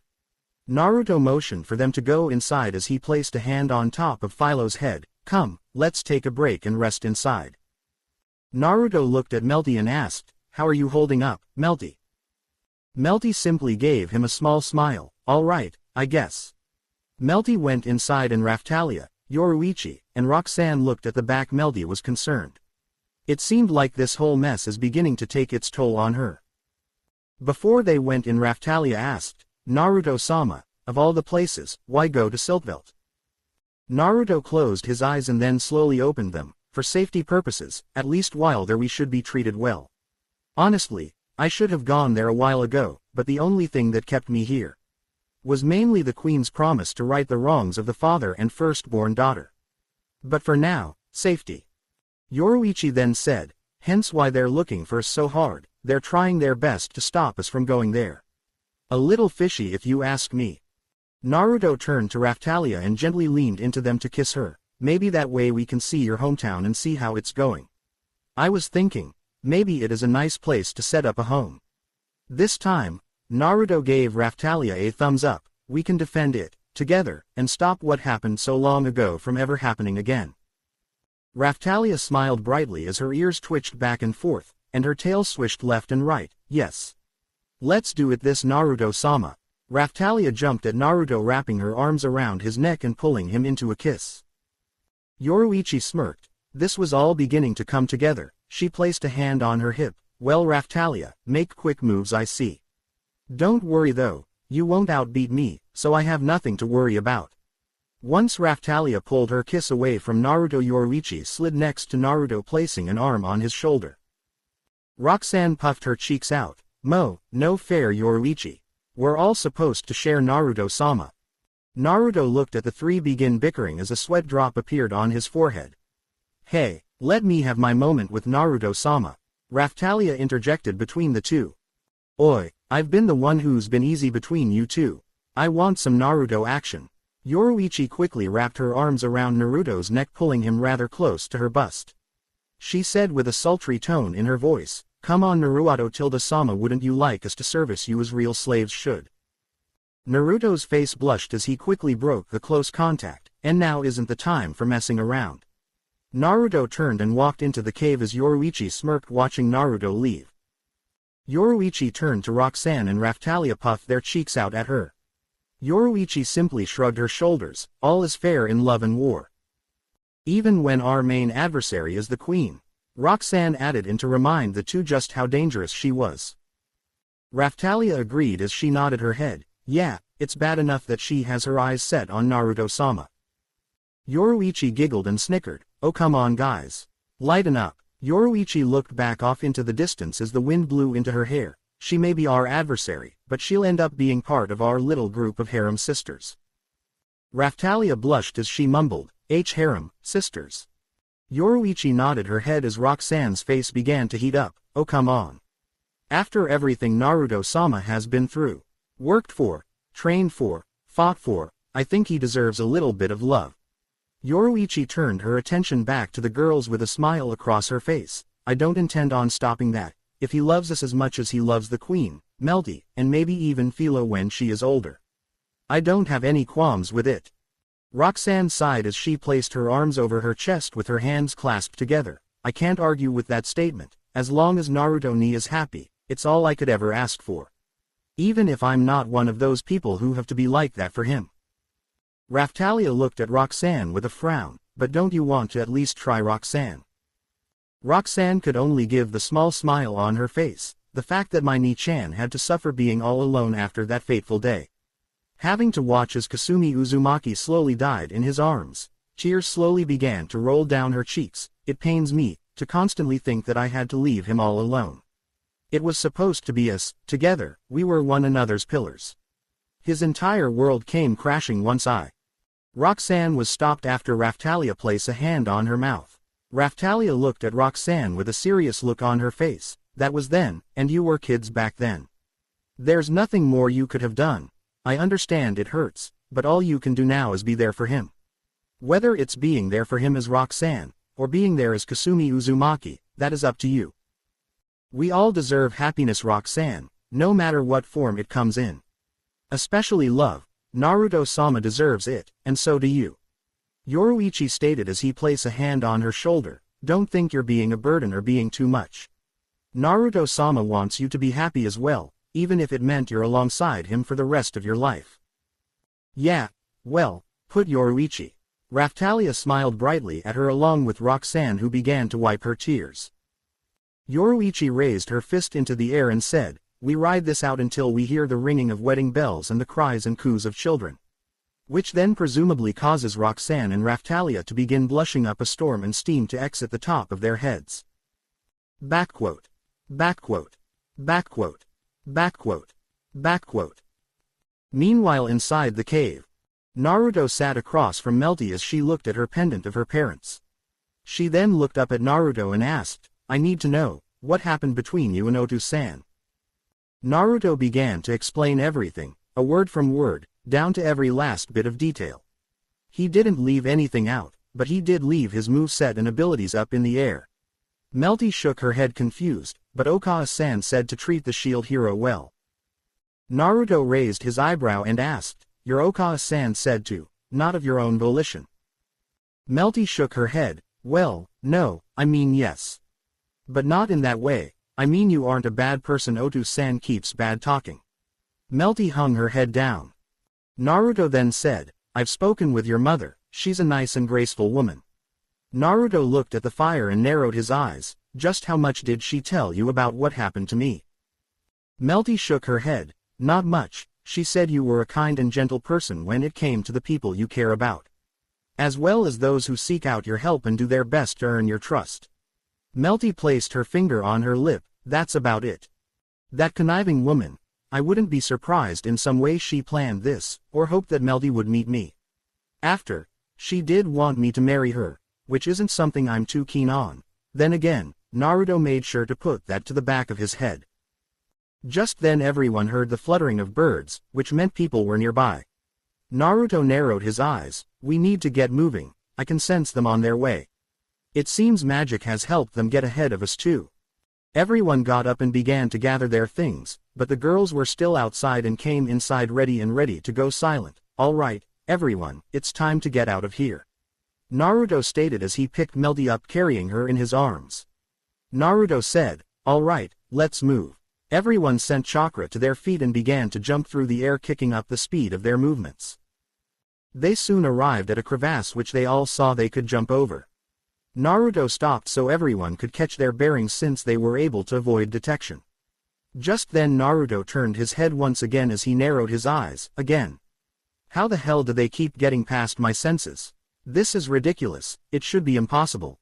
Before everyone knew it, Itsuki came walking out, you're a hard person to catch, give up.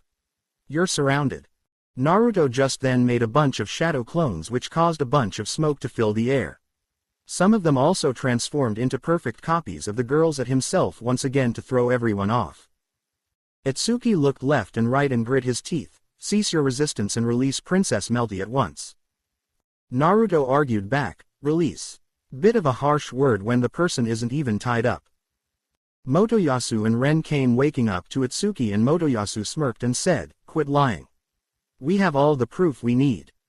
Just then Melty stepped forward and placed a hand over her chest and said, "Heroes, I'm perfectly fine, as you can see.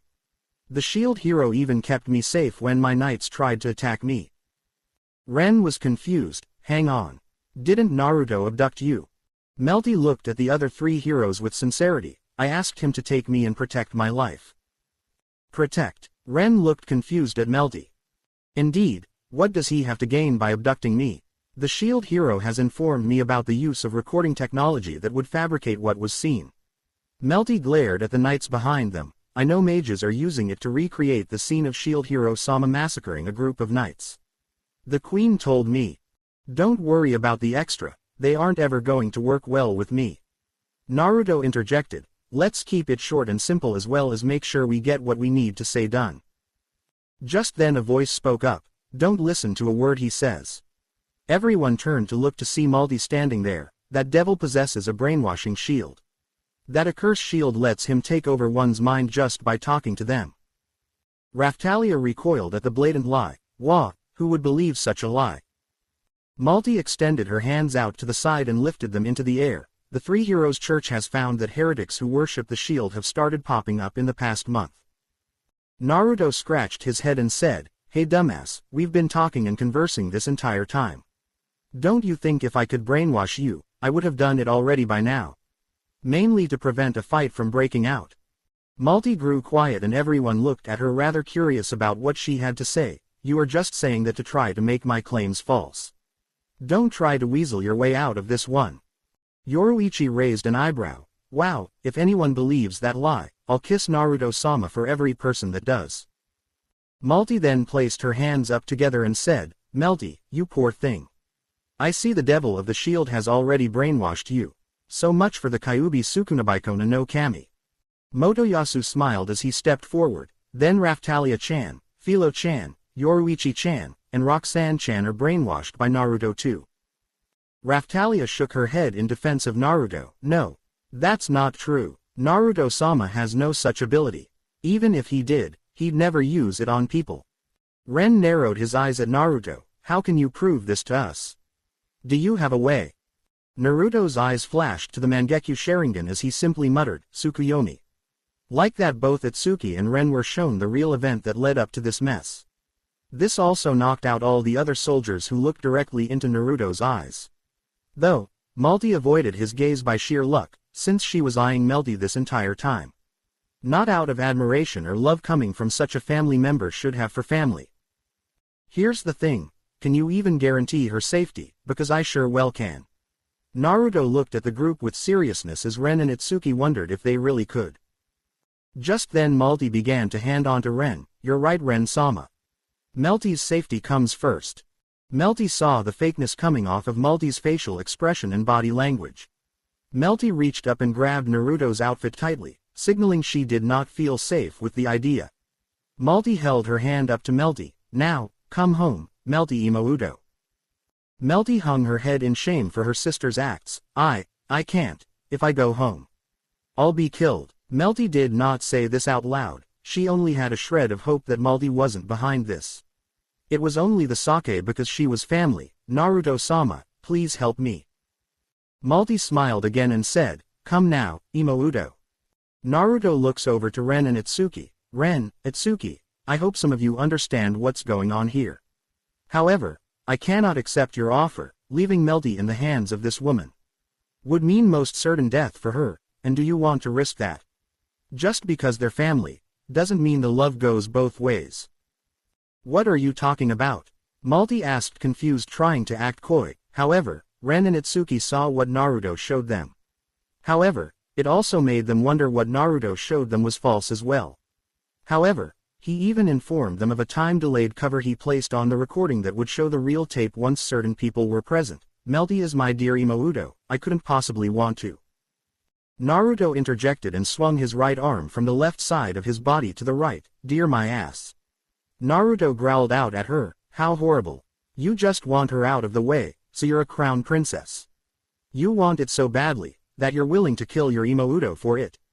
This caused Melty to freeze up since Naruto was able to lay her out. "You'll say you're undoing the brainwashing, and kill her when nobody's looking." Naruto began to walk forward as he dispersed all of his shadow clones. I'll prove to you all that I can make her talk, make her tell the truth. Naruto looked to Motoyasu, and he flared his Sharingan at him. Motoyasu, tell me why you helped the kingdom of Melromark, and after answering you won't remember. Motoyasu, who was hypnotized, says, I fight to protect it, and so I can build a harem for myself. Just then he snapped and asked, what's going on? Naruto asked again, Motoyasu, why do you protect the kingdom of Melromark? Motoyasu chuckled as he firmly stated, it's to protect everyone I hold dear and precious. As well as build yourself a harem, right? Naruto asked, raising an eyebrow, which made Motoyasu freeze up on the spot. Everyone could see the man was horrible when someone points out that they were lying. Naruto turned to Raphtalia and asked her, Raphtalia, I hope you don't mind. Raphtalia shook her head, showing she didn't mind. Naruto then asked her, tell me why you stay by my side. Do you love me? Raphtalia changed in tone as she spoke, I follow Naruto-sama around because he saved me. As well as promised no other child would ever have to go through the same pain I did. I stay by his side because I am his sword. As well as his lover, I love him very much and nothing will change that. As well as one day hope that I'll have children with him. Whoa, stop. Naruto frantically shouted out as he stopped the genjutsu. As his face was red, he turned back to the others and said, okay, let's forget about the last part, but see, that is my hypnosis ability. I can make people tell me the truth, however, I cannot control them on what to do.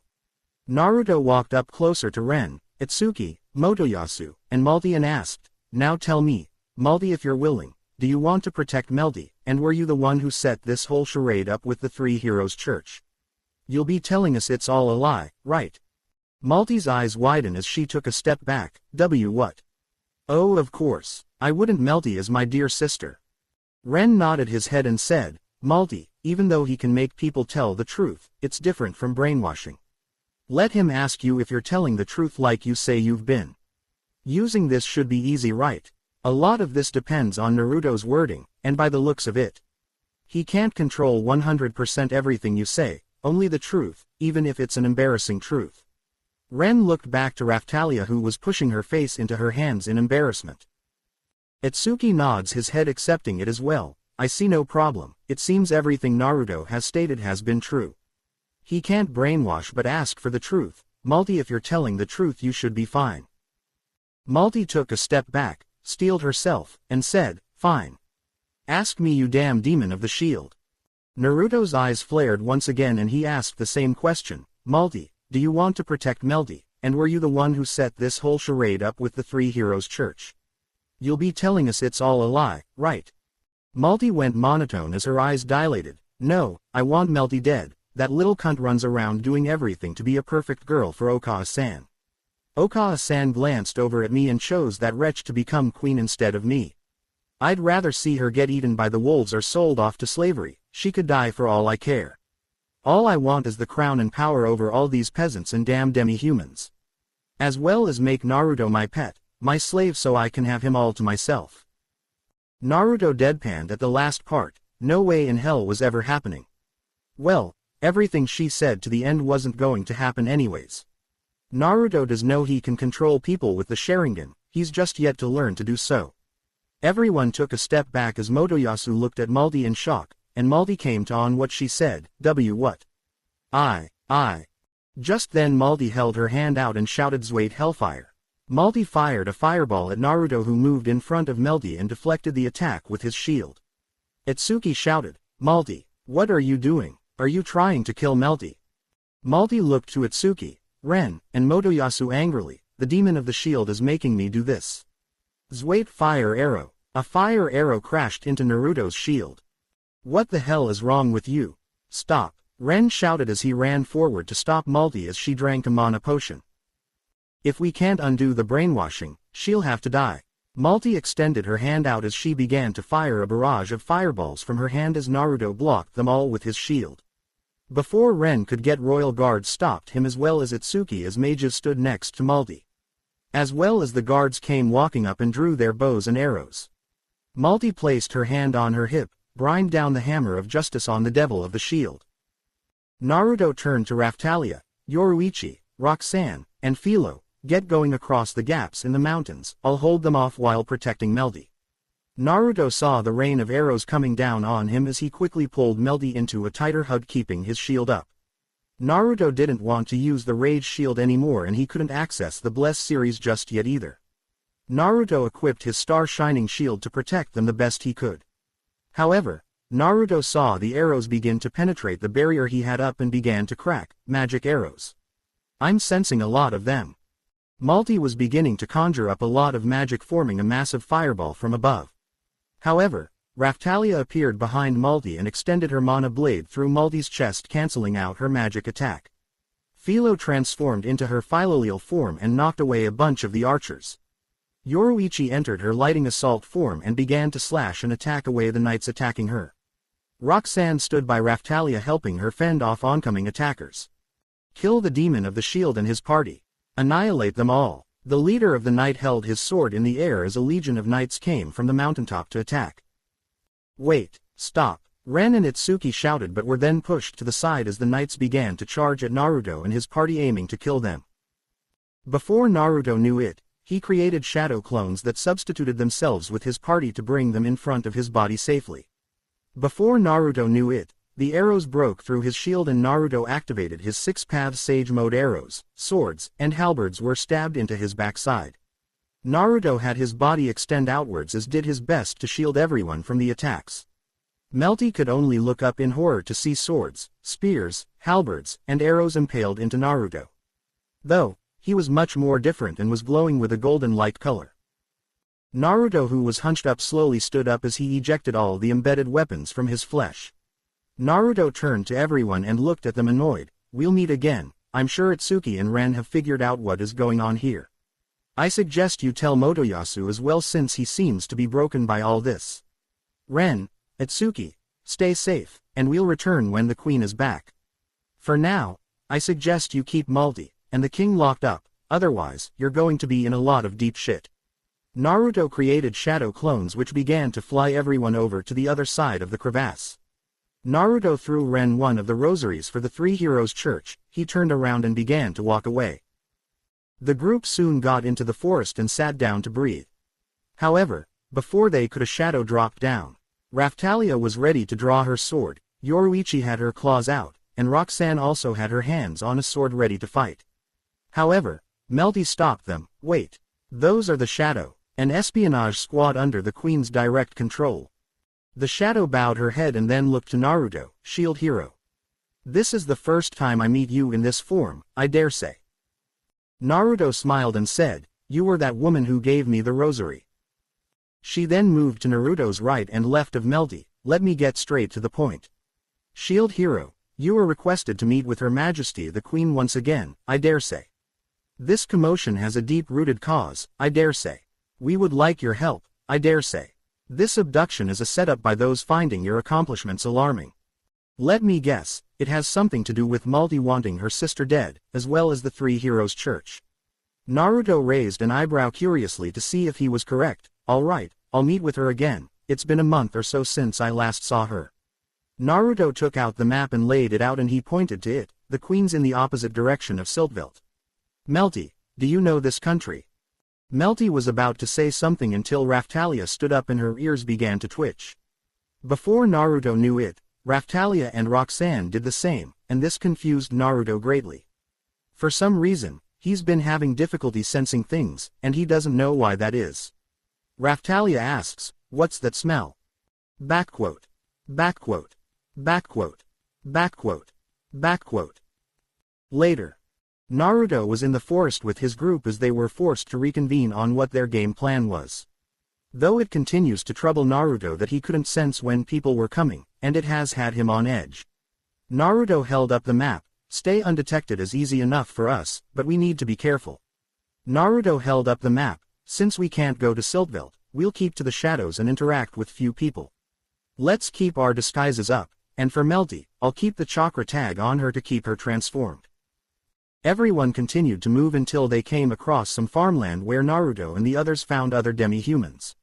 Raphtalia was rather surprised. There are a lot of demi-humans in this region. Melty smiled as she then spoke up and said, wait, I know the nobleman who is in charge of this domain. He might be able to help us out. Melty looked back towards the working demi-humans. These days, humans treat demi-humans like slaves, but in the past, some of the nobility tried to mediate peaceful coexistence between the two races. He's the leader of the group and is a wonderful man. He was the lord of the domain of Sayat. However, he died back during the first wave. Otu-san sent the nobles who sided with him to remote regions under his control. Naruto looked at Raphtalia to see that something was bothering her. Naruto shook his head. I will never understand your father's obsessed hatred for demi-humans. Naruto looked at Raphtalia. He gently wrapped his arms around her. Raphtalia, what's wrong? Raphtalia felt Naoto's loving embrace as she slowly opened her eyes. The village I'm from is in Sayat's jurisdiction. Melty's eyes widened at that. I heard Sayat was attacked by rioters after the wave. Everyone watched as Raphtalia slowly lifted her head. That's right, my village was attacked by a mob of Melromarch's soldiers. Raphtalia had some sour memories come back as she thought about her parents. Naruto could only hug her tighter as he whispered into her ear, don't worry, I am here whenever you need to. I'm always ready to listen to you. Out of everyone, Raphtalia was the only one who never really told Naruto her entire backstory. Yoruichi told hers, and Roxanne has even talked more about her past than Raphtalia did. He knew it was already a very touchy subject, but he trusted her that she would tell him when she was ready. Naruto then says, the more I hear about it, a lot of Melromarch's men disgust me. Melty held her head in her disgust, I'm so sorry. Raphtalia quickly looked at Melty and said, Melty, it's not your fault. However, Melty interjected and said, as royalty, there must have been something we could have done. Melty clenched the hem of her dress, but we did nothing to help. Melty shot her head back up. Raphtalia, tell me everything you remember about those soldiers. Melty seemed to have a new fire light up in her eyes. Once this all dies down, I'll make sure they're brought to justice. Naruto nodded his head, so long as no one ever has to go through what she did. I'm fine with whatever she wants. Naruto closed his eyes. This was Raphtalia's decision. If she wanted those men burned on the stakes, heads on a platter, anything she demanded, he'd do it in a heartbeat. This did give Raphtalia comfort. Thank you. Raphtalia turned around in Naruto's hold and reached up and claimed his lips. Melty's eyes widening shock as a blush appeared on her face. Yoruichi smirked, but Roxanne and Philo were soon on Naruto wanting their kiss. Roxanne got hers, as well as Yoruichi, who simply gave him the look. Philo simply got a kiss on the top of her head. Naruto turned to Melty and rubbed the back of his head. Sorry about that, we're all a little close. So, this nobleman you know lives here, right? Melty nodded her head and Naruto said, well, we'll see if we can trust him then. Just then a voice spoke up behind them, yes, indeed certainly I am. Naruto went onto the defensive as a man stood there with a smile on his face. A young male with bluish ravenous hair cut in a bowl hairstyle. He has a very slim build and delicate facial features. He wears a yellow pair of small, round, armless glasses on his nose bridge. He speaks with a soft voice tone and has an ever-present smile most of the time. He wears a dark blue overcoat and brown pants, all underneath a long white cape. Melty smiled as she walked forward. It's great to see you again, right not? Van replied and said, as to you too, Melty-sama. Van turned to Naruto and his party. Hello everyone. I am Van Reichnot, the lord of this domain. Naruto looked at him with a serious look in his eye. Again, how are these people getting past my senses? That shouldn't be possible. Van gestured for them to follow him. Come, let's find a more private place to chat. Would you like to join me at my mansion? Backquote. Backquote. Backquote. Backquote. Backquote. Van Reichnot's mansion. Van looked out the window as he had everyone in his dining room place. I see you came here to seek out asylum in my domain.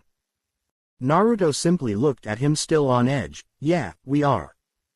Van turned to Naruto. The knights informed me that you started the wildfires to cover your tracks, shield hero. Naruto waved his hands to the side. Please, if I wanted to, there be no forest or people who knew of the forest left. Van sent him a cautious smile. Yes, I've heard about your prowess and ability to manifest black flames. Though, I bet you'd like to know how they're getting past your senses, just like how I did, no. Naruto's eyes widened as he waited for Van to answer. It's rather simple, they employ a spell called Zufel. Naruto simply raised an eyebrow, a simple spell that can be cast onto a group of people. It doesn't consume a lot of magic, so it's easy to employ to sneak up on your targets. However, once an attack is assumed, everyone is revealed. It removes the group's or person's aura or even smells, along with turning everyone invisible. It's a very hard spell to detect people from, but it has a very small weakness. If you can be one with nature constantly and have an attunement with nature, you should be fine. Naruto's eyes widened as he simply shook his head. Normally Naruto could continuously have Kurama absorb nature's energy. Naruto has never had any reason to enter Sage mode because everyone was so weak. He might have to begin subconsciously beginning absorbing it now, just so he has the upper edge on those idiots. Thanks for the info, it helps. Melty looked at Naruto shocked. Wait, that's very hard to do. Even demi-humans let alone humans can't do it. Reiknot has been the only exception to do something like that. Naruto simply chuckled as he closed his eyes for a moment and reopened them. Van looked at Naruto in shock as he felt the flow of nature's energy absorbed straight into Naruto. Naruto's eyes had a horizontal pupils in them, along with the orange pigment around his eyes. This is called Sage mode, and all it requires me to mix nature chakra and my chakra. Van was astonished. It took me 10 years to be able to just simply feel a glimpse of nature energy. We have to learn to channel our mana to help guide nature's energy into us. It's hard, very hard, and it could strain someone to the point of being bedridden for days. Melty quickly coughed into her hand. We need to get back on topic. You can ask about it later, Reiknot-san. Van nodded his head. For reasons, I was doing my best to find all of you. Thankfully I found you before they found you. Soon 2 maids came walking in with carts of food. Anyways, please, you must all be tired and hungry from your journey. Relax, and eat as much as you want. Everyone here is quite a fan of yours, Shield Hero. Soon food was given out with everyone getting a chance to relax. Though Philo pipped up and asked, "May I eat no Naruto-sama?" Philo was wiggling her fingers left and right ready to dig in. Naruto felt it earlier from Van. The food is safe to eat. He could tell he was telling the truth as well as he had no ill will towards them. That's just thanks to the part of Kurama's chakra, but Naruto can only sense the intent of someone wanting to kill him when he channels Kurama's chakra. It was easier when Kurama could detect things like this for him. Naruto nodded his head. Eat with etiquette, Philo. Naruto added as Philo made sure to use the forks and knives provided. Hi. Philo relented out annoyed. Still on edge, Naruto. Melty, who was next to Philo, looked at him curiously. Yes, of course, I am. Besides, we shouldn't stick here long, it could cause too much trouble for Van. Naruto began to eat his food. It's safer if we kept moving. Melty sighed as she shook her head. Geez, just when I thought we could get a moment to catch our breath. Van chuckled a bit as he looked at Melty. Melty, you've changed a lot, haven't you? You practically forced yourself to mature, but it seems traveling with the Shield Hero has helped you grow in a good way. This caused Melty's face to turn red. Yoruichi, Roxanne, and Raftalia took note of Melty's reaction while Naruto ignored it. Naruto simply retorted and said, honestly, I'm probably more of a pain in the ass for her. I don't do things her way, so she pouts and gets upset about it. Then again, it's nice to see that her stuck-up royalty status doesn't change her too much. Shish, shut up. Melty placed her hands on the table as she stood up. Then stop acting like a child and causing a scene, shut up and eat. Naruto quipped, which only got Van to smile more. It seemed Naruto was very keyed in on how Melty acted and was able to get her to act more like herself. Melty is only 12 after all. No matter how you look at it, she is still a kid. Van chuckled to himself. Melty argued back, whose fault is it that gets me riled up? Backquote. Backquote. Backquote. Backquote. Backquote. Later. Naruto laid on his best, though he found it rather large, with enough beds for everyone. Everyone else had a single-sized bed. While Naruto had a king size, which he didn't understand why. Philo landed on a bed and rolled around, so soft and bouncy. Roxanne gently glided her hands across the bed. It's nice sleeping in a comfy bed once again. Yoruichi smiled and nodded her head. A nice change of pace, even though we are on the run as criminals. Raftalia rolled her eyes. That's not something to laugh about. This is serious. Naruto scratched the back of his head. Naruto went ahead and focused the chakra on his body. Just then 4 identical clones of Naruto made of wood came from his back. Melty's eyes widened at this as she screamed out in shock. The 4 Narutos broke off from Naruto as they stood by themselves. They looked onwards at Melty, and then simply melted into the floorboards. Naruto scratched the back of his head. They're like my shadow clone ability, but made of wood chakra. They can move easier throughout the house and keep watch. They will report back to me once I reabsorb them.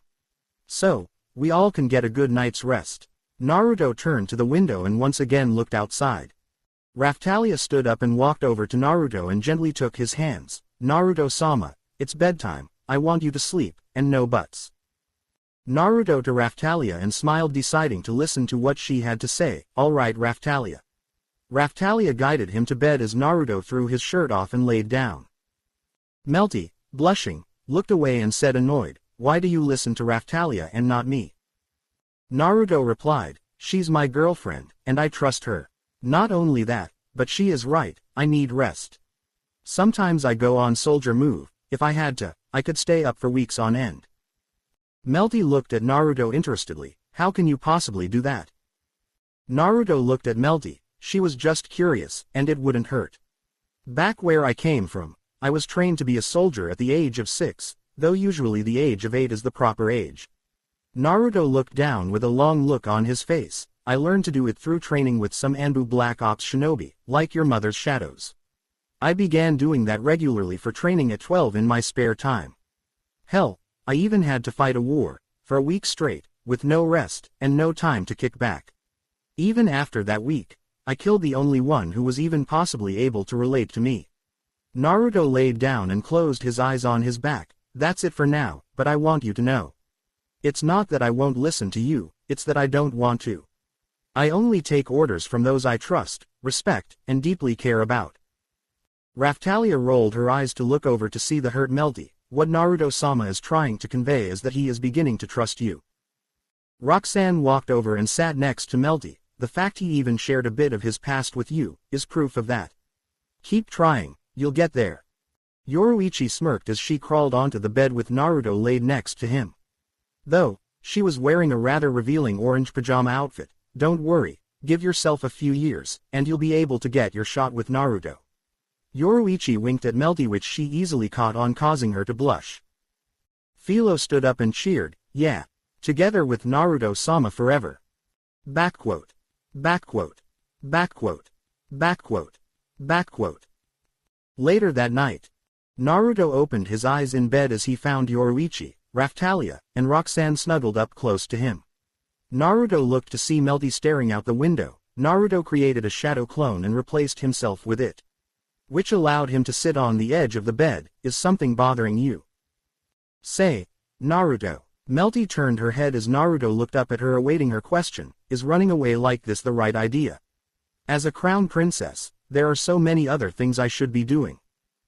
Naruto closed his eyes. You can't do anything if you're dead. Melty shook her head. Even now, I still have yet to do anything. Worry about you coming back home alive and safe first. Otherwise, you won't be able to do your duties.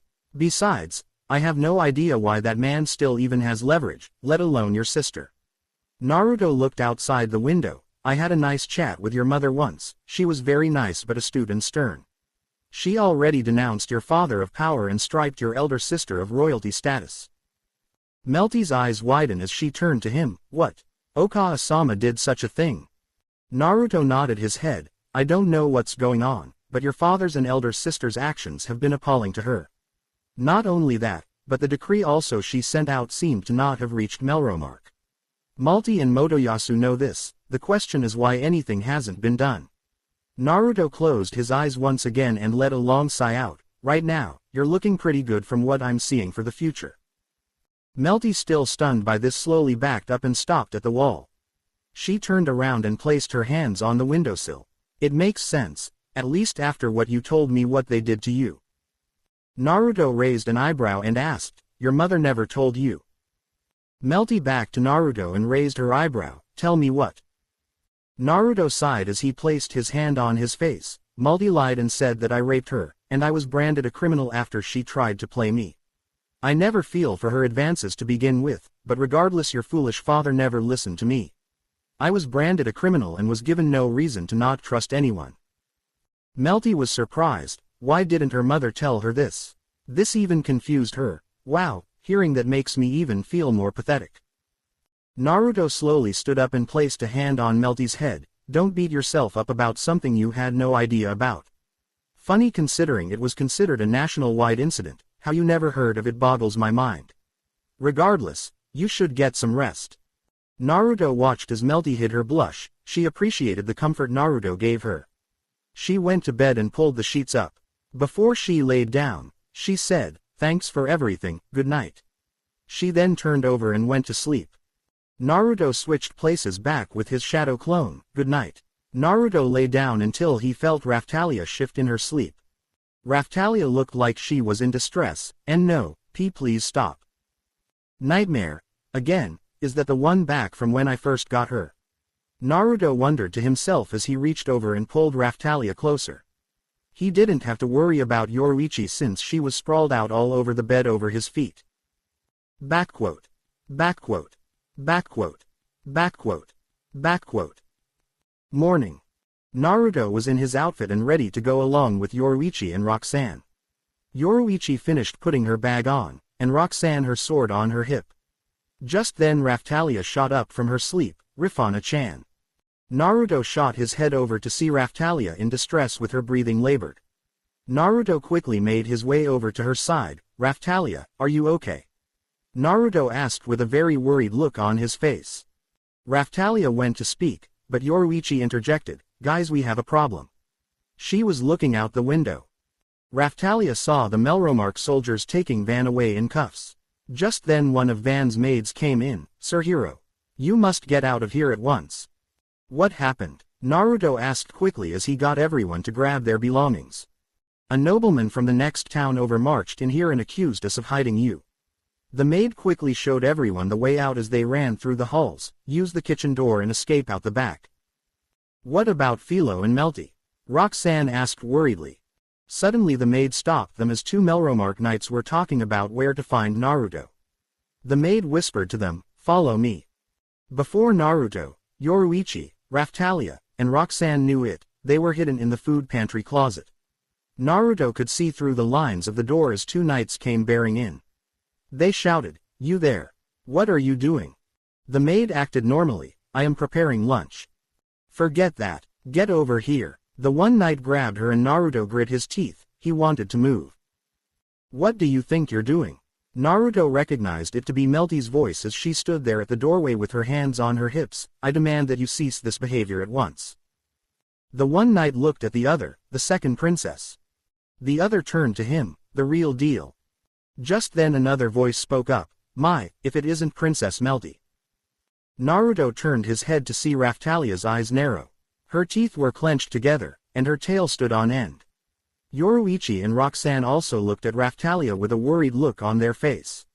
Naruto knew that look all too familiar, the look of anger, which stems from a painful past, hatred. Naruto saw Raftalia's hand on her sword, wait and see what happens.